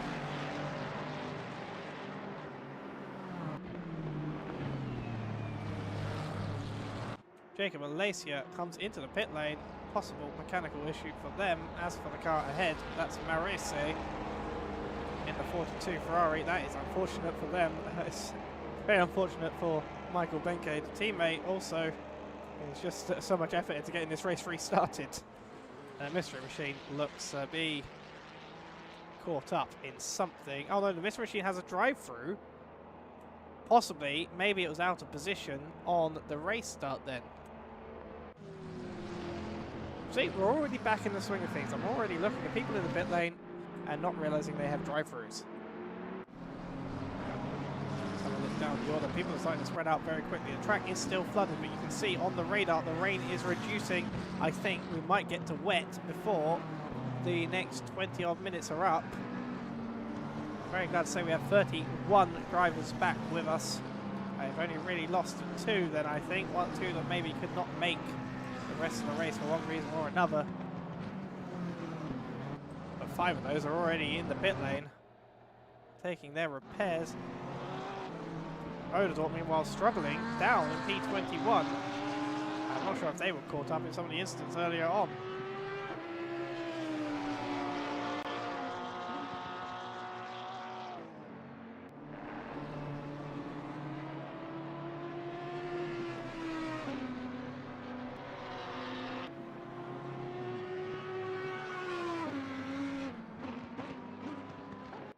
What's happening here? Norkholm and Mato is going at it. But we just got the tail end of that. So let's go back and have another look. So this was it. Mato is ahead of Borkholm. Bjorkholm even. I think one must have got loose down at Pith Path. No, he just loses the position, opens the door. And Bjorkholm appears to have the advantage, but Matos gets slightly ahead, but then gets too deep on the entry. Matos has also just been taken by Tano. I'm not sure why. Oh, that will be why. Let's have a look what happened here.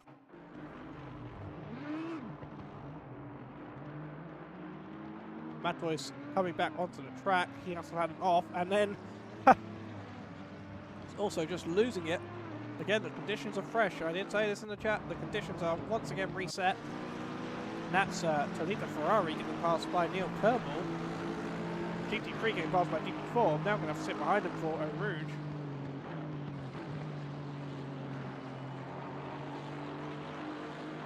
And that is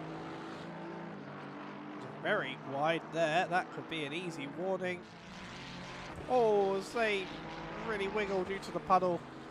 The Kemmel River is back once again, and it wants blood, as it always does every single time.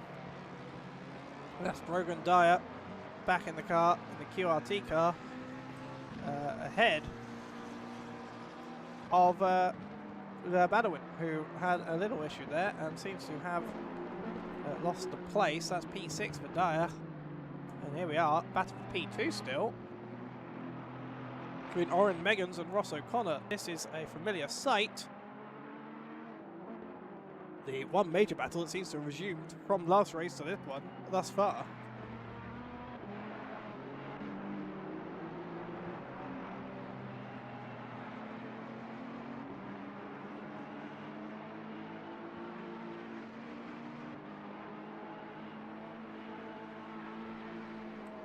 You can see them get very slidey there. Just need to keep clearing some of that water away. There's no heavy rain inbound, only some medium. I don't know if that is medium or heavy rain, but at the very least it's not the storm that you get when it's a fully straight parallel lines with no gaps, no breaks. Oren on the inside, looking to the outside, does Ross. Can't quite make it. Inside line now, but too tight. A little flash there, but I don't think Oren actually did anything wrong. Another little flash, once again, not sure if Oren has actually done anything to deserve it, but certainly the 47 car believes so.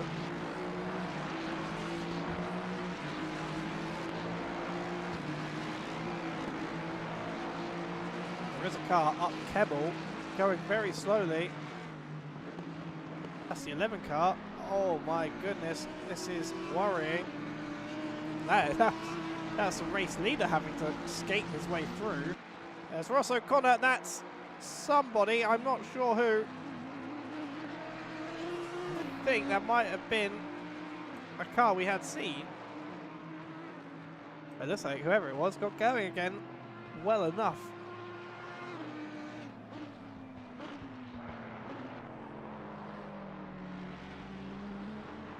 And you see there, JS Mystery, meanwhile, has got back from the second of these two cars as they've been stuck behind the traffic.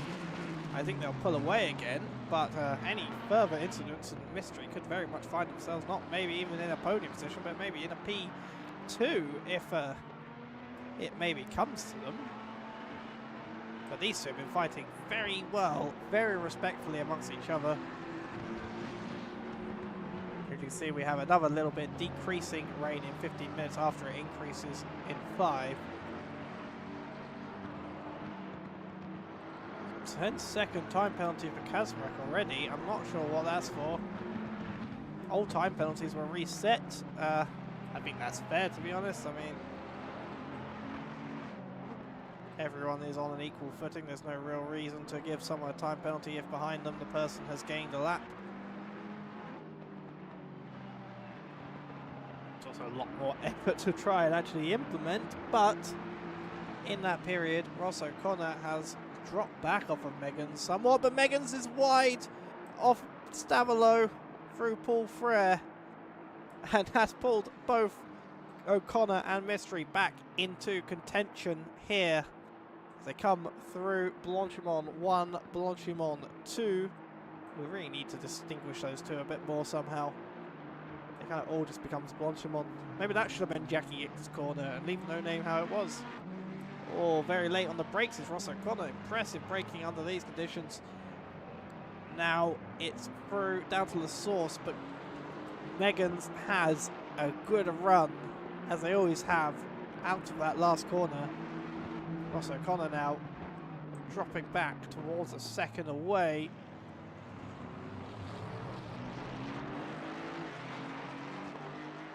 But Mystery, meanwhile,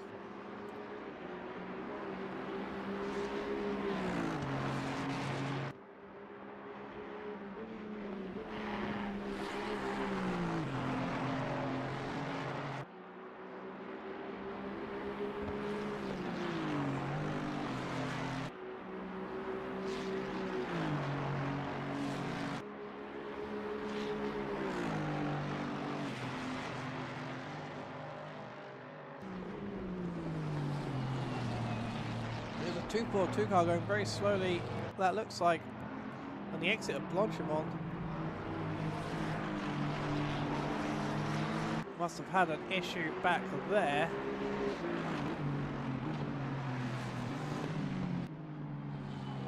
That's 17th place now, car of Joran Odedorp. Some cars have lost out due to the restart situation. Some cars have gained. And at the moment, O'Connor, I think, is thinking this has been a hell of a gain for him and Meggans, and he wants to make it even better. than it already is. Track still flooded, surprising to me to be honest to some degree. So many cars going around now. 43 car needs to rejoin safely up ahead. Doesn't do so. Slams right into Megan's. Megan's seemingly gets away without much of an issue, but that is not a safe rejoin, let's say that much. I'm sure the stewards will take a very, very harsh view of that one.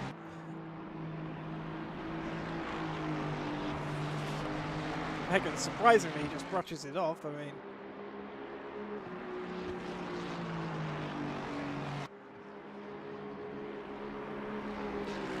it always remind me of the incident at Bathurst a couple of years back when a big chunky GT3 BMW was hit by a KTM GT4 and the BMW simply walked away because the KTM's a Tonka truck.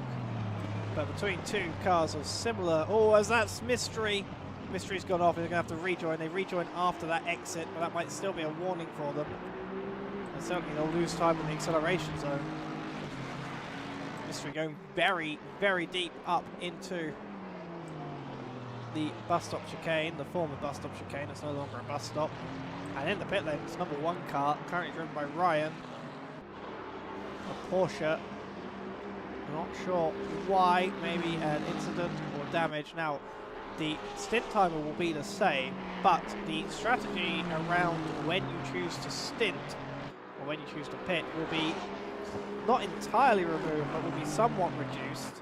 Originally, it was the case that you could probably pit twice, pit at the 75-minute mark, and you could lose yourself a whole stop if you want to. If you want to stop equal time, you would have to do 5 stops, whereas if you stop 75 minutes, you only need to, once you've done that 4th stop, you don't need to do another because that's roughly 75 minutes to the hour. But in the case actually that you can't do that. My maths might be completely wrong. I suppose it depends on how well you can time it. No, yeah, sorry, yes, no, 750. You could take the fifth stop, but you could just splash and dash it and not have to worry about tyres or anything like that. At the very least, there would have been a strategy option in that. But now it becomes a question simply, do you want to do an equal race with whoever is going to be the second driver in this car at the end of these 2 hours? Or do you want to simply, get in the car and take it for 75 minutes and then give the 45 minutes low fuel, fresh tyres to your fastest driver? Now that is the question. Or perhaps to the driver who isn't the fastest but would be better in those conditions, while someone more capable takes the first stint. That's always an option, I believe. I mean, if the full tank is slower for one individual, why not let the quicker driver take it and then the slower individual take the lighter tank, and the slower individual maybe can gain something from that over the course, rather than having the slower one do slow laps in the high fuel and the fast one do quick laps in the low fuel. I don't know. Depends on what you want. Also, having that fast driver in for 45 minutes might be less optimal than having them in for 75, but whatever teams choose to do, I'm sure we will see. The 333 car up at Blanchimont has had a spin of some kind. He's getting back on the track now. Oh, they're still having to wait, I think, for cars to come by. Let's see if I can find them. That's Mystery again. They're back now down to P5. Make that P6 now. And that is unfortunate for them, but very good for Badalwin and Dyer, who have made up those places. And Mystery, with a bit of damage on the front end there, returns to the pit lane.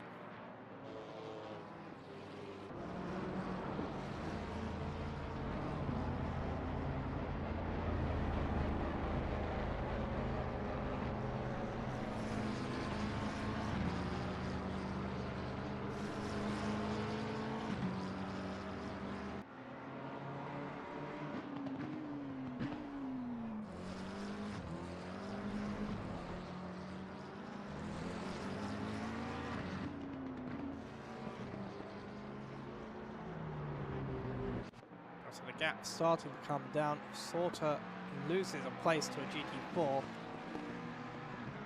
Unfortunately, the GT4s, we still have all 6 we had before the restart are still with us.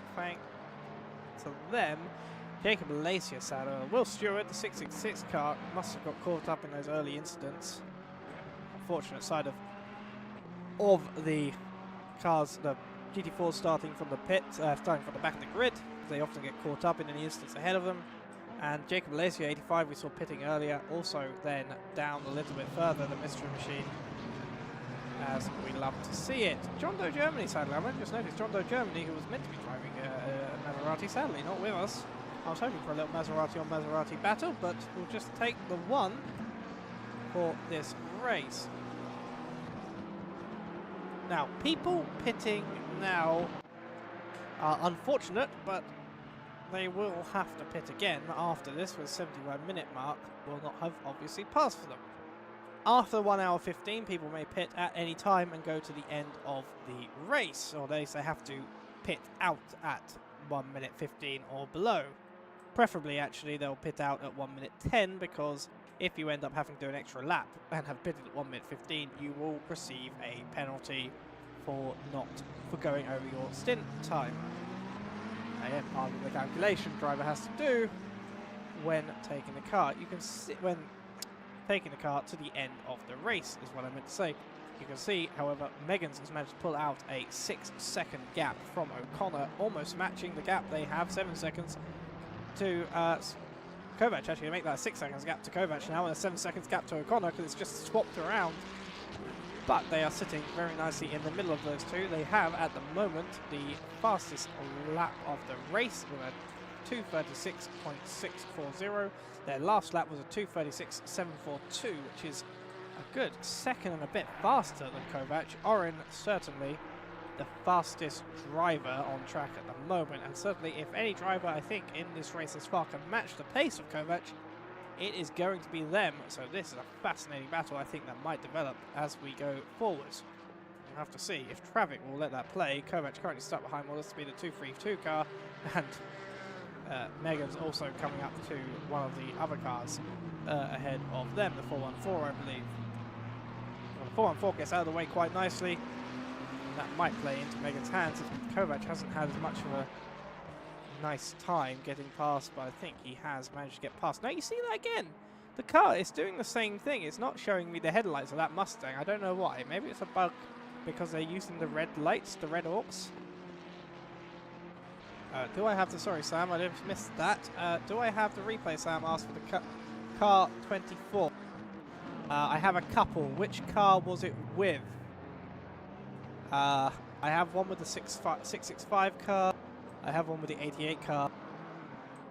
And I have one with the 43 car.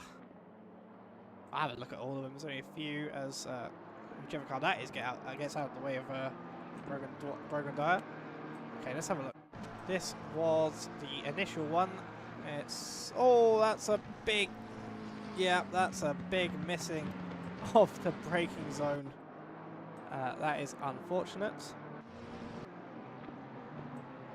Let's have a look. Another one, the 24 and the 88 car. Brogan is the car in the middle of the screen there with the Red Bull beside him. Little bit of contact, squeezing, a natural sort of racing incident, I think, that one. And the initial contact. Brogan there, the red striped car, middle of the pack. This is them being... Oh, they've fallen on the brake. That's just a little love tap, though.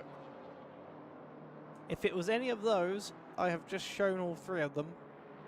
I do not know if it was another one. However, another contact's just come up on my list. Let's have a look at this. 242 car and the 505 must have just had it coming together. Oh, same place. No. Oh, the Duolingo car and... Yeah. Not quite sure what the 555 car was doing there. I don't know what they could see, what they couldn't. It did look a bit like they kind of just drove into a spinning car. But that, once again, is not going to play great for Odador, who takes back to P15 now after a roller coaster of a race thus far. Okay, it was the 43 car, Sam says, between 43 and 24. 24, I think, just lost its braking zone a little bit, outbraked itself, and unfortunately, in the conditions, sliding about into the back end of the 42. Speaking of sliding about, that was a hell of a move to the outside. I'm not sure if that was intentional or just a near loss on a catch from Hagen. It was fantastic either way. I'm sorry, not from Hagen, from oh, it is Hagen, isn't it? No, it's Ferrari. Ferrari though, down to P15 now. Odor back up to P14.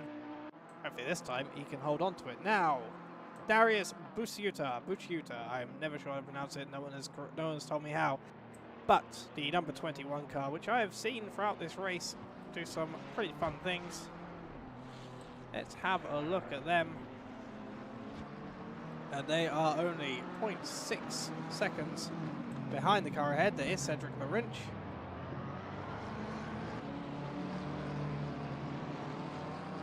Have a look at the onboard of the BMW, and I never understand these onboard cameras.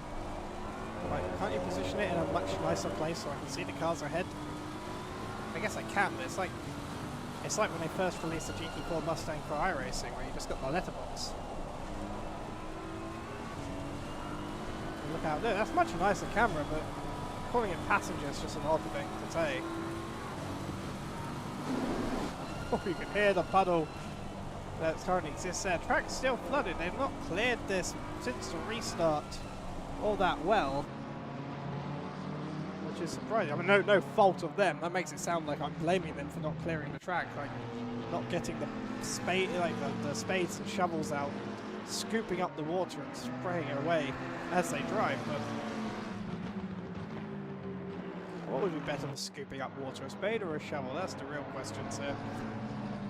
But the real question, really, is can the 420 car take P9 from Chickenov ahead?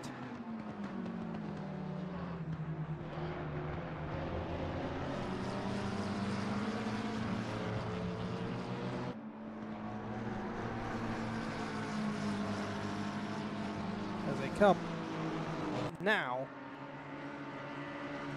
through Paul Frere, 0.7 is the gap. Unfortunately, I'm going to move away from it because Larinch is making a move into the source on Badouin and has made it stick well before the corner. I'm not sure what happened to Badouin here, and that puts Badouin, Lucas Badouin, down into the clutches of Darius behind the Blaha Racing car. And that is going to provide some interesting moments. Meanwhile, Chuganov is right on the back, as opposed to being... He's been overtaken, sorry, by Zval, and he's right on the back of him, though, and he's definitely going to make an attempt. Maybe he comes on the brakes too early. He lets him... No, he takes it. The door is left open. Zval is not certain that he's available to be able to turn in, and immediately, as soon as he sees that, Chuganov says, okay, then I'm going to take it. I wasn't necessarily going to plan on it, but he's going to take it now, and he does, and it remains back up to P9 for the time being. Meanwhile, I don't want to go off of it. Oh, Zval goes a bit off track there. They're going to go side by side. But Kemmel, we'll see what the river does.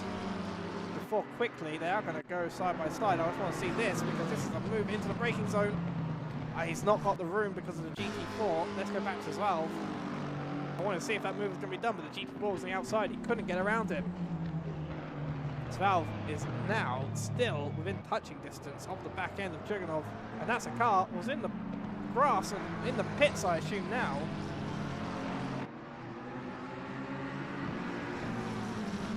We are now back to wet as that's 12.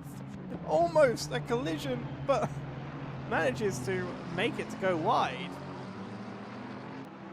As 49 car now down at Puon.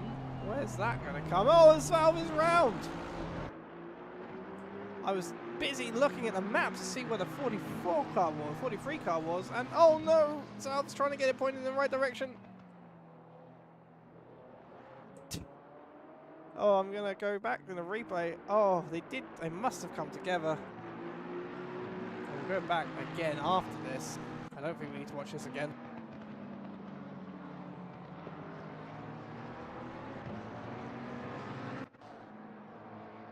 That would just be cruel.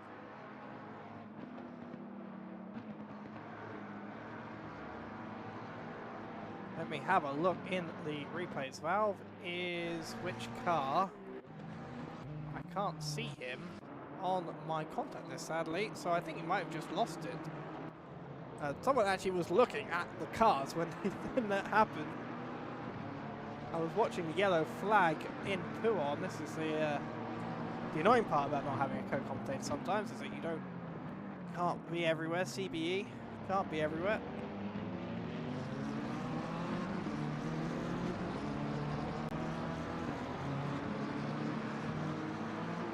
Well, unless you're Jerome Odedorp, in which case I think he has been everywhere on this, not on the track, that would be harsh, on at least the timing tower over the last few laps. As Darius really using the advanced strategy line, I believe, there.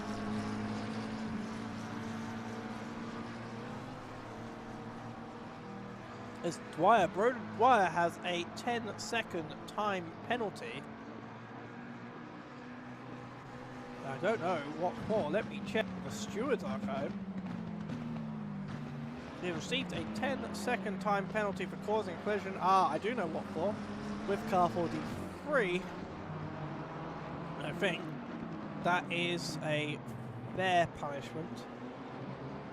Probably could go either way, a 5 or a 10, but that is a fair punishment for what we saw as the incident.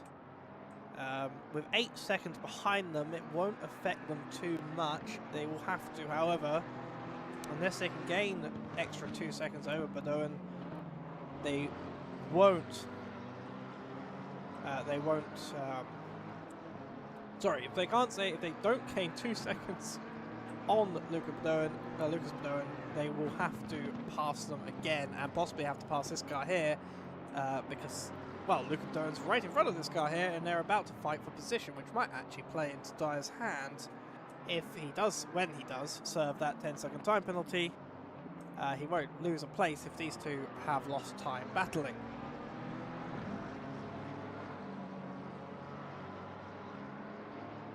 Of course, when he does have that penalty, if there's no major change in time, he will come out, if not in this battle, very close to it. And we'll have to contend with that. However, he doesn't have to pit for another 45 minutes, so who knows at this point what the outcome is going to be. But for Darius right now, it's going to be going wide after Blanchimont and losing a little bit of time to the car ahead, which is going to allow Badoen a little bit of breathing space behind. And Badoen, if you're Badoen right now, just watching Valentin Frey get passed by some lapping GT3s. If you're Badoen right now, you see that 10-second penalty, and you have to think you want to be in that 10-second penalty, because this was an endurance race at one point in time. With the reduction, 2 hours, it's essentially become a multi-driver sprint race. Most sprint races are, you know, at least GT sprint racing is generally, 2 hours with the driver swap in between. British GT at least is. And so effectively this becomes a matter of, usually it's like, well, we've got 6 hours, let's see how it shapes up in 4. Now it's become, we've got 2 hours, we need to be starting to gain these positions and focusing on the end of the race already. It suddenly becomes especially with the restart, it has become a very different race. Also, I do find it very fitting this has happened on an F1 sprint race weekend, and we've essentially had the old style sprint race for the 3-hour old style sprint race that sets the grid for the 2-hour sprint. I suppose 3 hours is on the cusp of what you can call an endurance. It's one of the things I've always hated about the iRacing endurances, where they call IMSA endurance, despite the fact that IMSA endurance is 2.4 hours long, which in IMSA is a sprint race. Like, it's literally called a sprint race in IMSA in IMSA series. An endurance race is usually like 6, 7, 8, 10 hours long, 12 hours depending on the race. Or 1,000 kilometers, if not 8 hours at Sebring. And that is a nice little lapping of a GT4 at Mercedes. One of the Salmon cars, the 5FI team. And Luca, however, 11 seconds is the gap behind to Dyer, or in front, sorry, to Dyer. Dyer looking very comfortable with that 10-second penalty, as to essentially have gotten away with it to some degree. Although it will obviously set them back and into the clutches if anything goes wrong.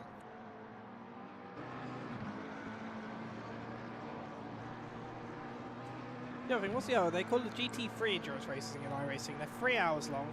maybe that's about close enough, but it does still feel weird. I don't know, in my mind, a sprint race should be longer than 3 hours.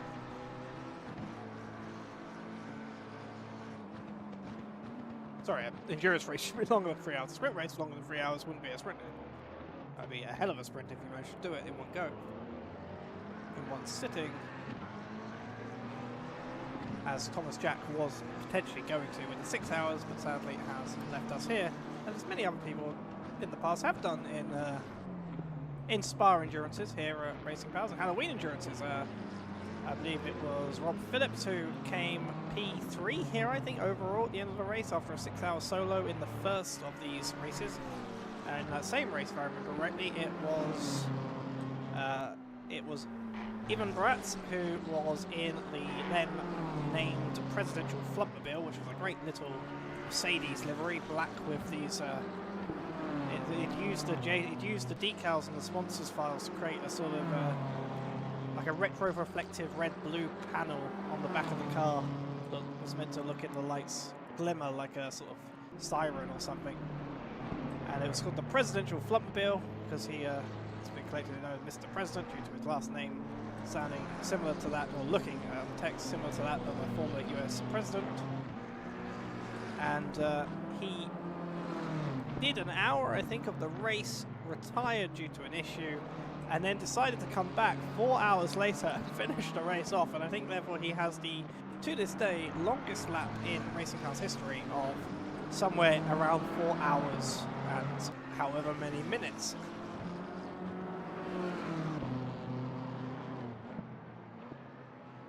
That was a very fun race. Great, lots of fun driving. I think that might be my second ever endurance race with Racing Pals after the Misano 4 hours before it. But that was 4 years ago now, which is a terrifying thought in my head. This is 2024, and it's been a long time since then. That can't be 4 years ago, it must have been. I suppose it was 3 years ago, because it was the first one and we're now in the fourth. It's 1 year, 2 years, yeah, 3 years ago. Either way, that's worrying to think about. But what's not worrying is Bjorkholm, for Bjorkholm at least, chasing down Bogomaz now for P8, the Guber Racing Aston Martin number 26 versus the McLaren 22 car. Up ahead, very classic Aston Martin racing style livery colours here. Normal lime green, the normal Aston green. A very nice colour palette. Which I never. What was the first Aston Martin? If anyone knows, what was the first Aston Martin to run this colour scheme? When did they pick it? I suppose it is just British racing green, but Aston Martin in the past, I'm sure it raced slightly different colours and palettes, as that's a very deep kick flashed as though he knew it was going to happen, and oh no, that is unfortunate. I'm glad he avoided everyone, I'm glad that, but in trying to avoid one of the McLarens has spun around. That's the 414 car. That is not the first time we've seen a car do that at that corner.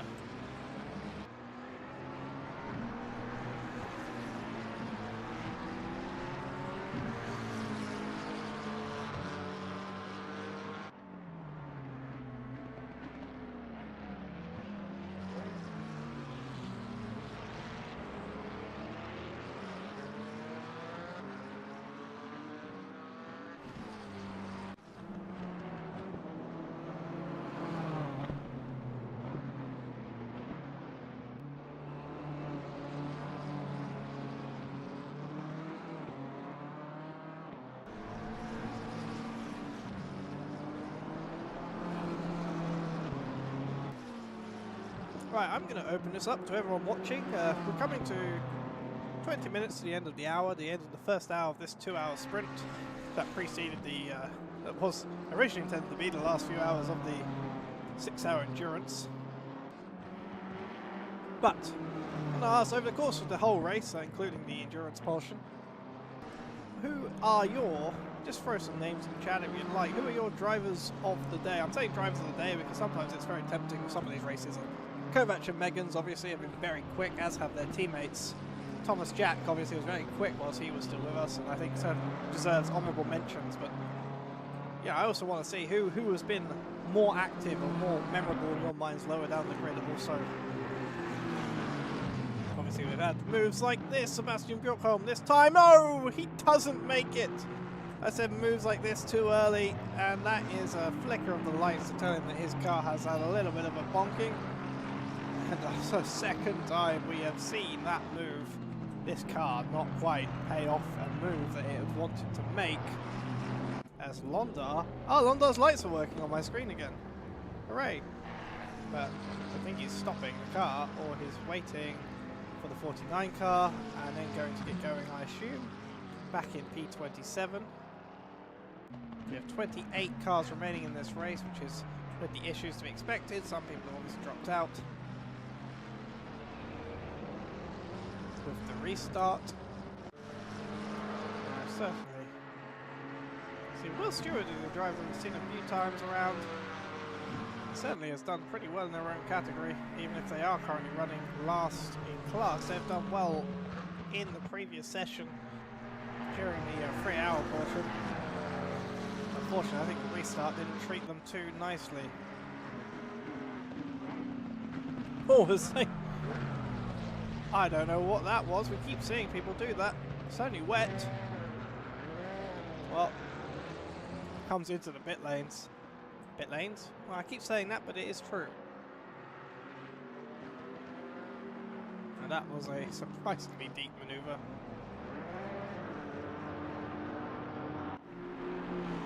Brad Tano, meanwhile, in the other salmon-coloured GT4.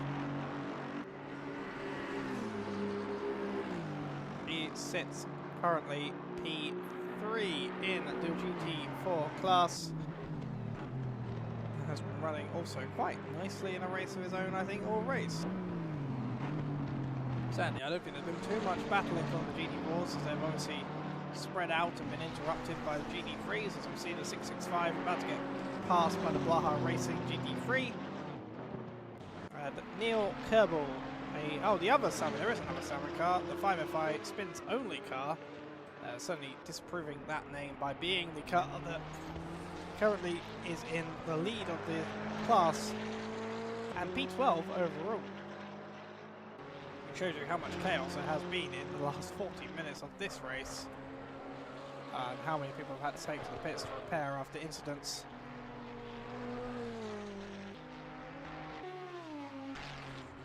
Oh, big slide through the puddle by Oren Meggans there.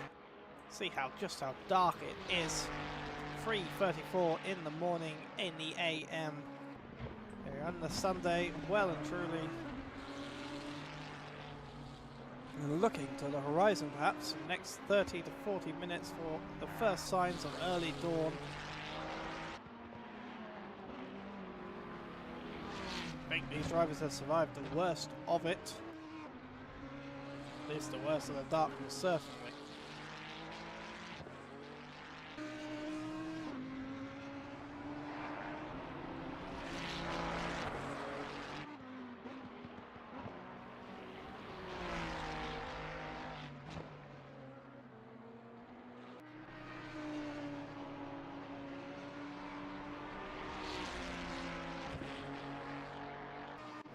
Gap between Brogan Dyer and Lucas Badawin now is 18 seconds, the same gap that he has up front. His 10-second time penalty he has managed to essentially eliminate through pace alone.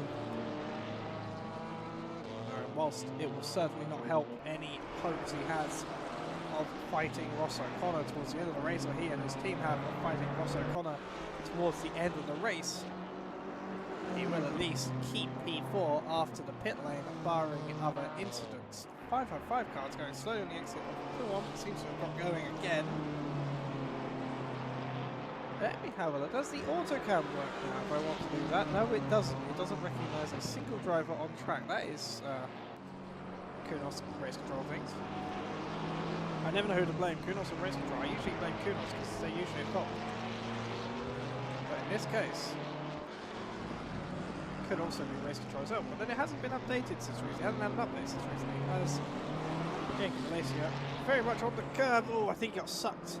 I think Jacob got sucked out onto the gravel a little bit there by dipping a toe in it. Thankfully, he managed to get going again.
What's going on? Sorry, it's going on back here. It looks like Ferrari managed to get ahead of, and Smetana managed to get ahead of Kaczmarek. The GT4 currently running P2 in class. These two are fighting for position. I'm not sure that is ahead. It's Cedric Larinch, P7 and P14, very close together on the track right now.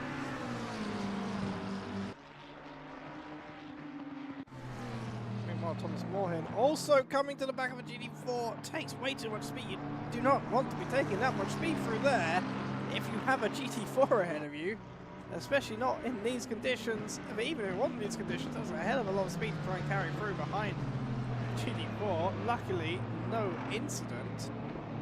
Meanwhile, a race is starting to occur between Valve. Oh, as that's...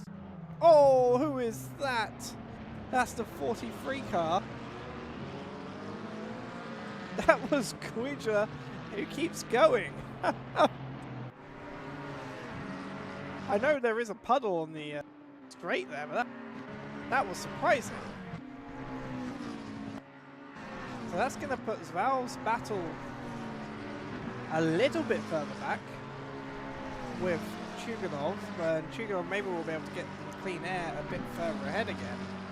But that was impressive that no one apart from the car who seemingly lost it under their own power it was involved in that incident, as you see now in the background there, as that is Chuganov. Chuganov very squirrely out in the middle of the now through Malmedy, gets very much on the curb, and Valve is going to see this as his opportunity to strike.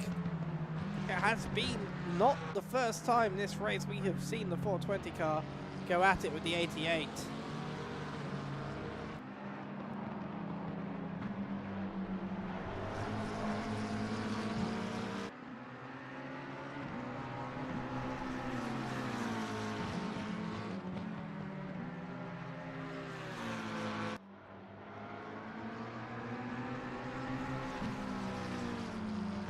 Valve now in 0.4 seconds of Chuganov. Going to see that coming. The 221 car is off down at Blanchimont.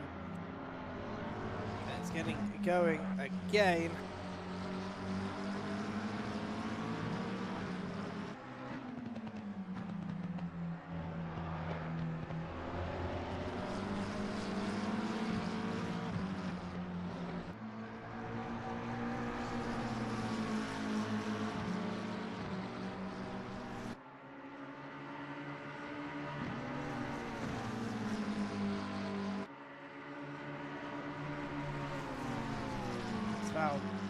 Not quite gaining enough on these few corners following that incident half a lap ago, or nearly a whole lap ago now, but still within distance. Will be eager to get this done, and as we come, this is about 75 minutes remaining to go, just under. People will start. Anyone now can pit and go to the end of this race. I believe. There might be still about half a second of concern in there, but certainly these two can pit next lap and go to the end of the race no matter what. 5.5 car, that's Ferrari having some issue down at the on exit, and I always love seeing a Ferrari not driving a Ferrari. It's why I'm always disappointed that Antonio Ferrari, who owns AF Corsa, who is completely unrelated to Enzo Ferrari, other than being Italian as far as I'm aware.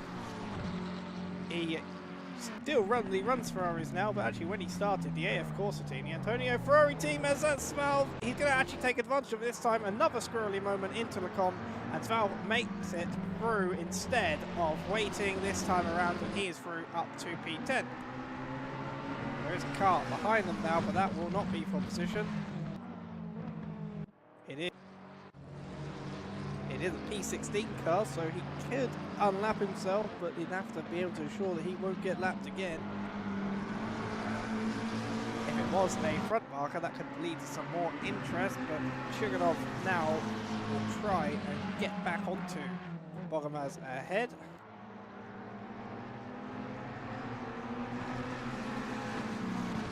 Sorry, wait, what? Sorry, it's a valve ahead. Again, the thing hasn't updated, and it keeps confusing me. It has done all races. That is Kovac also coming through. Speaking of lapping cars, Kovac is here to lap every car. P11 now, and soon enough P10. That's going to allow the back marker to try and take a look. That's going to move Chuganov now 1.6 behind, Svalve ahead. I guess as I was saying, AF Corsa, when they originally started, ran Jaguars. I think it was Jaguars, some British car. Which is a curious thing to think about as a Ferrari team that runs non-Ferrari cars.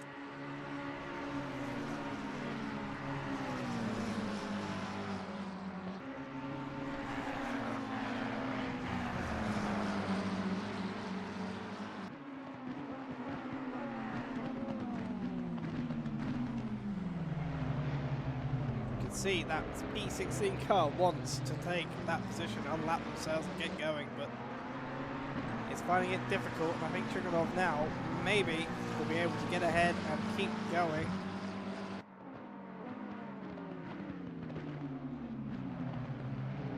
So that is Kovac past Svalve now, and I hate to break it to them, but at the source as they come down the hill is Megans, who will also want to be on their tails very shortly. At this point in the race, definitely any car can pit who wants to, and Larinch actually is in the pit lane and will be able to go to the end of this race once they come out. Larinch is, 414 car, sorry, has also now just come into the pit lane. It's them and Larinch, the only two in now, except maybe, I'm looking at the map just to see, but it looks like no one else is coming in who is currently at the back towards the bus stop. Except for the 360 car, Neil Kerbel pits from the lead of GT4, and again will be able to go to the end of this race in just under 70 minutes time.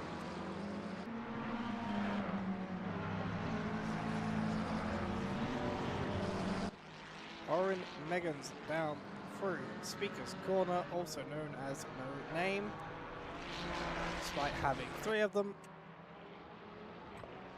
10 seconds, 0.8 is the gap between themselves and Martin Kovac in the lead of the race. They are certainly pushing, I think, to try and maintain position. They still have the best lap of the race by a full 5 tenths of a second. 33.5 is their best lap, whilst a 34.0 is Kovac's, but still a 10-second gap to make up, and a lot of traffic now between themselves and Kovac. And Kovac, as can be seen on the mini-map coming up to Blanchimont, has just managed to clear, and clear it he does, and clear it Megans will have to, unless maybe for Megans, and there's 2 teammates, an option could be to pit now and hope for some cleaner air in the exit. This is a big gaggle of cars in front of them now, but behind them, whilst there are more cars, they are far more spread out. He chooses not to pit this lap around, but if they were to pit in the future, they could try and avoid any of that more cluttered traffic by doing so. But again, you want to make sure your strategy is good. You want to make sure you're going to the end, I guess, of the fuel allowance, or at least enough so that you do gain in the pit lane as much as possible, or gain on the stint as much as possible once you come out again. You don't want to have tyres too worn at the end, or too much fuel in the car at the beginning to slow you down overall. Now onto the Camel. This will be one easy pass, I think, followed by perhaps some more challenging ones. They are quite a way ahead, but they are also clapping each other, which is going to create some greater confusion as they're off the track. That's one fewer cars that Oren has to overtake. Now it's once again the Red Bull car and one of the Mustangs, Ford Mustangs. Megan's is right through. 10.7 is the gap still, but that is Megan's through much quicker than Kovac was able to. But even that little amount of traffic, I think, has allowed Kovac a little time in clean air compared to Megan's, as my voice cracks a little bit under the strain of the previous 5-6 hours commentating. Megan's has lost a little bit of time to Kovac overall in that sector, despite how easily they eventually managed to get past each of the laps of cars. Right. Luca Badawin. So, it is Ceuta ahead. Dyer has pitted and will serve their 10-second penalty. So once these pit here, we will find out exactly how far he has eventually fallen, if at all. And Valve is P11, immediately behind, also in the pit lane, I think. That is, yes, Valve, I think, coming through the pit lane now. Actually, on the pit lane exit, I think. Has Valve taken Dyer there? Something happened to Dyer I am not aware of. Or am I just getting confused between where people are on the track? That is also a possibility.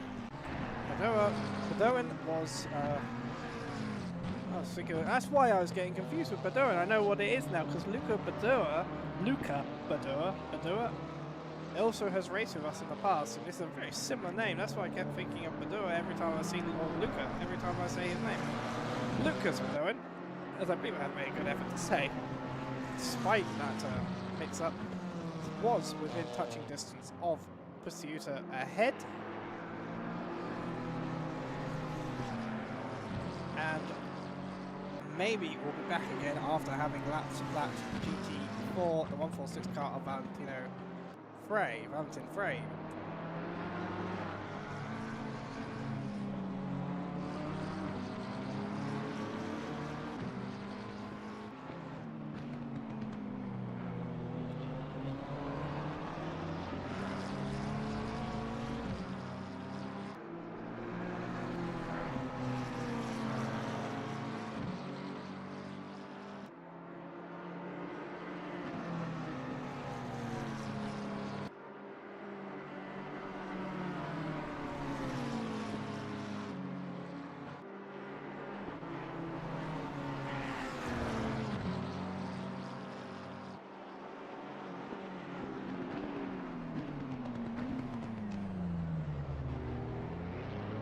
Yep, now 0.76 seconds, make that back to 0.7 on the exit. Better exit from Darius ahead.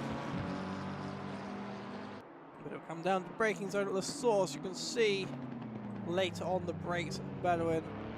And with a nice exit, maybe he can continue to carry that through Eau Rouge and into the slipstream provided by the Camel straight.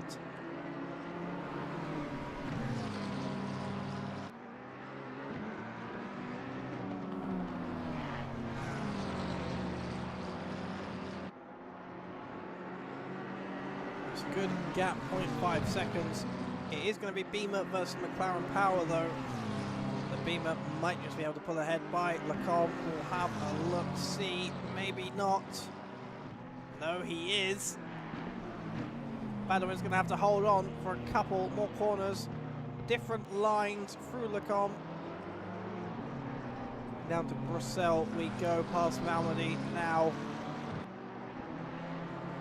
This could happen at any moment. It takes just a wiggle or a twitch from the car ahead or the car behind, and this is all finished.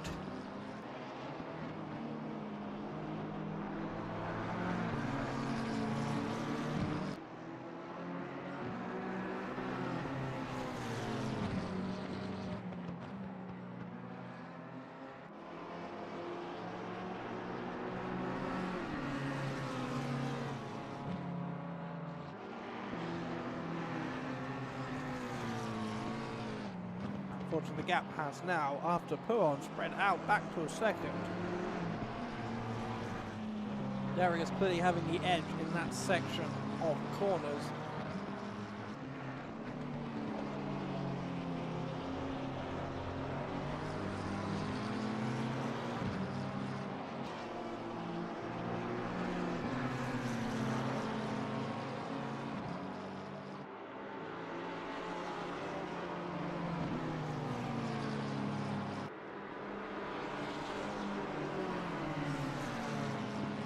Meanwhile, at the front of the grid, I need to bring this up. Oren Meggans has done a 232.495, as that's Darius looking on the inside of the mystery machine. What's happened there? He's somehow made it through without collision.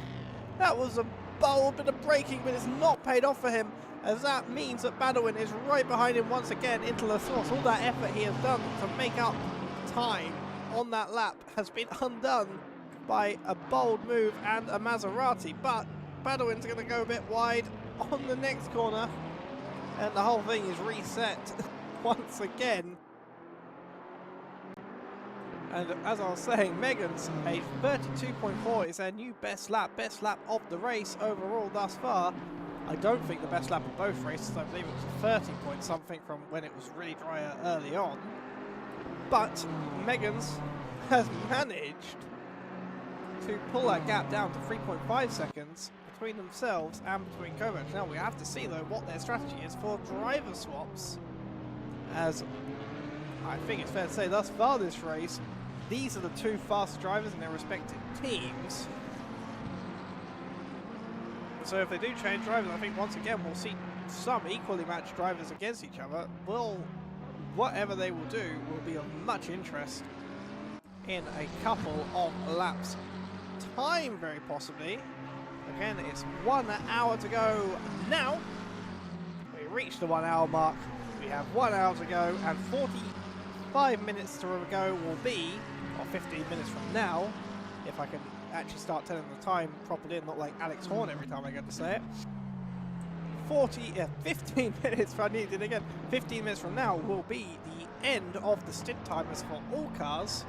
No matter, well, not for all cars, but for all cars who haven't pitted yet, as we see Bjorkholm and Chukhanov take the hour pit lane, take to the pit lane on the hour mark for equal driver time, presumably between the two drivers that will drive. Bjorkholm will have to serve a 10-second time penalty, which allows us to take a look at the 24 car. Brogan Dyer still driving in P24. They have served their, in P12, they have served their own 10-second penalty. I think something else must have happened to them, as Kazmarek has a 20-second penalty and Merli a drive-through. Presumably that's why Merli is in the pit lane now. I'm not sure what for. Assuming 20 seconds will be a penalty by the stewards, or more than one penalty by the stewards, depending on what it was.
Right, I just do a bit of housekeeping about appeals, as Oren Meggans has come into the pit lane and will driver swap early rather than waiting for the full 75 minutes, rather than waiting for a lower fuel run at the end. That could play into the strategy, as in 15 minutes time the track is apparently going to have no rain on it, and whilst I don't think we'll ever get a dry end to this race, if that holds up, I'm kind of hoping it will. That would be very funny. It could get a greasy track towards the end. I don't think dry tyres will be the way to go, but it'll certainly be another step in this race at proving the skill of these drivers in managing these conditions, which have been variable to say the least. We've had wet and flooded, as well as flooded quali, especially at different levels thereof. A couple of drier spells and drying spells. The only thing we haven't had is a dry track or a greasy track, but well, dry is a simple, easy state, whereas wet and flooded are a number of different levels thereof. Although before that 15-minute mark, we are going to get an increase in the amount of rain, which is certainly going to be an interesting thing to go to the end of the race with, if it does end up then stop raining for the end. Right, Meggans pits, which means O'Connor has taken P2, assuming Darius will take P3 temporarily. Bugumaz has also pitted down in P6.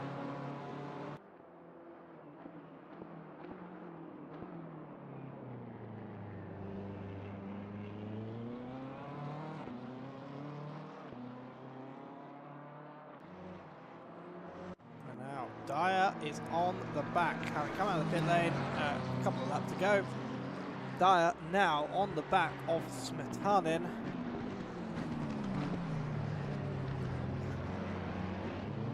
They will be looking to regain some of those places. They seemingly have lost, not just with the time penalty, but with some other instance.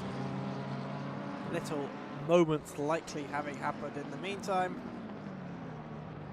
It's 0.3 now to Smetanin ahead. You can see that, I think.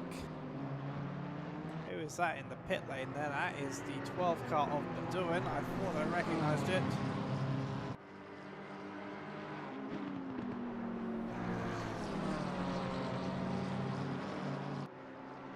Dyer making a charge.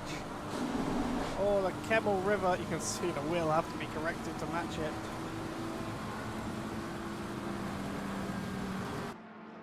And that is ahead well before the corner. Will they though make it? They flash a little bit, but they get through. Very well done. Very good move, and up to P9. And Smetanin does not seem to have it in them to fight this thus far.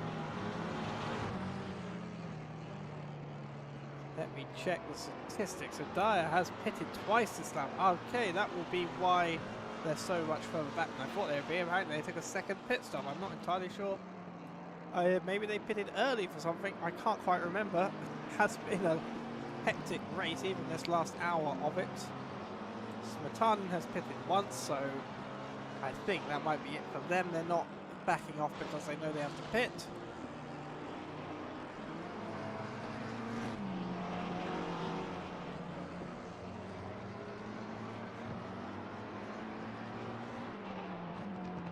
Moldy Smokes in chat says he highly doubts he can even finish this race. It's 5 AM. I mean, that is true, but it would have been 5 AM either way, as we're actually going to end just about the same time as we did with the reduction in the time.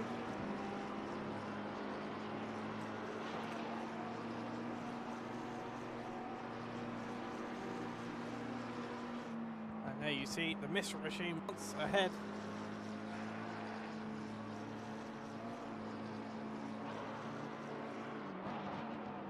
And ahead is now Brogan Dyer of the Mistral machine. Well on their way, now chasing down the 4.1 seconds they have to Spitzen, now ahead of them, 4.4 on the timing tower as he crosses the line. Now just about 4 seconds on race control.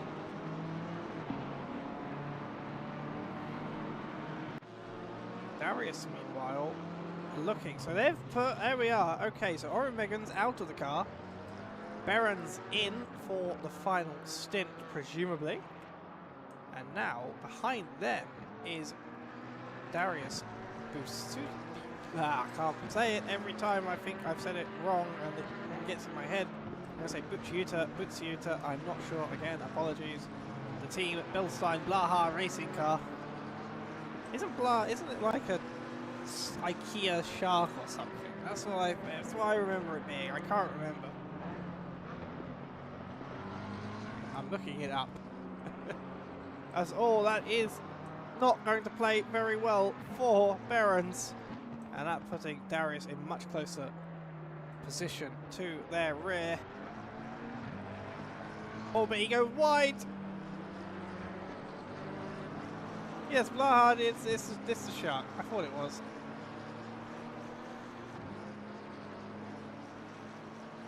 Okay, anyway. Spartanen, meanwhile, that is, or that was, more accurately, that was Leemhuis, but whilst that was the car, that's the car in P11, and they are in P9, and for some reason, oh no, sorry, no, that's Spitzen, who is in P10, and Spartanen has taken P9.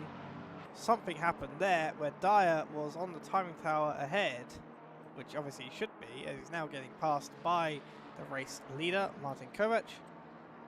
Something had happened that put the P8 in P7, the P9 in P10, and the P11 in P12 or something on my race control. Sometimes a bit challenging to work out what the actual battles are. But this is one of them. 0.7 seconds now between Talita Ferrari and Juan Lopez in the 5FI Racing Spins Only car, or P13 on track. But Spartanen has come into the pits. Spitzen is up, Dyer is up, and Talita Ferrari is through before Eau Rouge, which I know sounds very impressive, but this is the GT4 car. Oh, and they're off into the barrier. Never mind. No, that's Ferrari, who has just lost it at top of Eau Rouge. And into the barrier on the left-hand side they go. And that is an unfortunate incident to end their temporary climb through the field. Back to P14 for them. Oh, as Merle also has a moment at... Oh, and that's another car involved in that. Up at Lacombe. Right, back to the top of the grid, a little bit further up at least. Darius still trying... Oh, a little slide through to exit and pull on there. Not pull on, piff path even. And he will continue to try and chase down Behrens ahead. And we still have yet to wait. So 48 minutes is the time. And here's the thing, this is Darius. This is Behrens right ahead of him, coming to the bus stop. Now, O'Connor, meanwhile, is here, up just at Malmedy now, on the other side of the circuit. At least geometrically the other side. Kovac, meanwhile, is 48 seconds ahead there of Ross O'Connor. He is going to come up to Blanchimont in a... Well, he's in Blanchimont now. It's a whole area of track, not just one corner. Will he come into the pit lane now? It would be the safe bet. With these 2-minute 30 lap times, it would be safe, I think. He will, yes, he does come in, rather than risk that anything might disrupt the pin lap that it would be otherwise. It could do a simple thing, would easily wipe out the probable 6-7 seconds that they might lose if they would have when they actually cross the timing line. So this is the interesting part, and Darius also pits. I thought Darius already pitted, apparently not. Darius pits, the only car left on track to pit at all in this race is Ross O'Connor, and anyone else who pitted early may still have to pit before the end of the race.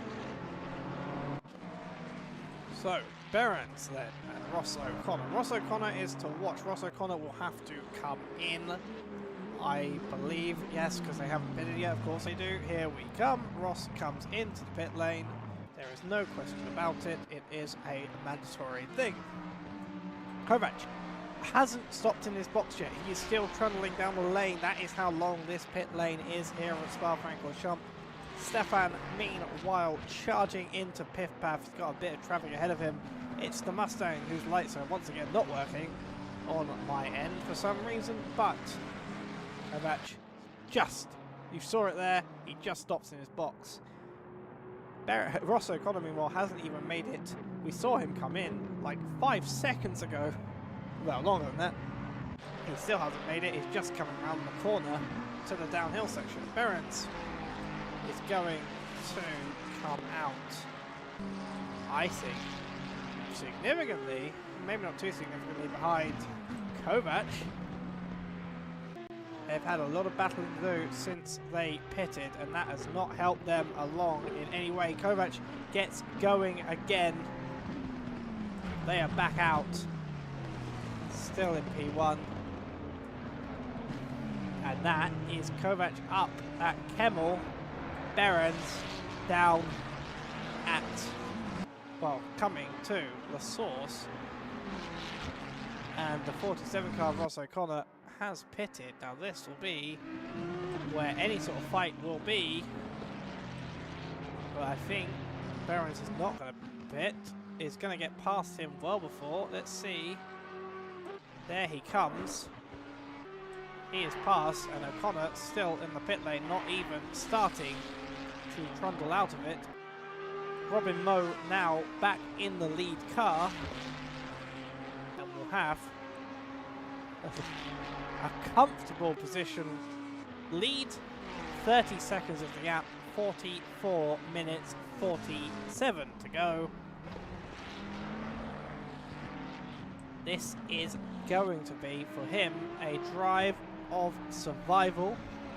I'm not going to say the specific words of that sentence and make the name of a somehow popular Netflix series. And for Behrens, it's going to be the drive to catch up, to attempt to reduce that 30-second gap enough that either he can actually make an attack in 44 minutes time, it's a big ask but it is doable, or that perhaps Robin runs into trouble, runs into traffic, and that can help him take advantage of that before the end of this race to take P1 from them. You can see 4:46 AM, I think we're getting some light on the track that isn't from the cars. Would like to have a look at a good angle, but I can't really find one. Yes, this is alright. The sky is looking a bit lighter. It has rebruised once again, but in the other direction. As you can see, the light starting to come in from the passenger view of the little chair they set up for the ants on the dashboard of the Ferrari.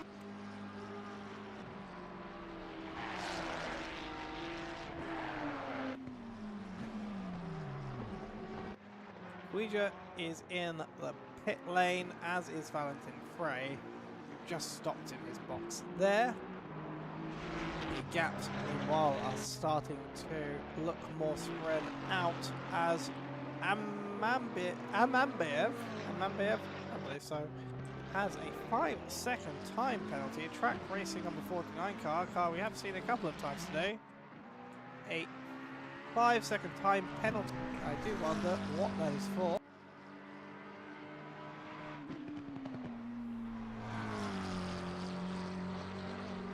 And there is 5 seconds applied to 49 car for causing a collision. I wonder where that was.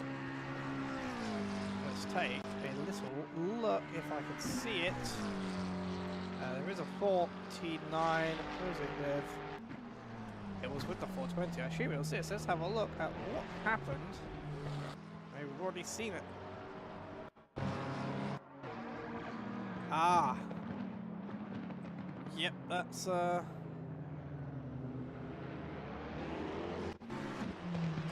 quite a big punt, and I'm assuming the reason why it's 5 second would be, and I need to go back and look at that for a little longer. Sadly, it cut off earlier, but it looked to me as though they might have gotten ahead into Eau Rouge because of it, and the stewards might have said that you gained an unfair advantage essentially by forcing their opponent wide. Even if there was no major damage from it, a 5 second is sort of reasonable penalty for no position returned on an incident like that, or for position gained and not returned.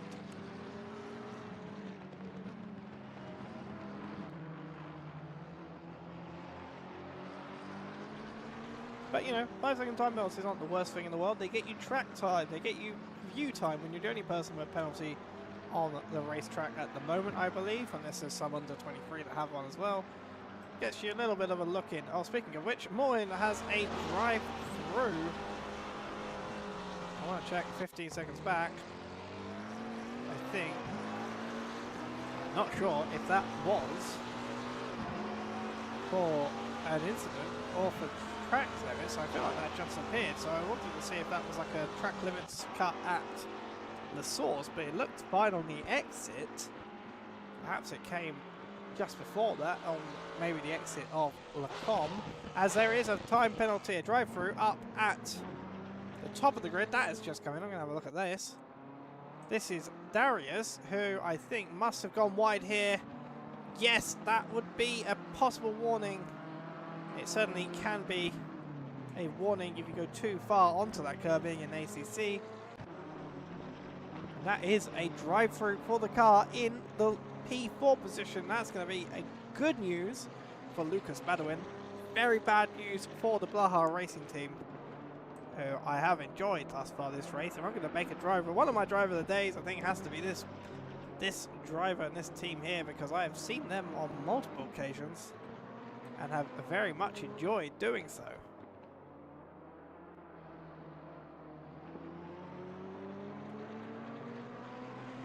Yes, I very much enjoyed seeing them at this track.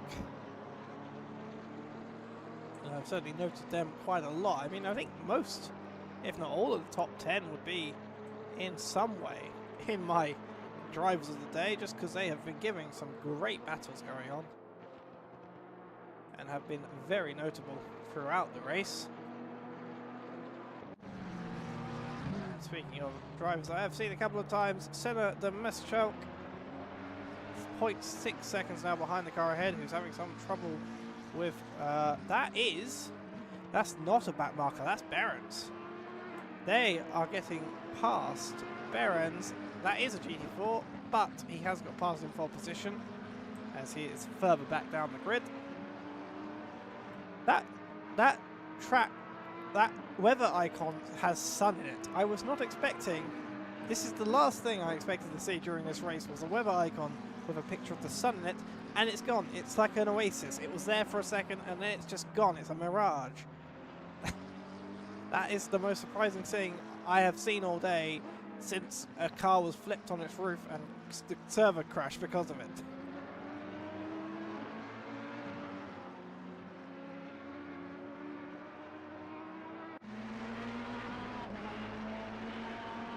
Robin Moe, meanwhile, the gap is just increasing at the front. Behrens not able to put the pressure. You saw him get passed by a back marker shortly ago, and he's put on a good effort. But I think Robin just has the edge on the 8 car at the moment. Maybe a bit of luck, maybe a bit of traffic. 43 car, yellow flag on the exit of Pullon. Not sure what happened there. There is a contact, let's have a quick look. Oh, this is up at the source, this isn't the same incident. Oh, that's a big hit and a probable penalty coming their way. I'm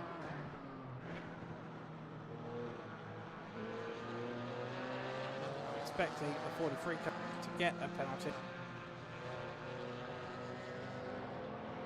The stewards are doing a fantastic job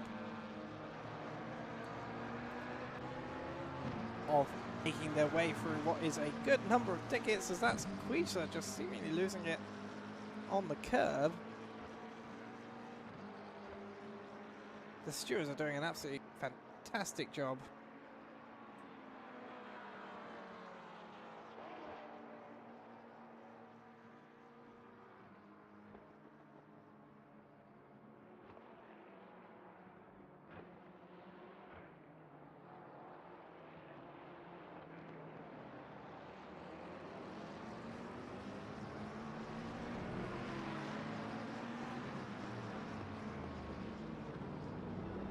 And they have managed to keep up with the tickets, as I was saying, sorry, very nicely. I'm going to quickly take a replay save so we can just have one for the last hour and a half if needed for post-race purposes. As we have said, we are in the belief that in SimGrid we can take away, obviously with the 2 hours reset rather than full free. Teams of free drivers may have some struggles obviously with the driver time. If DQs are given by ACC at the end, we should be able to overturn them.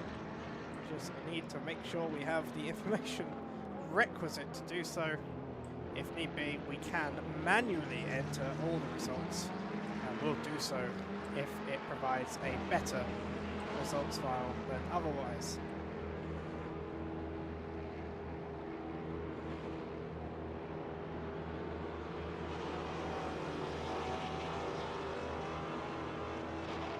Squeezer comes into the pits after the half spin. Mike Benker, meanwhile, in the mystery machine once again. Another Racing Power staple at this point. Once a year it comes out, thereabouts. As that's a drive-through.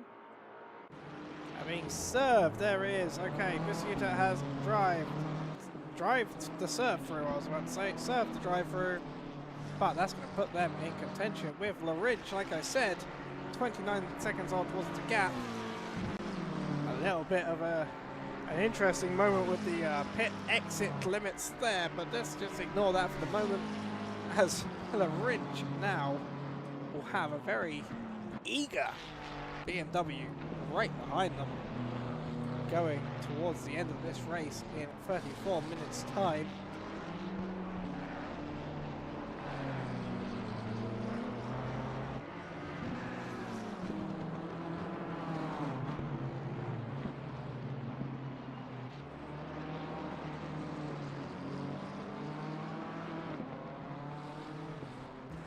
Sorry, Sam, I'm not sure what you mean by that about the 43. Are you telling me they're running the dry tyre right now? Or were they driving the right tyre?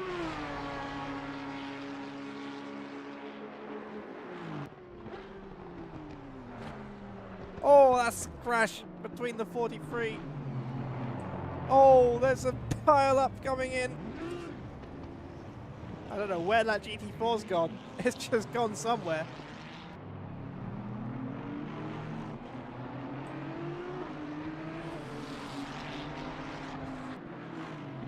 I need some clarification on that from Sam FPS. Are you telling me this car was at one point on the dry tyre in this? Is that what you mean by the soft? If so, that is tragic and very unfortunate. And something that I would definitely not do in any race ever. I've never done that at all. I have never, no, I don't know what you're talking about. I have never accidentally put on the wrong set of tyres in an endurance race.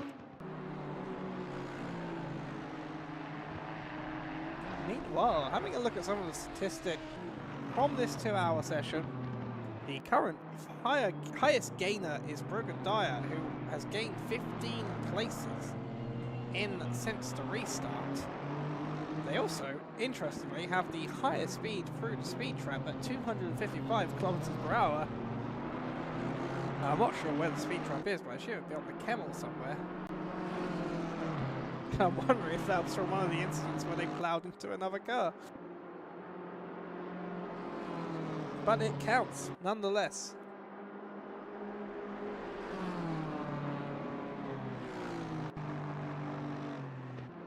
Currently in P2 is now, with all the incidents with Behrens, hasn't had the pace this stint to really make anything up. And that is unfortunate. I mean, I appreciate they are one of the quicker cars still on the grid, but they have not had the pace compared to their fellow top drivers at the moment. Maybe it's been traffic, maybe there's been other incidents, but that has meant that Lucas Badoa and Joshua Worley might end up as P2 and P3, and very much looking like they will at the moment, despite the absolute pace that that 8 car had on its first stint in this 2-hour session. And that is Freddie Merley. That's where Freddie Merley's name keeps reminding me of. It keeps reminding me of Freddie Van de Moerlo, who is not a racing driver, but is I think an MP for somewhere in Oxfordshire, and I always just remember that name because it reminds me of those great Dutch racing drivers' names, like Renger van der Zande, or the other one that's named out of my head. I'm sure you'll all remember them. Renger van der Zande and Alan van der Merwe, that's what I'm thinking of. Good-looking car driver. But Freddie Van Moerlo is not an MP, but his name is what Freddie Merley has reminded me of. And Robin Moe, meanwhile, continues to lead this race. And getting past a back marker GT, I think that's Valentin Frey, the current back marker GT4, and one of the rear guard cars on the grid. Who Earth is coming into the pit lane. I think the top 10, if not top 11, have all pitted now. Robin having a few struggles, wants to avoid any incident, but they have a gap for it. With Behrens' issues, it has allowed, there's definitely been something happen to that car that I just haven't seen, because they are not the 40 seconds that they were behind Robin Moe last time I checked. They are now about 2.5 minutes back. Oh, they have pitted twice. I did not see them pit again. They must have had an issue. I feel like I've completely missed something, probably looking at another battle on track. It's been such a hectic 2-hour session compared to the first endurance portion, as I like to keep calling it. Robin Moe also has done the fastest lap on the current session, over 2:30.9. Not still, I don't think, the fastest lap overall, but still a fast lap, and the track will get a little bit wetter towards the end of the race. As we begin to settle in for the last half an hour. And this is where people will start trying to make place, particularly here. P4 is 25 seconds behind P3, yes. Behind him, LaRinch. P5, 4.5 seconds back, and behind him, Darius is another 3.5 seconds also. We might see these three come together towards the end of the race, hopefully in a battle and not in a giant pile-up, but we'll yet to see.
wrench is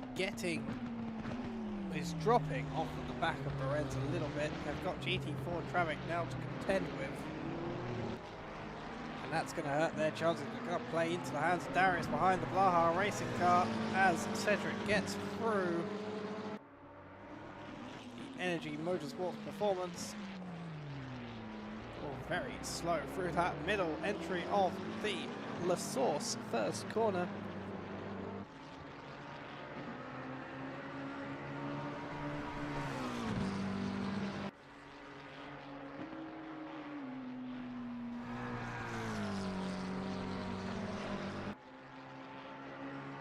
Meanwhile, down in the GT4s, it is Juan Lopez leading the way in the 360 American badged McLaren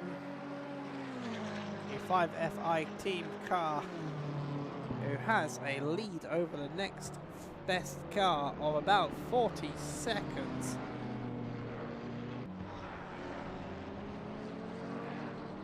Certainly looking confident, though not as confident as Robin Moe out in the lead by 1 minute 25 after whatever issues have plagued the 8 car.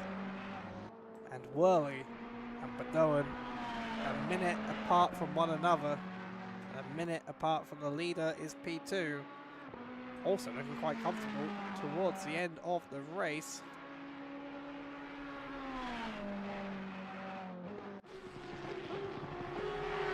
Jonas Oye is getting, I think it's over, Oye, the Corbin Schatz car, because I haven't said that name yet this race, and I had to say it last time I saw it, has had, or is having a battle with the Mestral for P16 after their own woes in this race, after what was a very successful first half when they were gaining up to P7, P6 I think at one point.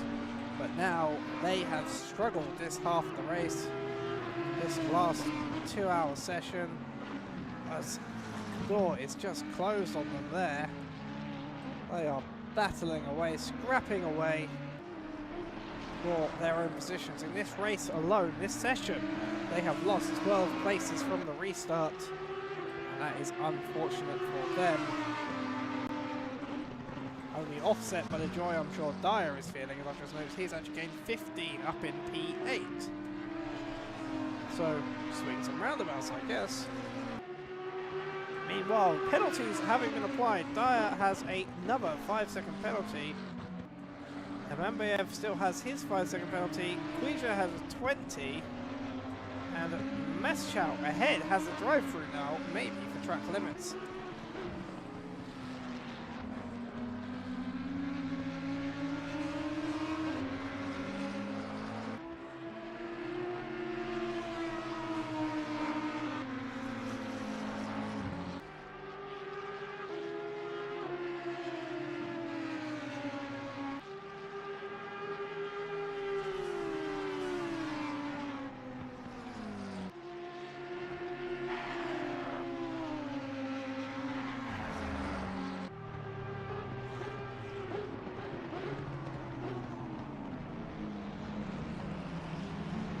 That is Meschau coming in to serve that drive-through. I'm just checking. We are checking the stewarding. So the 5 second for car 24 was causing a collision against car 420. That is Leemvoice. I think I might have seen that, but I can't quite remember. 43 then received a penalty as well for causing an incident, a collision with car 420. And 43 also received a 10-second penalty for a collision with car 11. That is a car that I've not seen on this list. I believe might be GT4 lower down. And another couple of 10 seconds coming in for some other cars, causing collisions of their own. Seems to have been a busy last portion of the race for the stewards.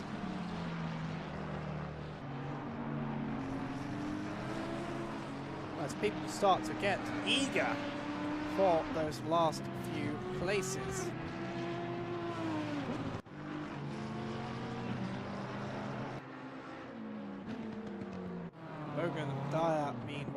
then after all of their... Oh, and that is around Buggermuz, and that's going to allow Dyer through to P7.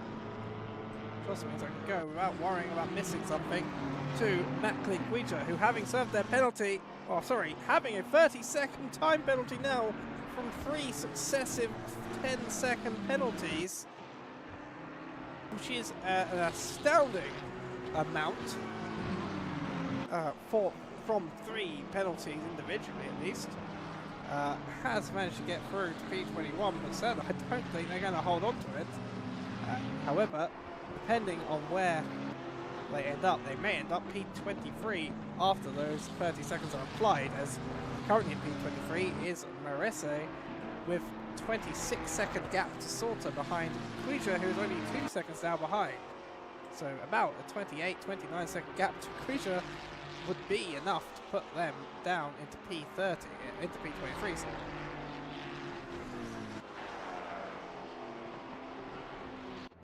Bogodaya, meanwhile, after that spin of Buggermuz, has made his way to P7, and a 20-second gap, now 28-second gap, awaits him towards Darius ahead.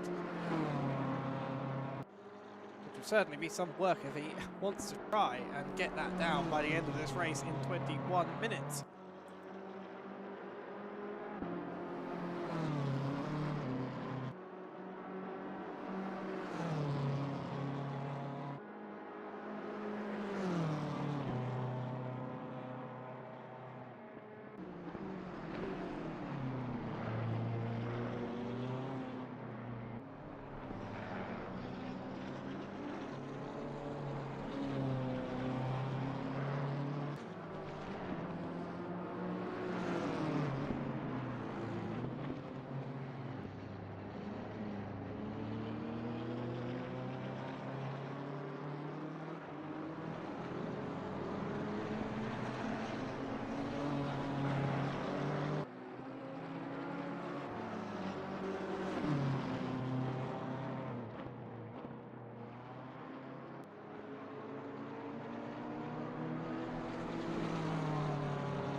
Under 20 minutes now left to go, and there are penalties on the board for a great number of cars. And Guija's penalty has been upgraded, I think, directly to a drive-through, which to me it seems fair. If there is a lot of collisions being caused, it's certainly going to that is a significant jump in penalty considering the length of this pit lane, but understandable for repeated incidents, especially in such short order. They will not be very happy about that, but such is the nature of the live stewarding. As Brogan gets ahead then of the car behind, as is natural. One of the GT4, I believe, BMWs. That's what I was quite disappointed. That's the main thing I was disappointed about, is we've got the idea is if we don't do, because wet weather doesn't play very nicely with the BOP, with custom BOP, because custom BOP is based on usually on dry running, not on wet running, and things change. Again, Kunos, please make the restrictor options work, and then we can fix everything. But if you had restrictor, if restrictor at the moment doesn't work in ACC, if you allowed it, you could do so much with it. You could make the GT4s more equal, because you could actually limit the power of some of them compared to others. You could make some of the older cars a bit more equal, because you can again limit their power compared to others. But for now, for this, because it doesn't work particularly well in wet weather, we didn't do the custom bot, which also means that we can have every car. And I was kind of hoping some people might jump into some of the old classics. again, like I say, Robin Moe Martin Kovacs running the 488 Ferrari, looking to win its first race in probably a number of years in almost any league series that isn't exclusively running old cars. But apart from that, I was kind of hoping to see some of the old BMWs. I miss the old BMW front ends. I mean, have a look back at Dyer, or Darius. It's got that. I mean, it's grown on me over time, but I enjoyed the old front end. You know, because we've got one right here. This front end, we have one at least. I kind of miss those sort of smaller little nostrils, which I think look much nicer on the M6, and obviously on the M8, the famous big M8 from GTE in years gone by. The big boy itself. I mean, want to talk about the Maserati looking normal sized against Mustang? Well, there's a car that can make both of them look like Tonka trucks, and that's the BMW M8, especially when it's driven by Kubica. Oh, that was a great little year of wet that. Although we're much happier now that we've got multiple hypercars for the first time in a long time. About hypercars? Who wants to know about hypercars? We've got GTs to watch. GT3s and GT4s. Juan Lopez continues to lead in class of GT4. See, coming up to actually lap Valentin Frey at the back of the GT4 category. So Valentin puts on the hazards to say go by. I've always kind of appreciated Valentin. He's I believe on a gamepad, but it's never been a particular issue. It's never been particularly. I mean, he's not been the quickest of drivers, but it's never been a particularly detrimental driver, let's say, as others might be. Again, I always appreciate them pushing across the line a car that's run out of fuel at Imola to cause them to finish the race. Oh, there is something. That was a sponsor board or a sign somewhere up to the entry of Le Combe. I'm not sure what it was, but it looked like something. If this wasn't ACC, I would have said it might be a rear wing, but obviously ACC doesn't do. Well, it doesn't do. Oh, and maybe we're going to see it. No, Thomas Hagen keeps it out of the wall. I don't think I've ever seen a rear wing actually fully pop off an ACC. Actually, no, I think I have. It's very hard to do compared to some other sims. I'm not sure if it can. I can't remember the last time I saw it. I've seen it in iRacing, I've seen it in R-Factor, but sometimes in those two sims, things just pop off because they feel like it. It's kind of too much in the other direction at times.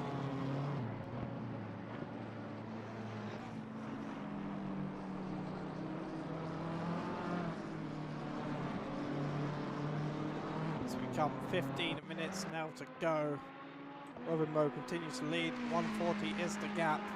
A dominant late race performance from the German driver after taking over from his Hungarian teammate. A fantastic bit of driving from the pair and from all the top cars involved, to be honest. And every car I think still on the grid has been really has struggled and challenged themselves in such a way. I think they can all be proud, no matter what penalties they've got, no matter what else has happened in this race. They've survived the night thus far at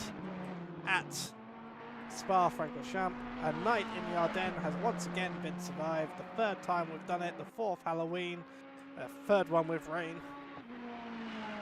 Not that we didn't want it for the Alson Park one, but there we are. And they have all managed quite nicely to survive the weather, the storm, the rain.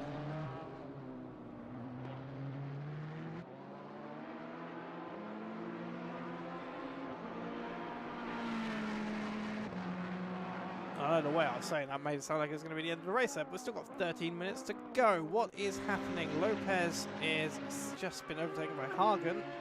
Sorry, not by Hagen, by Oy, and they remain at the top of class in GT4. And this race looks to be settling in for the end. Lorenz is 11 seconds off of Badawin.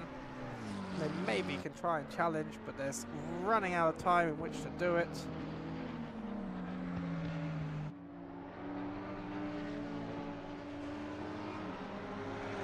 And Leemhoist takes to the pit lane.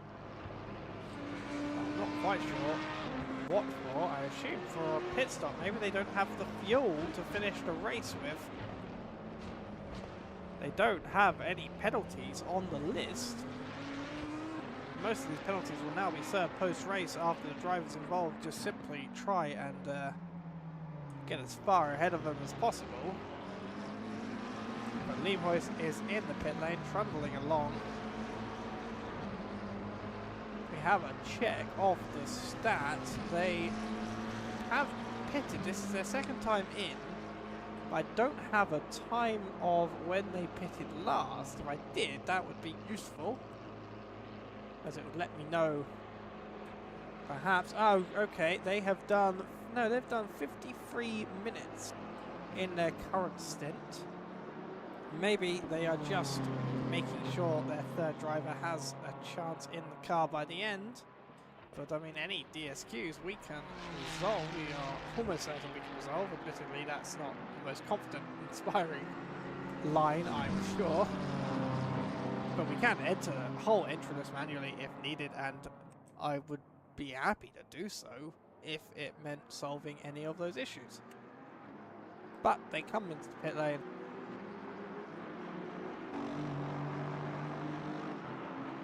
Oh, that's the wrong button. That was the timing hub. And they come out again, and I'm curious to see who is in the 420 car at the end of this race.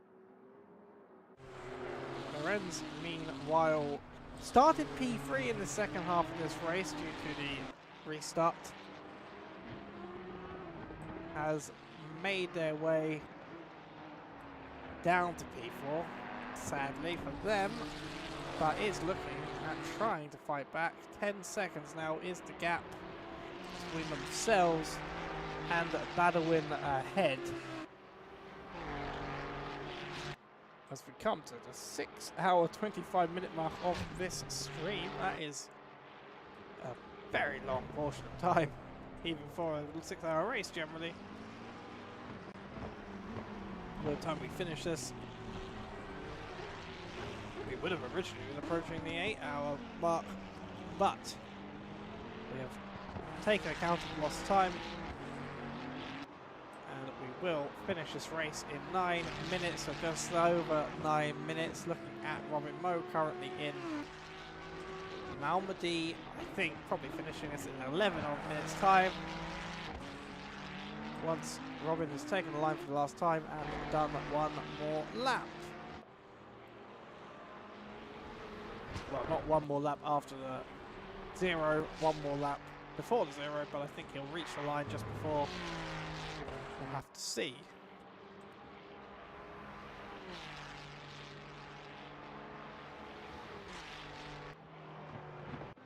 Again, maximum respect to the Duolingo car. They have had their ups and downs this race, certainly. But it looks like they're going to take it to the end. And we're now, as all great, or all good ending horror films should be, for the Halloween theme, we are into the light. We've come out of the darkness, so we're into the light. It's still raining, but that's fine. It's going to dry out a little bit in a short while. It has been absolutely fantastic to commentate as per usual, even if you have had to put up with all my foibles and one server restart, which again, I think I cursed it because I made a test card, not expecting to have to use it, and we ended up using it more often than I usually would use any of that sort of thing during a normal race session.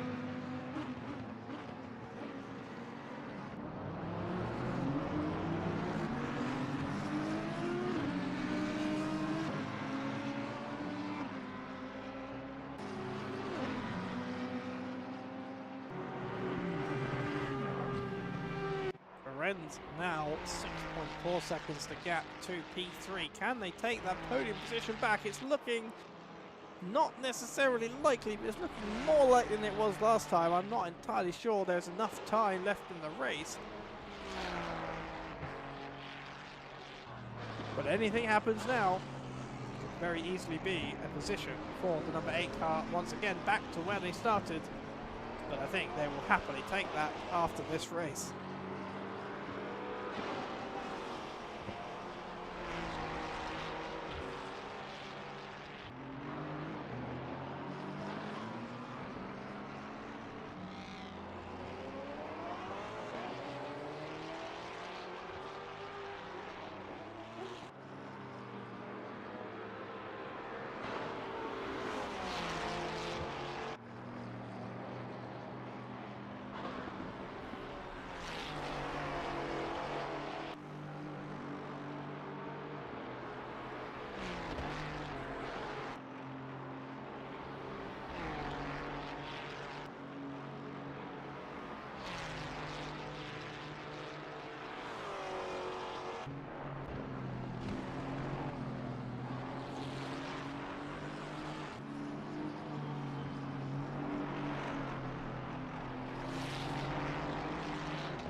Whilst we've been watching Berens, I hadn't even noticed Oi has managed to get up to P13. The 242 car has managed. Oh no! The commentator's curse!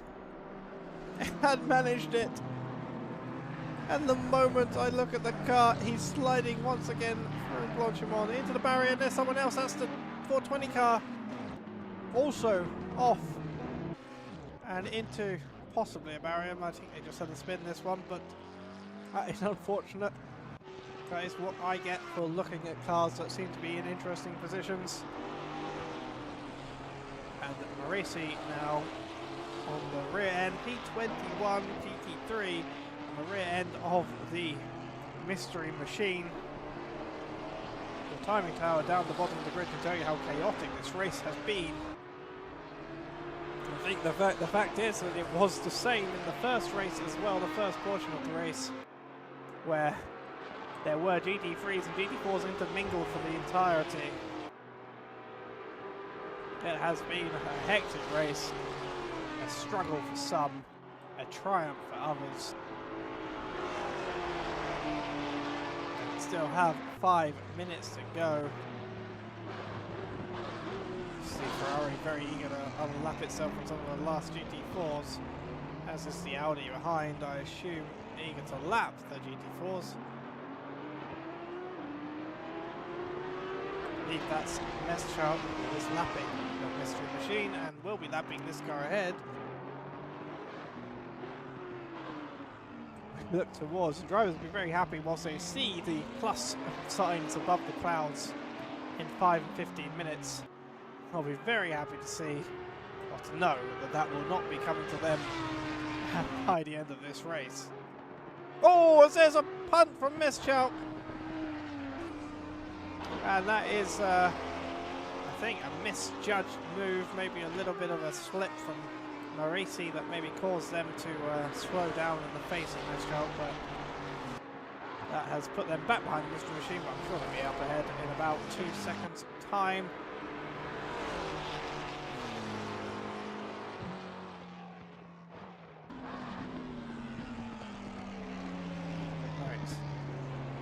While Berens, 4 seconds now is the cap.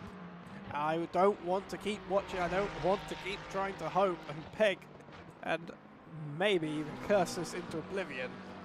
But 3.5 seconds, 3 minutes to go, and a very blue GT4 ahead of the 12 car on the minimap. That is making me think that maybe, as the rain is now officially light again, we've ended on the same weather conditions as we started, after flooded conditions in the middle, after weird conditions at the beginning of this race. where it was not raining as much but was still flooded on track. A long time it took for people to clear it up. This could be the final battle of the race about to commence. Stefan, I am cheering you to catch up at the very least. As there is a car in between them, which I think Stefan is going to try. He's going to make the move on. He has to do it if he wants the possibility of a position for a podium place before this race is out.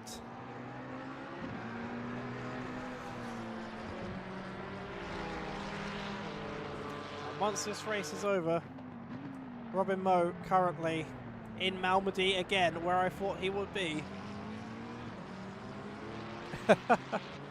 Someone has congratulated Robin on the finish, hoping that the very act of congratulating him will jinx him into oblivion. I won't congratulate him yet because he's not Thomas Jack, who I usually would just for the fun of the curse. But it has been a great race, and Robin will get this one lap in and one more after it. So Stefan now, 0.5 seconds, the car ahead is for position. It's Lucas Badouin, a car we have also seen all throughout this race. You see that sponsor board still on the track. And they are going to fight to the last breath of this race. Robin Moe coming through campus now. 1 minute to go. He just has Stavolo, Blanchon and the chicane. It will be another lap, I believe. Almost certainly. Which gives these two cars another lap to battle it out before we get to the end. This has been like the graphic, the AWS graphic, did the catching in, and it actually worked.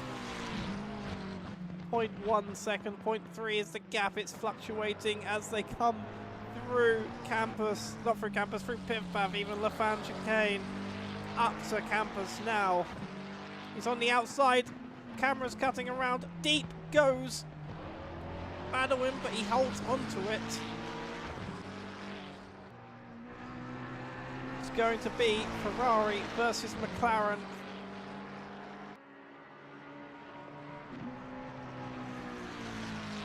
Robin Moe has crossed the line and is now already up Eau Rouge, or coming up Eau Rouge. 7, 5, 4, 3, 2, 1 seconds, and the race is officially flagged once Robin Moe crosses the line once more. But with a gap of 1:55 seconds, even, I don't know, he would have to essentially DNF in order to lose that, and even a DNF would still put him in P4 due to the current situation of the lapped cars. That's a very wide line, and that is Stefan through to P3. He has taken it back for the team. He has come through Badouin back down to P4. Can Badouin do anything to battle back? I don't know. There is so little time left in this race. They're pushing so hard. That's a slide up the hill. You can see how much they want to take this back. Oh, they get so wiggly through the Kemmel River that appears up the Kemmel straight in the divot on the inside line.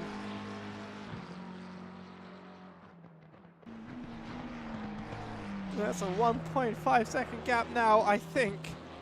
That is the battle over. Badouin will have to resign themselves to P4. Cedric Laridge P5, 25 seconds back. And it has been a hell of a race. There are cars, 666 car, I think, just retired at the very end of the race. I'm not sure why. The 24 car currently down at Piff Path. I don't know what's happening there. That is Brogan Dwyer. No! Heartbreak at the end of the race for Brogan Dwyer.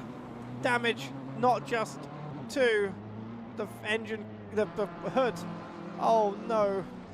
They've got damage to the suspension in the last lap of the race.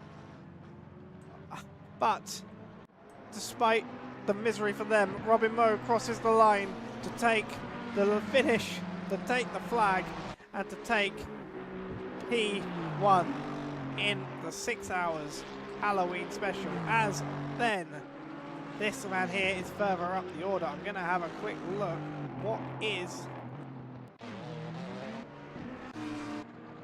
Let's have a look quickly. I think this was the incident, I think, that caused Brogan Dwyer, who has retired, despite how late in the race they were. No, it wasn't.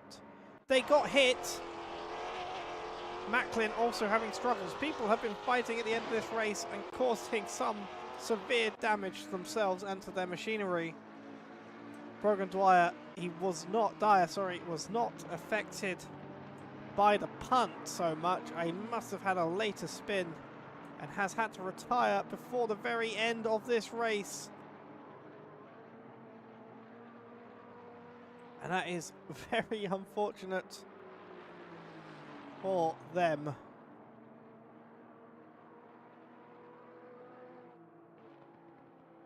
But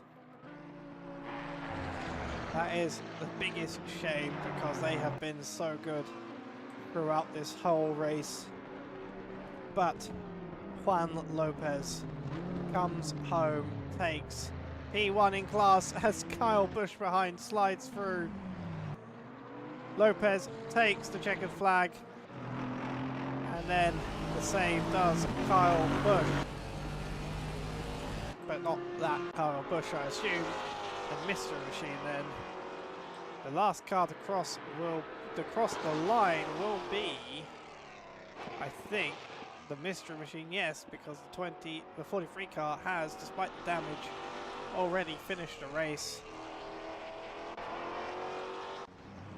We have a few back stragglers coming to the line now. Bogamaz then, after another hard-fought race for themselves, will come to the line.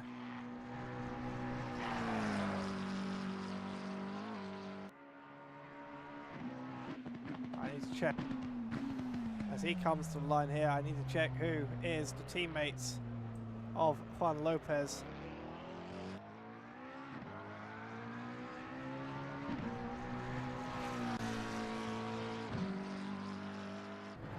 I need to check their names. I think you can hear someone doing donuts. Oh, almost. Plenty understandable reaction as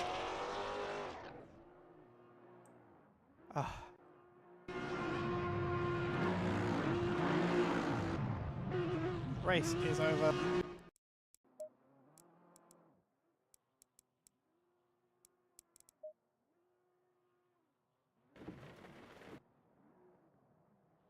Mystery machine sits in the pit lane, and I start having a look for the race winners in classes to come and talk about their experience.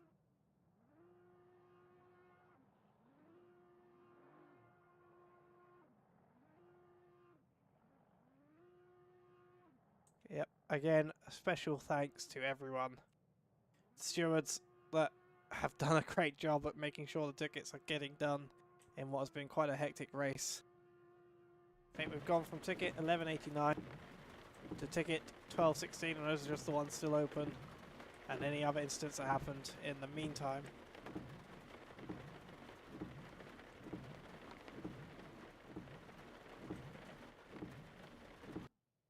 Take TV2. Just try to get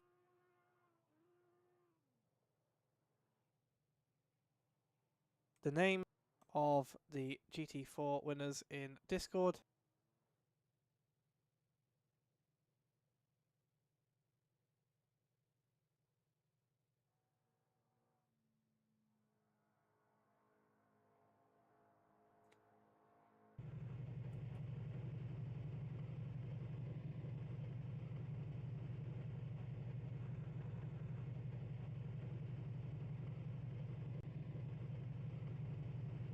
There we go.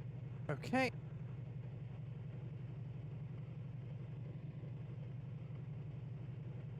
Fortunately, there he is. Oh. Juan Lopez's Discord name is the Juan and Only, and I love that. Well, this is his screen name, not his actual username.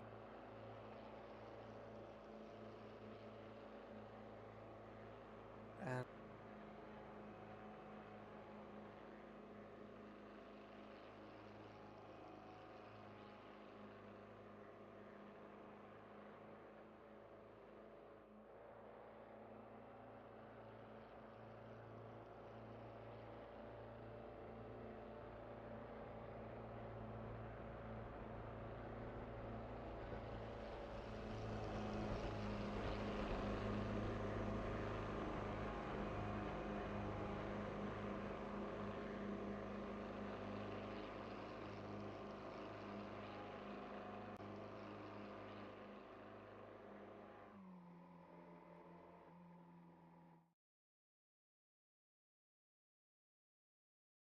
I have called in. Juan has already come to the waiting room, preceding my ping.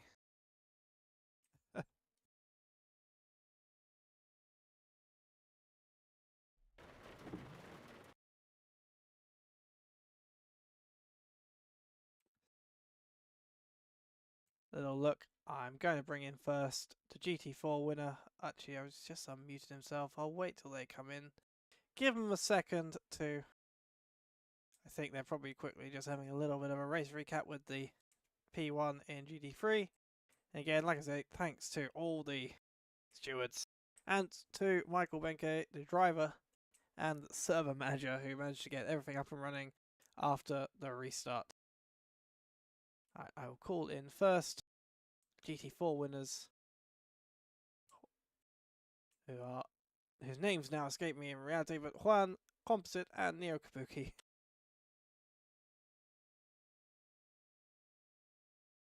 Hello. Hello. Yep. Oh, I need to tell something you done a bit. Congratulations on the win in class. How was the race for you after all of its ups and downs and twists and turns? Go for it, Juan. Well, nerve-wracking, definitely towards the end. Very nerve-wracking. Fair enough. Did you have any particular interesting moments you'd like to share? Was there any challenges with the weather conditions? How did you find them? I was quite happy that it wasn't just pure flooded. It kind of went up, went down a little bit throughout the race. And how was the GT3 traffic treating you?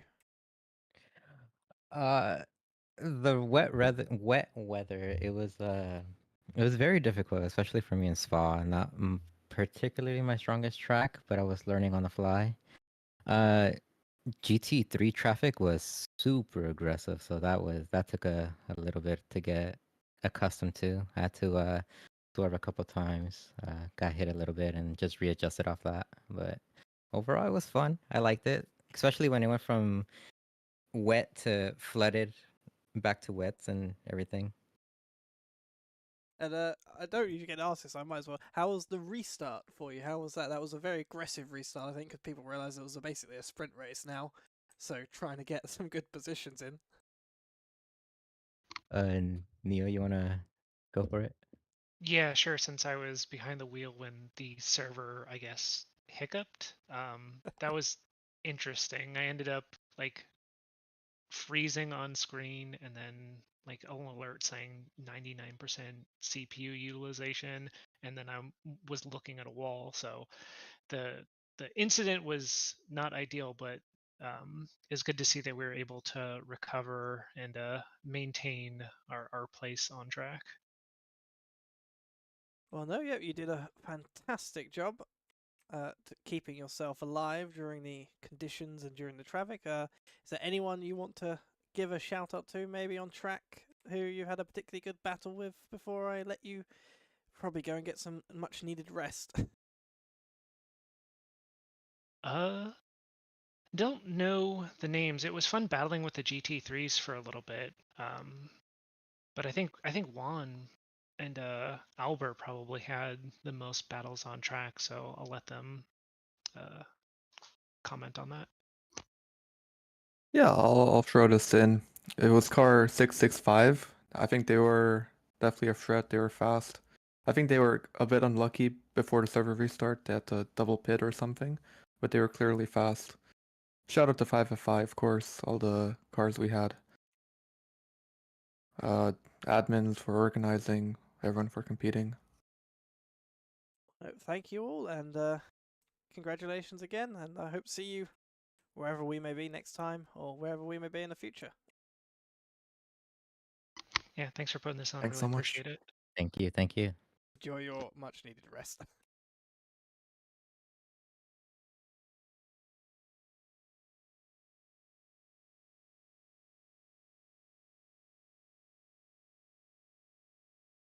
Right, that was your GT4 winner, the 360 car of Albert, Gionia, Juan Lopez, and Neil Kerbal.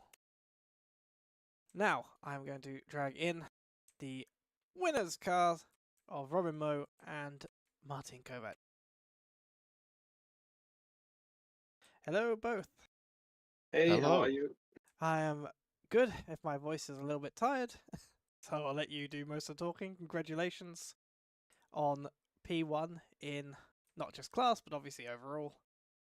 Tell us about that from your perspective. Yeah, it was an interesting 2 races to be honest. Like was really good. We had fun, you know, Kovacs drove extremely well. I had a couple spins and scares, but yeah, we got it over the line, you know, quite well. Fair enough. Yes, you definitely in the first race. I noticed when the initial driver swap happened, you did end up losing a bit when I think Rip Hagen was in the car, but then managed to gain it back against the 8 car throughout. Did you have any particular worries or threats in the race, especially when Thomas Jack was still in there? No, nothing at all. There was no problem at all. Poor Tom. Well, I mean, I collected a couple off tracks in my first stint. So I handed Kovacs the car in the worst possible state, you know, 3 track cuts within half an hour. And I went from P1 to P3, not ideal. Like I was still kind of finding my feet in the car. But yeah, like I was getting more and more in the groove in the car. And, you know, once Kovacs established, you know, 30 seconds again, as he does usually, you know, the second race really I got going in that, or after the restart, let's say, I really got going in the car, and you know, then we didn't have any worries anymore. It's a shame Tom dropped out. Like, would have been cool to see how, you know, it would have played out in race 2, because I think the conditions would have suited him more. Yes, I think he definitely wouldn't have appreciated the conditions that the track's just reset to, which is a lot of rain, as I see it on the screen. How was that second race restart for you? I noticed there was a lot of aggression as people kind of treated it as they suddenly realised this is a sprint race now. Need to get some places up pretty quickly. I mean, that's a question for Kovacs. Really, he was driving. I don't know. I mean, yeah, it's a race restart, so push as hard as you can, not lose any places. It was definitely hard because it was flooded, so there was no car ahead of me clearing the track. So yeah, I had a bit of a trouble at like 10-15 minutes, but after that it got better. That's good to hear, and certainly a dominant performance. I don't know if you know what happened to the 8 car, because at one point they were 40 seconds behind you, and then suddenly they seemed to take another little trip into the pits, and then came out P4, then eventually made their way back up to P3.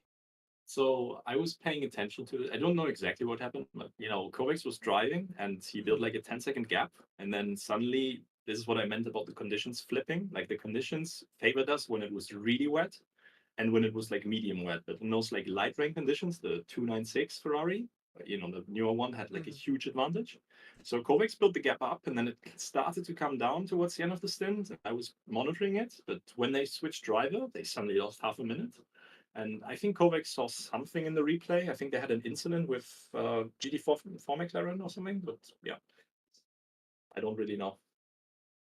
Well, it was certainly fun at the very least seeing the battle of the old, ancient, decrepit geriatric Ferrari versus the shiny new model. Hey, it's a beautiful car, okay? It's a beautiful I car was with very totally glad. not outdated electronics.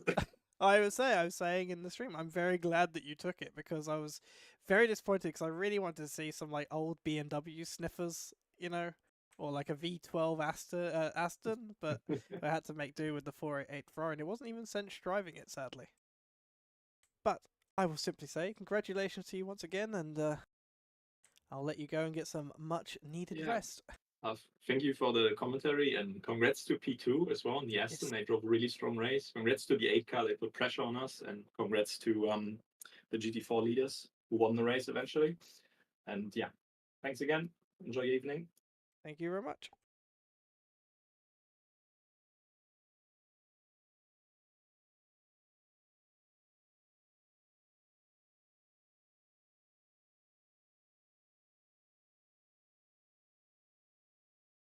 I'm just checking a couple of bits before I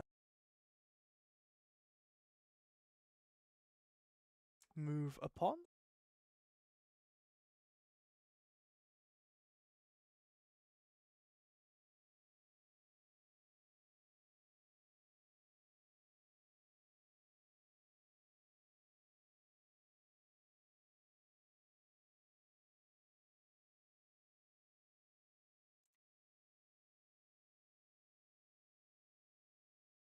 I'm going to call him in. He's in the interview waiting room, so I assume he wants an interview. And because I can, I'm going to call him in. And it's our P2 sitter. Ross O'Connor, one of our 2 P2 drivers. Hello, Ross. Are you looking for an interview? Yes, sir. Well, I decided I was going to... I'll let your teammates just come into the interview waiting room at the right time. Oh, sorry. I moved by accident. Right. I was only going to do the top 2 as my voice is going, but as you're in there, I figured, congratulations, a P2, a car certainly that's been watched by me throughout the race. Tell me about how it was for you. Oh man, we just came into that with the mindset of we had no clue how we were gonna do. It was our first event with Racing Pals, great organization, and we just wanted to have fun. And kind of after qualifying, we set up the car for more of that heavy rain swamp track. So we didn't really know how it was gonna go. Kind of hoping that it would get to the rain, and kind of kept moving up the grid, and kind of the pressure started to come on later in that race. I think the flooded tracking quality definitely helped to create a race that was unexpectedly interesting because you had a lot of people that just didn't manage to get it quite there, but then the race starts and you got a nice bit of dry period, or not dry period, but dry compared to what it became. But how was for you the restart? Sadly, one car decided to flip onto the roof, and as we have seen once before, that does sometimes break ACC. So how was the race restart? Did you find any more aggression due to the race suddenly being essentially a sprint to the end? Yes, sir. The Mustang in front of us, I think, ended up backing out or couldn't get back in. So I think we started that restart in P2, and that's when, like, the nerves were definitely up there because P3 was definitely in question there after that. So that restart, we were just trying to be as aggressive as we could and hang on to the number 1 car or P1 car because their pace was just incredible and kind of have them push the water out for us. But I was just trying my absolute hardest to hang on with those guys. Those 2 Ferraris were absolutely insane. Their pace was awesome. And as I was just saying, to them, even more impressive considering that the P1 car was actually the old Ferrari. It was the 488, as they decided to take it out for a spin for the first time. I think it's probably won a race in many years now. Yeah, that's the first time I personally have seen that car. I don't know. But so is there anyone you want to shout out, as you've had a very, I think, interesting race? I've certainly seen quite a few battles with you involved. Is there anyone you want to shout out as particularly memorable, particularly interesting to fight? All the 5.5 boys, all the pink salmon cars out there, doing it for breast cancer. I obviously were late for October, but still got to represent somehow. And Josh, I mean, he brought it home in that last stint. I wouldn't have been able to do it without him as a teammate. So definitely all the 5.5 boys, the Lord and Savior, and breast cancer. Well, thanks, Ross, but you're the one that put us in a good position. So All I had to do was keep it between the lines. And you did so magnificently. And congratulations to the pair of you. And I hope to see you again whenever we might. Perhaps probably not until the new year at this point, but when we may put on another event, perhaps seeing you back here, and maybe even taking one step up the podium.